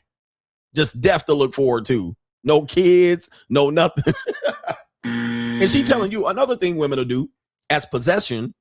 She'll get you involved in a relationship and then tell you how many kids she's going to have. Ladies, you're well within your right to tell me how many kids you want to have. So if it's 0 and we're going to be married, divorced, dual incomes, dink, dual income, no kids, or you want to have a litter of kids, or you only have one, you're well within your right. You're not within your right to tell me that after I commit to you. That should be a table discussion beforehand, date number 2, 3, or 4. All right. Don't tell me no shit like that. And then don't tell me if I marry you, I'm only going to put up with you bringing one kid. Okay. Nah, bitch. There's no monogamy at that point. All right. There's no monogamy. No, I want 4 kids. And if I need 4 women to do it, I'm going to do it. But don't tell me because I marry you, I got to just settle for one kid. No, fuck that, bruh. Dude, that happened to that dude. And somebody said they won't do that. The reason they won't do that is because they can't fool you and get into a relationship. They know you're going to walk. And so they got to trick you, bait and switch you, and then hit you over the head with the shit after the commitment in the marriage or whatever, the childbirth. They'll have a kid and be like, no, that's the last one. I'm closing up shop. Fuck that. I'm going to get another woman to have more kids. I want 4. Right? You can't close up shop after I commit. Now watch this.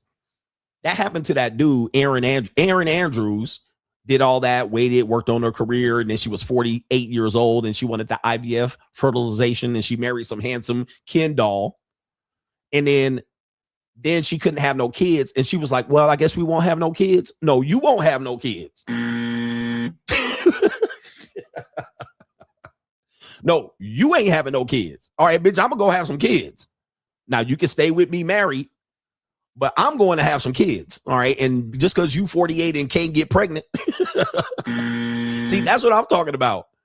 Dudes that end up be like, well, I guess I'm not going to have no kids then because I love her and I'm monogamous. No. Gentlemen, be men here. No, just be like, okay, that sounds good and shit. We can stay together and all, but I'm going to go inseminate some bitches. All right.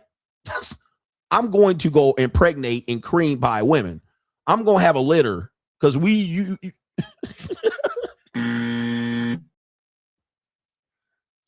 right? Because I can have kids until I'm dead. Your motherfucking got a hysterectomy. Your fucking womb is barren. All right, you ain't got nothing to do or say about this shit. Want me to do some goddamn adoption? I guess we'll adopt. No, I guess you go and adopt.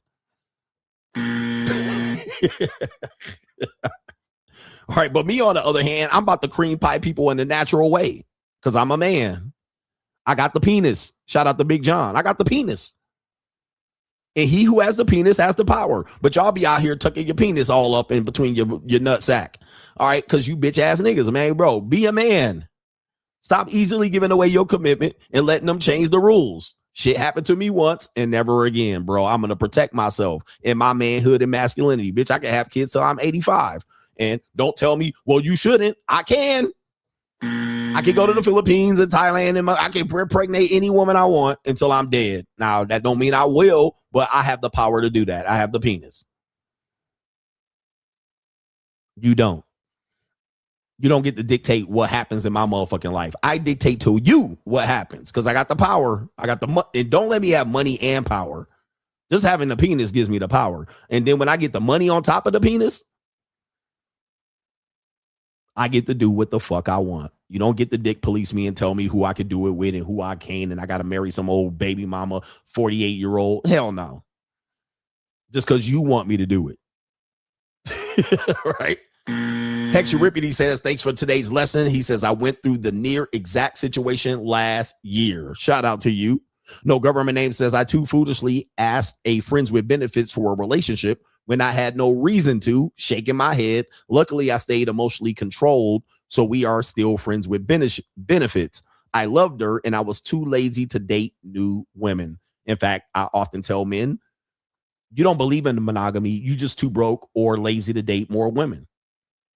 And dating and having sex and intimacy and dating women and all of this stuff, it requires energy, which most people don't have. It requires like disappointment and, payment. And it requires these things that you don't want to do or have. You get lazy, you get dating fatigue, and you commit.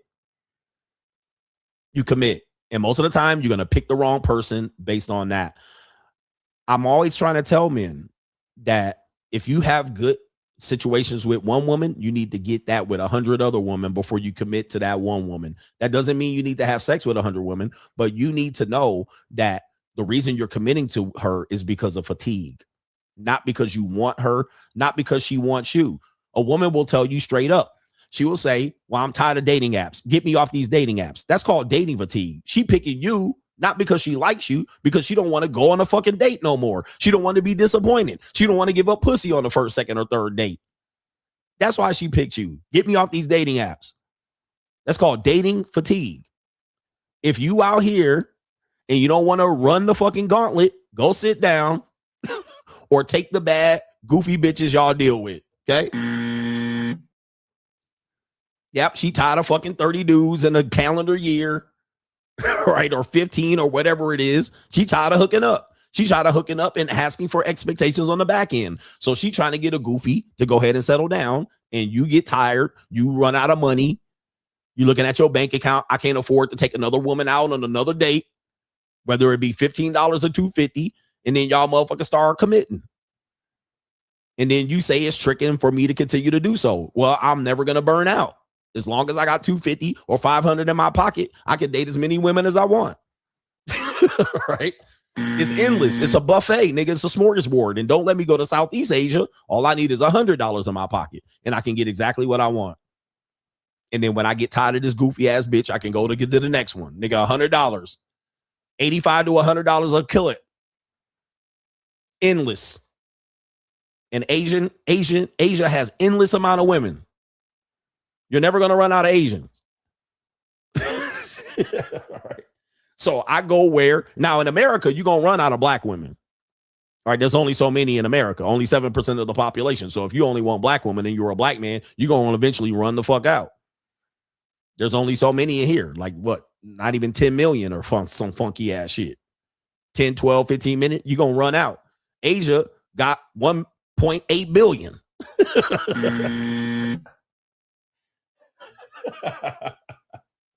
Hey, look at the numbers. It's a numbers game.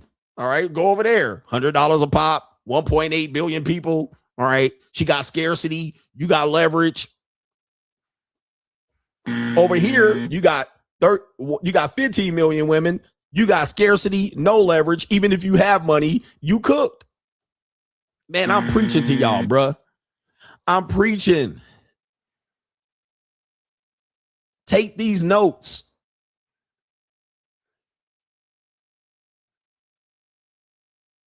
Stop listening to these broke niggas telling you how to date. Broke people should never discuss rules on how to date and have intimacy. Nigga, if you broke and you a bum woman, you should never be up here telling what other people should do with their dick or money. At any point, at any time. If a king want to run through and have 500 concubines, nigga, you a broke nigga. You ain't got nothing to say about it. If Drake want to trick on bitches and buy them $25,000 Birkin bags, nigga, you ain't never made $25,000 in 3 months. Shut your bitch ass up. You ain't got nothing to say with what Drake doing or what King CGA doing, what King 6'8" the Great, what King 5'8" the Great doing. You ain't got nothing to motherfucking say. Sit your broke ass down.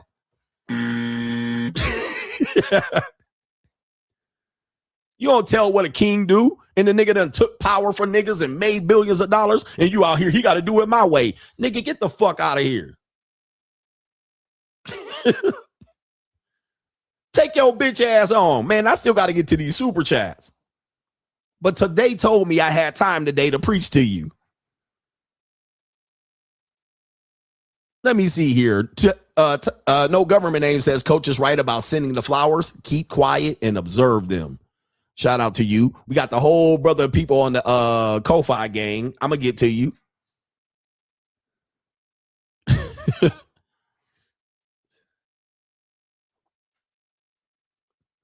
Shout out to our brother. Former coaching program says, I'm the ecclesiastical Greek guy. Shout out to you. My piano playing brother says, he says, I would be scared to even marry someone here. He says, as a Greek Orthodox, by the way, I respect your views, coach. He says, it's too risky ecclesiastically. He says, in a few years, I'll be 35 and financially free. Why would I commit? Is there any reason today to commit? Not to one woman. He says, I want a family one day. Guys, you can have 5 women. Like men don't realize when you have leverage, financial leverage, you're literally in the top 20% of men. A woman that don't have what you have dictates what you do. I don't get it. So if you want to tell her, you could tell her what to do. And if she said, well, I ain't gonna do it, get rid of that funky ass bitch. Like, it's easy. Get rid of her. Okay, go. Bye. But what do y'all do? Like a dumbass negotiating with somebody that literally out here, she ain't got aces and eights. She ain't got a royal flush. Bitch only got a padussy. That's all she got, and titties.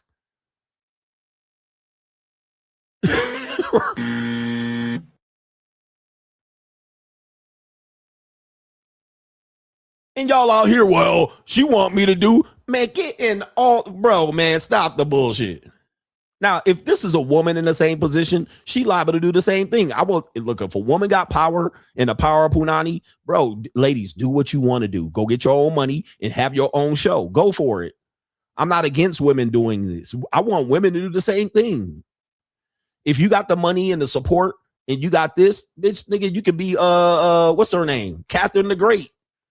You can have them bring in horses and animals and let 8 niggas line up a day and knock the Mario coins out of you if that's what you want to do. All right, but don't come in here when y'all ain't negotiating with somebody ain't got no power or leverage, and then all because of what? Christ, morality, degeneracy, Andrew Wilson, and pleasing other broke ass niggas. Get out of here, bro.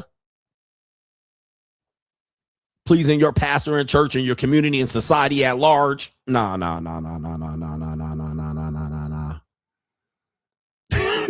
Right.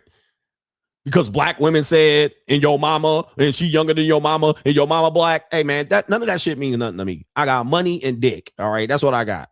I got the rules. I have the power. I can do whatever the fuck I want, as long as it's legal and the women comply to it and they agree to it and they've consented. Beyond that, I can do whatever the fuck I want. All right, and you have to understand that. Shout out to Chels says, striking the match to a new bunch indeed. He says, let me tell you the homegirls where to tune in at. Go tell them, man. Go tell the women to come over here for these bitch ass niggas. He says, you know us lady folks. Oh, this is a woman. You know us lady folks are petty by nature. Do tell more of the sphere. I'm gonna give y'all the tea. She said, give me the tea. Shout out to Chels. She said, give me the tea on these manosphere niggas. I got you, Chels. How much did you donate? Chels donated a good 30. That's a sponsorship because it's a woman. That's a co-sponsorship because it's a woman. Chels says, strike the match to these new bundle of sticks indeed, to these maggots. All right, Chels, send your female content creators over here. Send Sprinkle in them bitches over here. And MJ, whatever the fuck her name is, and that Wizard Liz trick. I got time. All right, let's do some collaboration. Coach, you should interview women. I'm going to interview all these sprinkle bitches. All right, bring them up. I'm going to interview all these Clocky T's. What's these? Kendra G's and Sandra P's. All right, bring them up.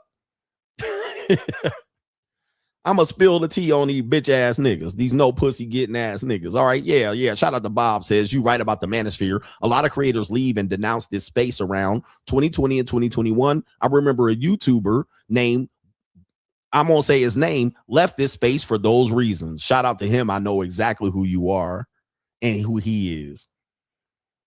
50 says, you see the change in playing the game. You see the change and you play. Guys, women have changed and they're not coming back. So you got to know and play the game accordingly. And you can also sit out.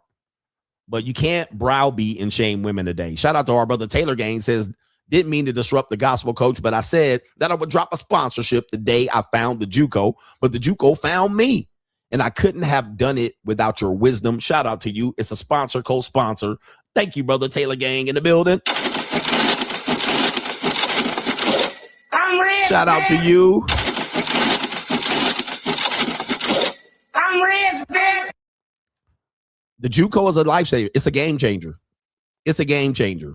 And I wish men would have done, like, I wish, because you know, the JUCO is one of those things men talk you out of not doing it. And they'll be like, well, the woman don't respect you and I don't respect the man. Okay, shut up, nigga. Like, look, bro, I don't fuck women for you to respect me. Like, I never come out here and be like, look at what I'm doing, respect me, nigga. Like, niggas think, well, I don't respect the man. Okay, who gives a fuck about you, bro? I don't be in pussy thinking about what men thinking about CGA when I'm having sex with a woman. Right? And after I bust a nut and after I come out from the hotel room or wherever the fuck I'm at, I'm never thinking about, I wonder what these guys think of me. I wonder what the woman was thinking of me when I was actually, painting the room. I wonder what the woman was thinking of me when I was busting on her chest. I wonder if she was respecting me when she had her legs cocked up, when she had her face in the pillow, when I was slapping her on the ass. I wonder if she was respecting me in that moment. But what's odd is, it's interesting. It's about if It's about how you look at the woman. All right. A woman that you're dating and she's stringing your ass along. Soon as I pull out a fistful of 20s, she taking off her robe. Like, bro, that's a whole level of crazy. All right. That's like, is this all it took? Where's my wallet? Right. Like a woman you see, a respectable woman, she done came home from work and worked an honest day at the call center. She knocked on your door, you opened the door, and you were like, with this. And she went, ploop. You didn't have to ask, beg, sit on the couch and put your arm around. You didn't have to drop a pickup line. You were like, with this. And then all of a sudden, shoop, take the clothes off, and she lying on the bed. Take me. Like, what? If I was you, if I knew that, nigga, and I wasn't convinced that these niggas are players and pimps, I would have been done that a long time ago. What the fuck? Baddie, too. Is this what it was? This is what it was the whole time? Like, what? All right. There's no crime in that. A fair exchange is not a robbery. Like, this is all you was wanting? Y'all could have been at the club, not holding drinks, standing out there, motherfucking holding up the wall. All you can do is go to the club. It was like, you with this. She would have been going. But instead, you was out there with your hot ass breath, going home with a dry dick. You know, you niggas went to the club, hung out with a woman all day, and she know what you were doing. These women aren't stupid. She knows you want to go and get a free pizza ass. Y'all done drunk. You walking around drunk and tipsy. You walk outside and you get that immediate, that air pressure in your ear start ringing. Because y'all have been dancing at the club all night and doing all of this, and niggas all loud and talking and shit, and you talking to her, trying to talk to her in her ear at the nightclub. You just spent 4, 5, 6 hours doing this shit. You walk outside, the bitch know what time it is, you just trying to fuck, and then you walking her to the car, and then she be like, let's go get some Denny's. Now you at Denny's, you watching the sun come up, still thinking you gonna get some pussy. Still thinking you gonna get some. Now, any man knows you ain't fucking her. The sun coming up, bitch got to go to work. Her kids about to wake up. She about to bait and switch you. You done wasted 7, 8 hours and a motherfucking some Joop, Fahrenheit, all of that shit. Sitting up there thinking she was going after that, take you home and fuck you. Oh, the sun coming up. It's over. The night's over. She gonna go home and go to sleep.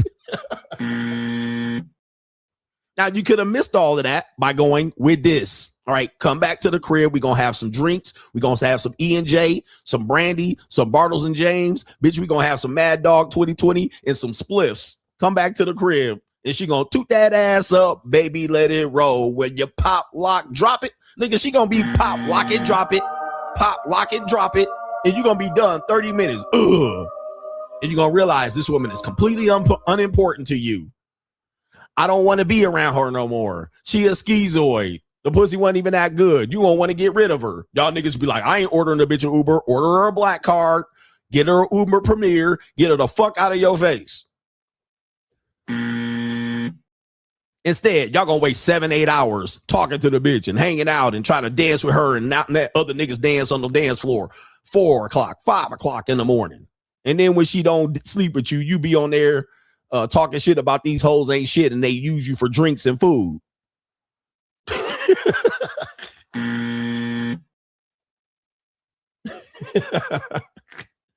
Am I making sense? Press 1 in the chat. Holla if you hear me. Shout out to Love W says, my 50-year-old, 5'7", 240-pound cousin overdosed on RP content, but really wants to be married and have 5 sons as well. He says he also wants a top-paid NBA job or a well-paid college basketball coach. All right, he wants to be that.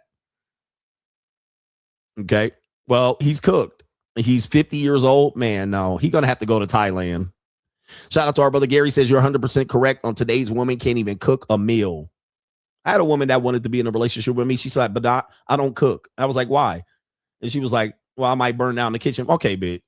You ain't even a qualifier at that point. You're going to play a role and I'm going to have other women. Go play your role. Right? You can't even cook a nigga shit. You're going to make an excuse as to why you're not going to cook for me? Bitch, you're not even going He says they tell you they cook for you. It's nachos. Worst part, Doritos with cheap taco meat. He says that's why men choosing overseas women because American women lack femininity skills, touch, smell, taste, long looks. That's it. And he says the Asian and the Latinas understand that if they're playing you, they play the game. If you have the money, I have the femininity for you. That's the game they're playing. You have money, I have femininity. American women want the money, and maybe, just maybe, they give you 24 hours of femininity. Yeah. He says that's why they're losing, because the dudes with vaginas. I'm not going to read that part. But yeah, don't negotiate how much femininity they give you. All right. If you do this a couple times, I'll give you femininity. Whereas the other women are giving you femininity up front. All right. Again, it is what it is. But they're kind of snookering you and playing you too. So just know that's part of the game. It's not like they're doing a better deal. They just know they got to give you femininity right up front. Now, American women have been coached not to do this, and that's on you, ladies. But then when I'm going to Central America, just shut your fucking mouth. Like, I'm not.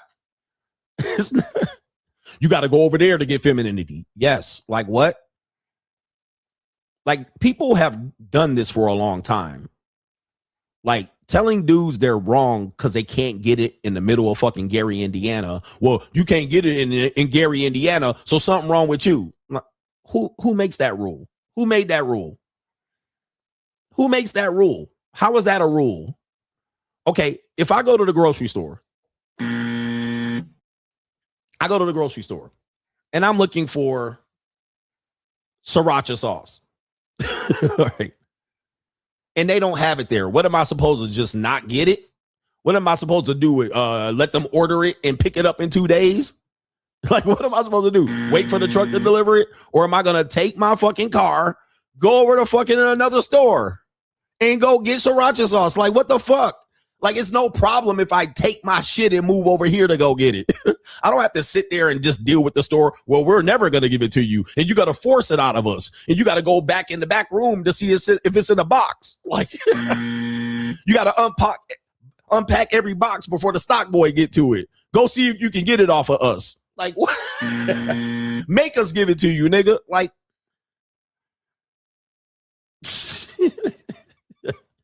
I don't have to put up with that shit. I can just get in my car, go over to the other store across town, and they have it. Plunk, pay my money, and leave. Like, I don't have to put up with your fucking rules. Just because you think I should just get it out of that store. You should just be able to get it out of the store. No. No, that's your rules, bitch ass nigga. I gotta earn it. I gotta earn the sauce. I got to figure out rules to manipulate and get the store to give me the sauce. All right. We got the sauce, nigga, but we just ain't going to give it to you. It's like, okay. Well, there's a way you can get it, but you got to figure out what it is.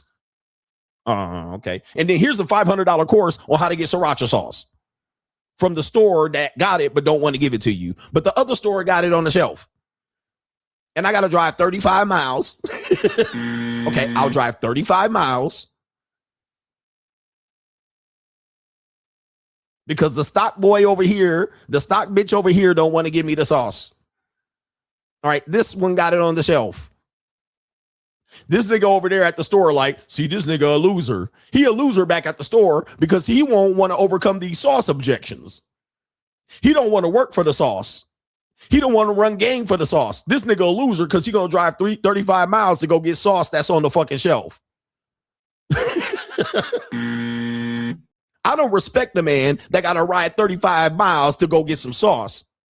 He should be up here putting up with the bullshit trying to get the sauce over here.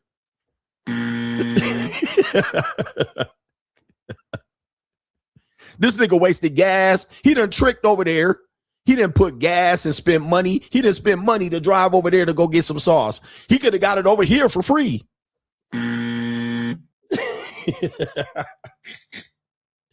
No, I know they have sauce over there. You don't have it. I'm not going to fight you and try to get it for free and steal it and knock you out and drag you and object you. And I got gas. I have money.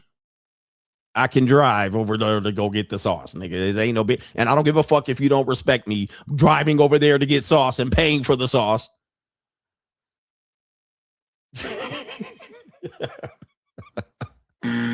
AKA says, Coach, I have a woman I've been talking to for a year now. He says, I really like her.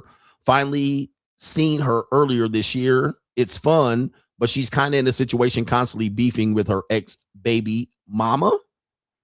Or I don't know what that means. He says right here, she got an early termination of pregnancy last year. Feel like she still likes him, but I don't want to let her go. Bro, my God. All right, look. If a woman has another man, she's not over, she's not yours. All right, let her go. And now she had an abortion. No.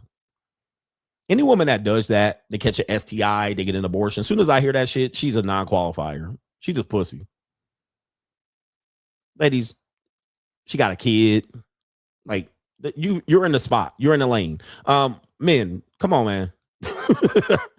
I just don't have scarcity of women. I'll just go get another woman. No big deal. Watch my video, 7 levels of mate qualification. Ladies, I had this chick, we was going to meet up.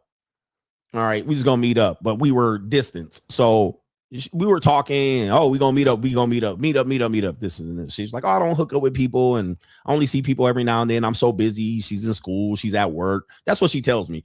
And come to find out, she was hooking up. Not a surprise.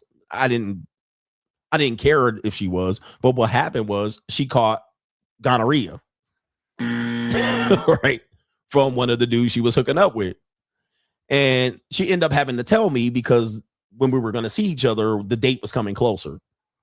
And so when she had caught gonorrhea, she was like, oh, well, I want to make sure I'm protected. I don't want to get exposed. So she didn't tell me this. She was just trying to say that when we get together in a couple of weeks, that she wanted a test. She wanted a STI test.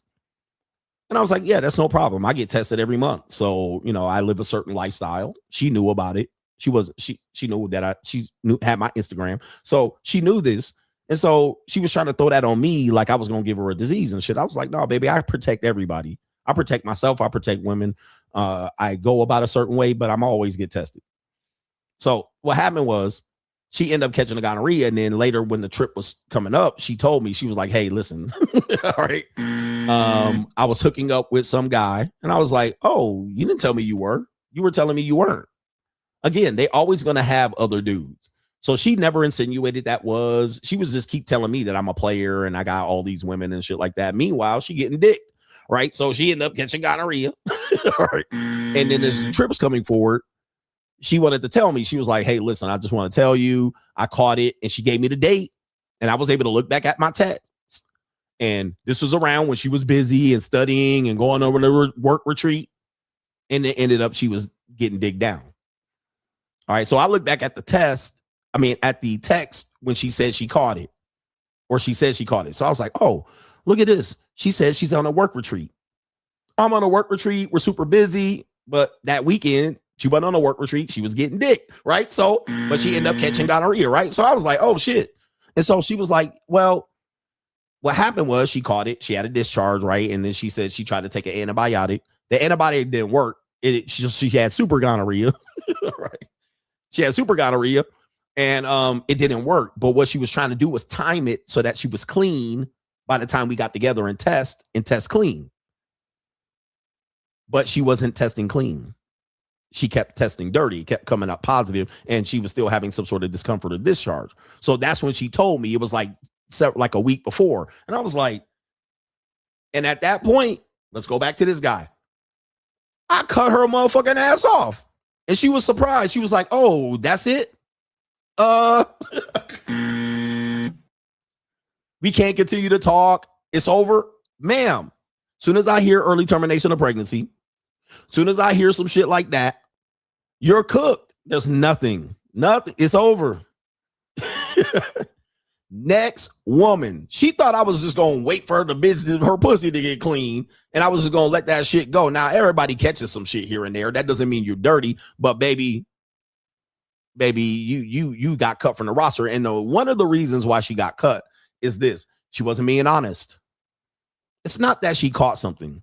Anybody can catch something, they fucking around. But she tried to act like she wasn't doing that. And then they throw it back in my face when they look at my Instagram and be like, I see you out here doing it. I need to protect myself against you. And meanwhile, they getting fucked left and right and plucked on. But they never want to admit that until they get caught. So this is the same thing with this dude right here. Once women start admitting that she still got it in with their baby daddy, she had an abortion, she didn't have a gonorrhea, you're cut. Get the fuck out. You're gone. There's too many women out here that ain't got it. All right. Okay. But what happens is they try to make you feel like the bad guy. You're a player, and you got all these women, and I just be out here working and going to work retreats and studying and not doing nothing and sitting at home twiddling my thumbs, and they out here getting plucked and fucked like everybody else. Right? Come on, man. Don't lie to me. That's all I say. And ladies, here's the other thing, and this is some game. Man, we doing a long live stream. Don't lie to me and act like you're studying and busy at work and shit. What you just say is nothing. Don't say nothing. Don't report back.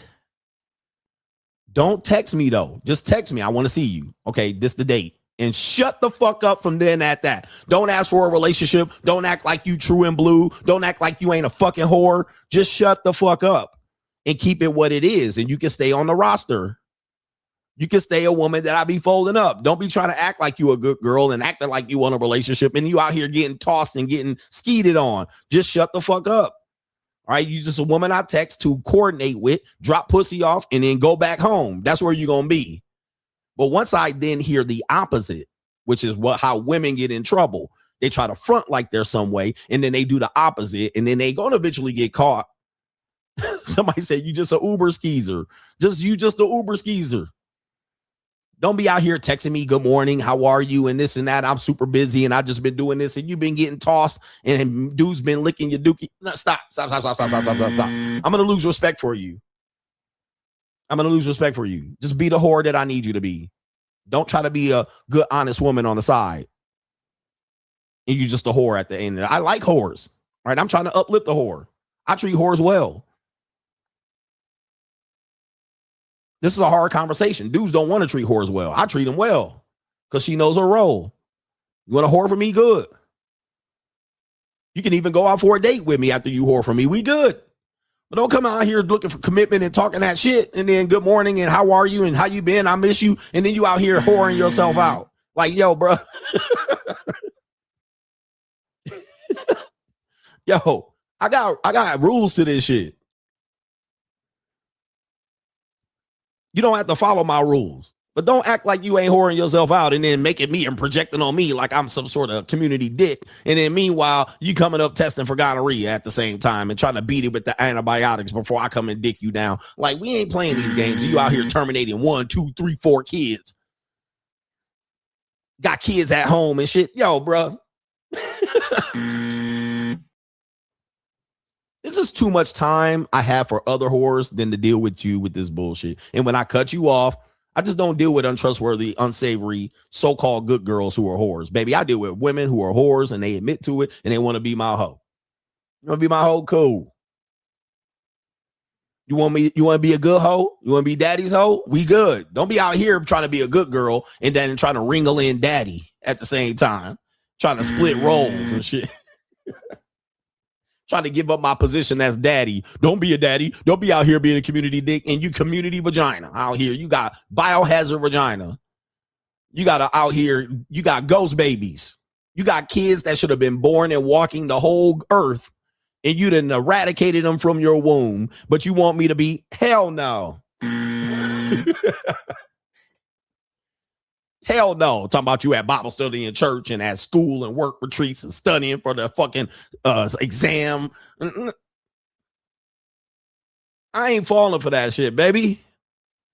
Shout out to our brother TK. A says, I have a woman I've been talking to for years. Okay, I got that one already. Did I get everybody? Ladies, listen up, man. I'm trying to help y'all out.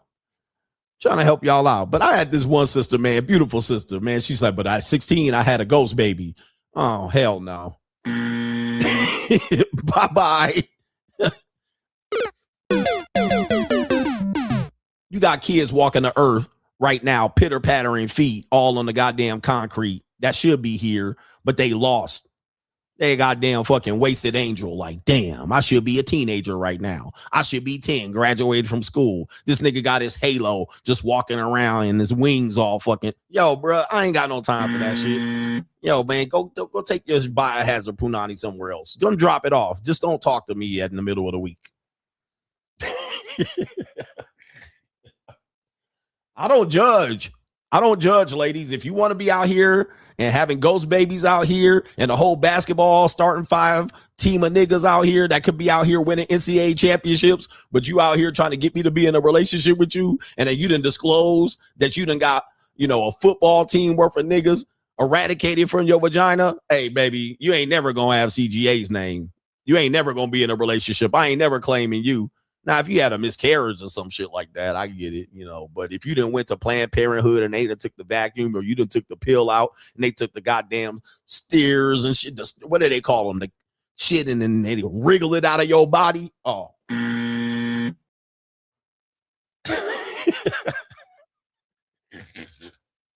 Last one, QD Exec says that flower experiment is going to have these ninjas punching the air like Trey from Boys in the Hood. He says right here, if you don't have the stomach, don't do it. Most of y'all dudes are too scared to lose a bet.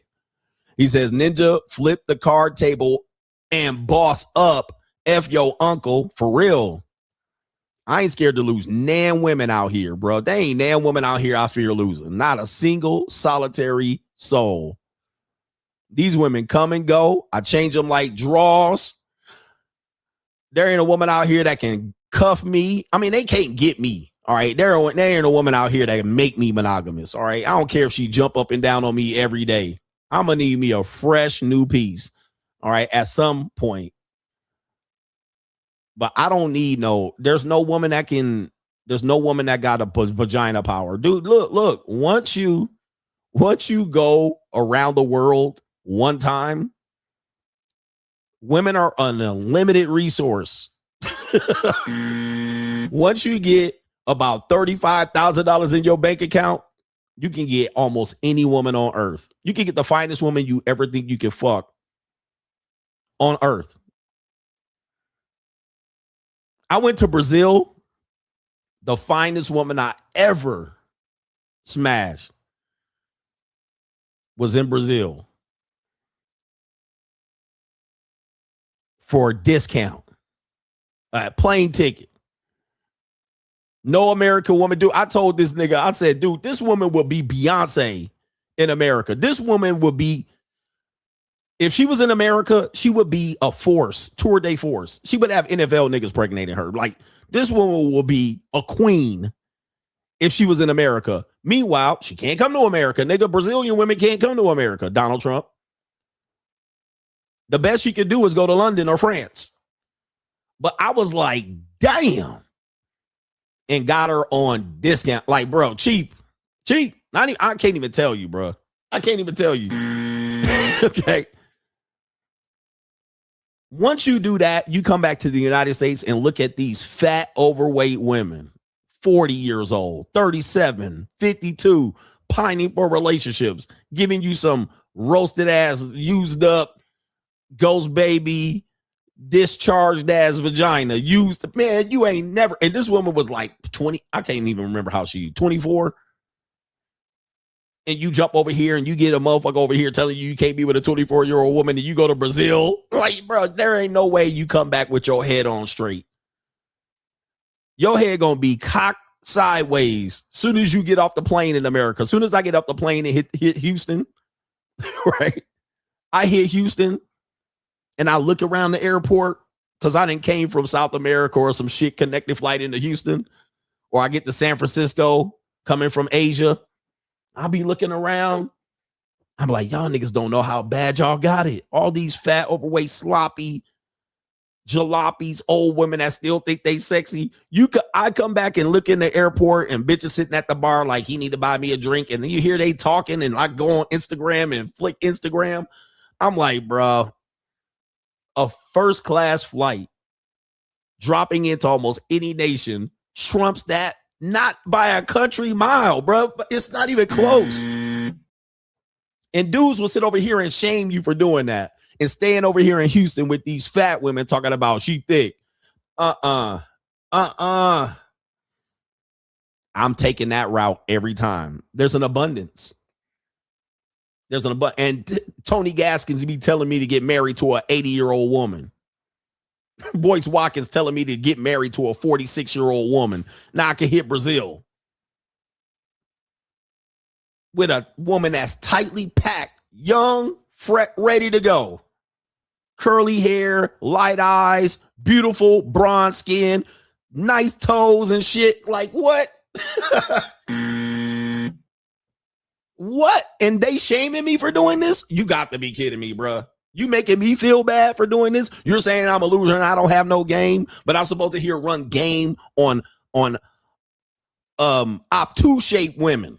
Obtuse 39-year-old women is what I'm supposed to be doing. Listen to you telling me I can't be dating your 22-year-old niece and you gonna punch me out. I'll fuck a nigga up. No 50-year-old should be dating a 26-year-old, but I can go on a plane. I'm supposed to be dating these obtuse shaped women just to please you niggas and get respect from you bitch niggas. I'm getting on the plane.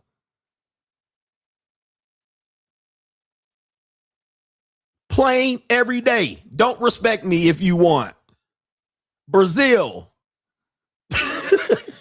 No brainer.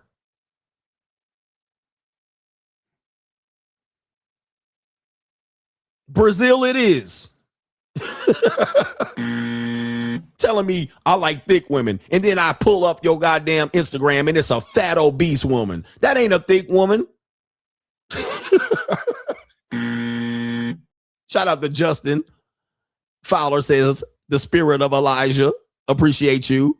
And shout out to the dictator, says replay about to be crazy. I'm gonna have to put some timestamps up. I'm gonna have to put some timestamps up because y'all out here, the replay niggas are gonna be like, what do I watch? This whole show is legendary, man. They be like, they call you loser back home. I'll be a loser. I was like, what? What do you, is this fear? Are you trying to scare me for not getting on the plane? Like, they'll try to scare you. You know, they call you loser back home. Why are you so concerned, nigga? What is this kind of shit? What is this shit? Is this a threat? Oh, I don't want to be a loser back home. I'll stay in Gary, Indiana and in Milwaukee. I'll stay in Milwaukee then. Fuck it. Just so these people won't call me loser back home. Like this, what kind of scare tactic is this bullshit? These are scare tactics. Oh, they're going to think I'm a loser for buying a business class seat and dropping into Manila. Oh, they think I'm a loser. So I won't do it. Gary, Indiana, it is. All right, I'll just stay in Milwaukee and just work it out. I'll stay in Tupelo, Mississippi and Jackson, Mississippi and just plug away at feminists. What are we doing? Shout out to our brother, No Government Name. The main guy in the movie Obsession is named Bear, and he's such a complete piece of ish by the ending that he single-handedly made all women who watched it not choose the bear for once. Shout out to you. I don't know the reference, so I'm gonna have to watch the movie. And I think we're rounding the curve here. This is about it. All right, this is about it because I got to go to the gym. But I did tell you I had time today. I did tell you I had time.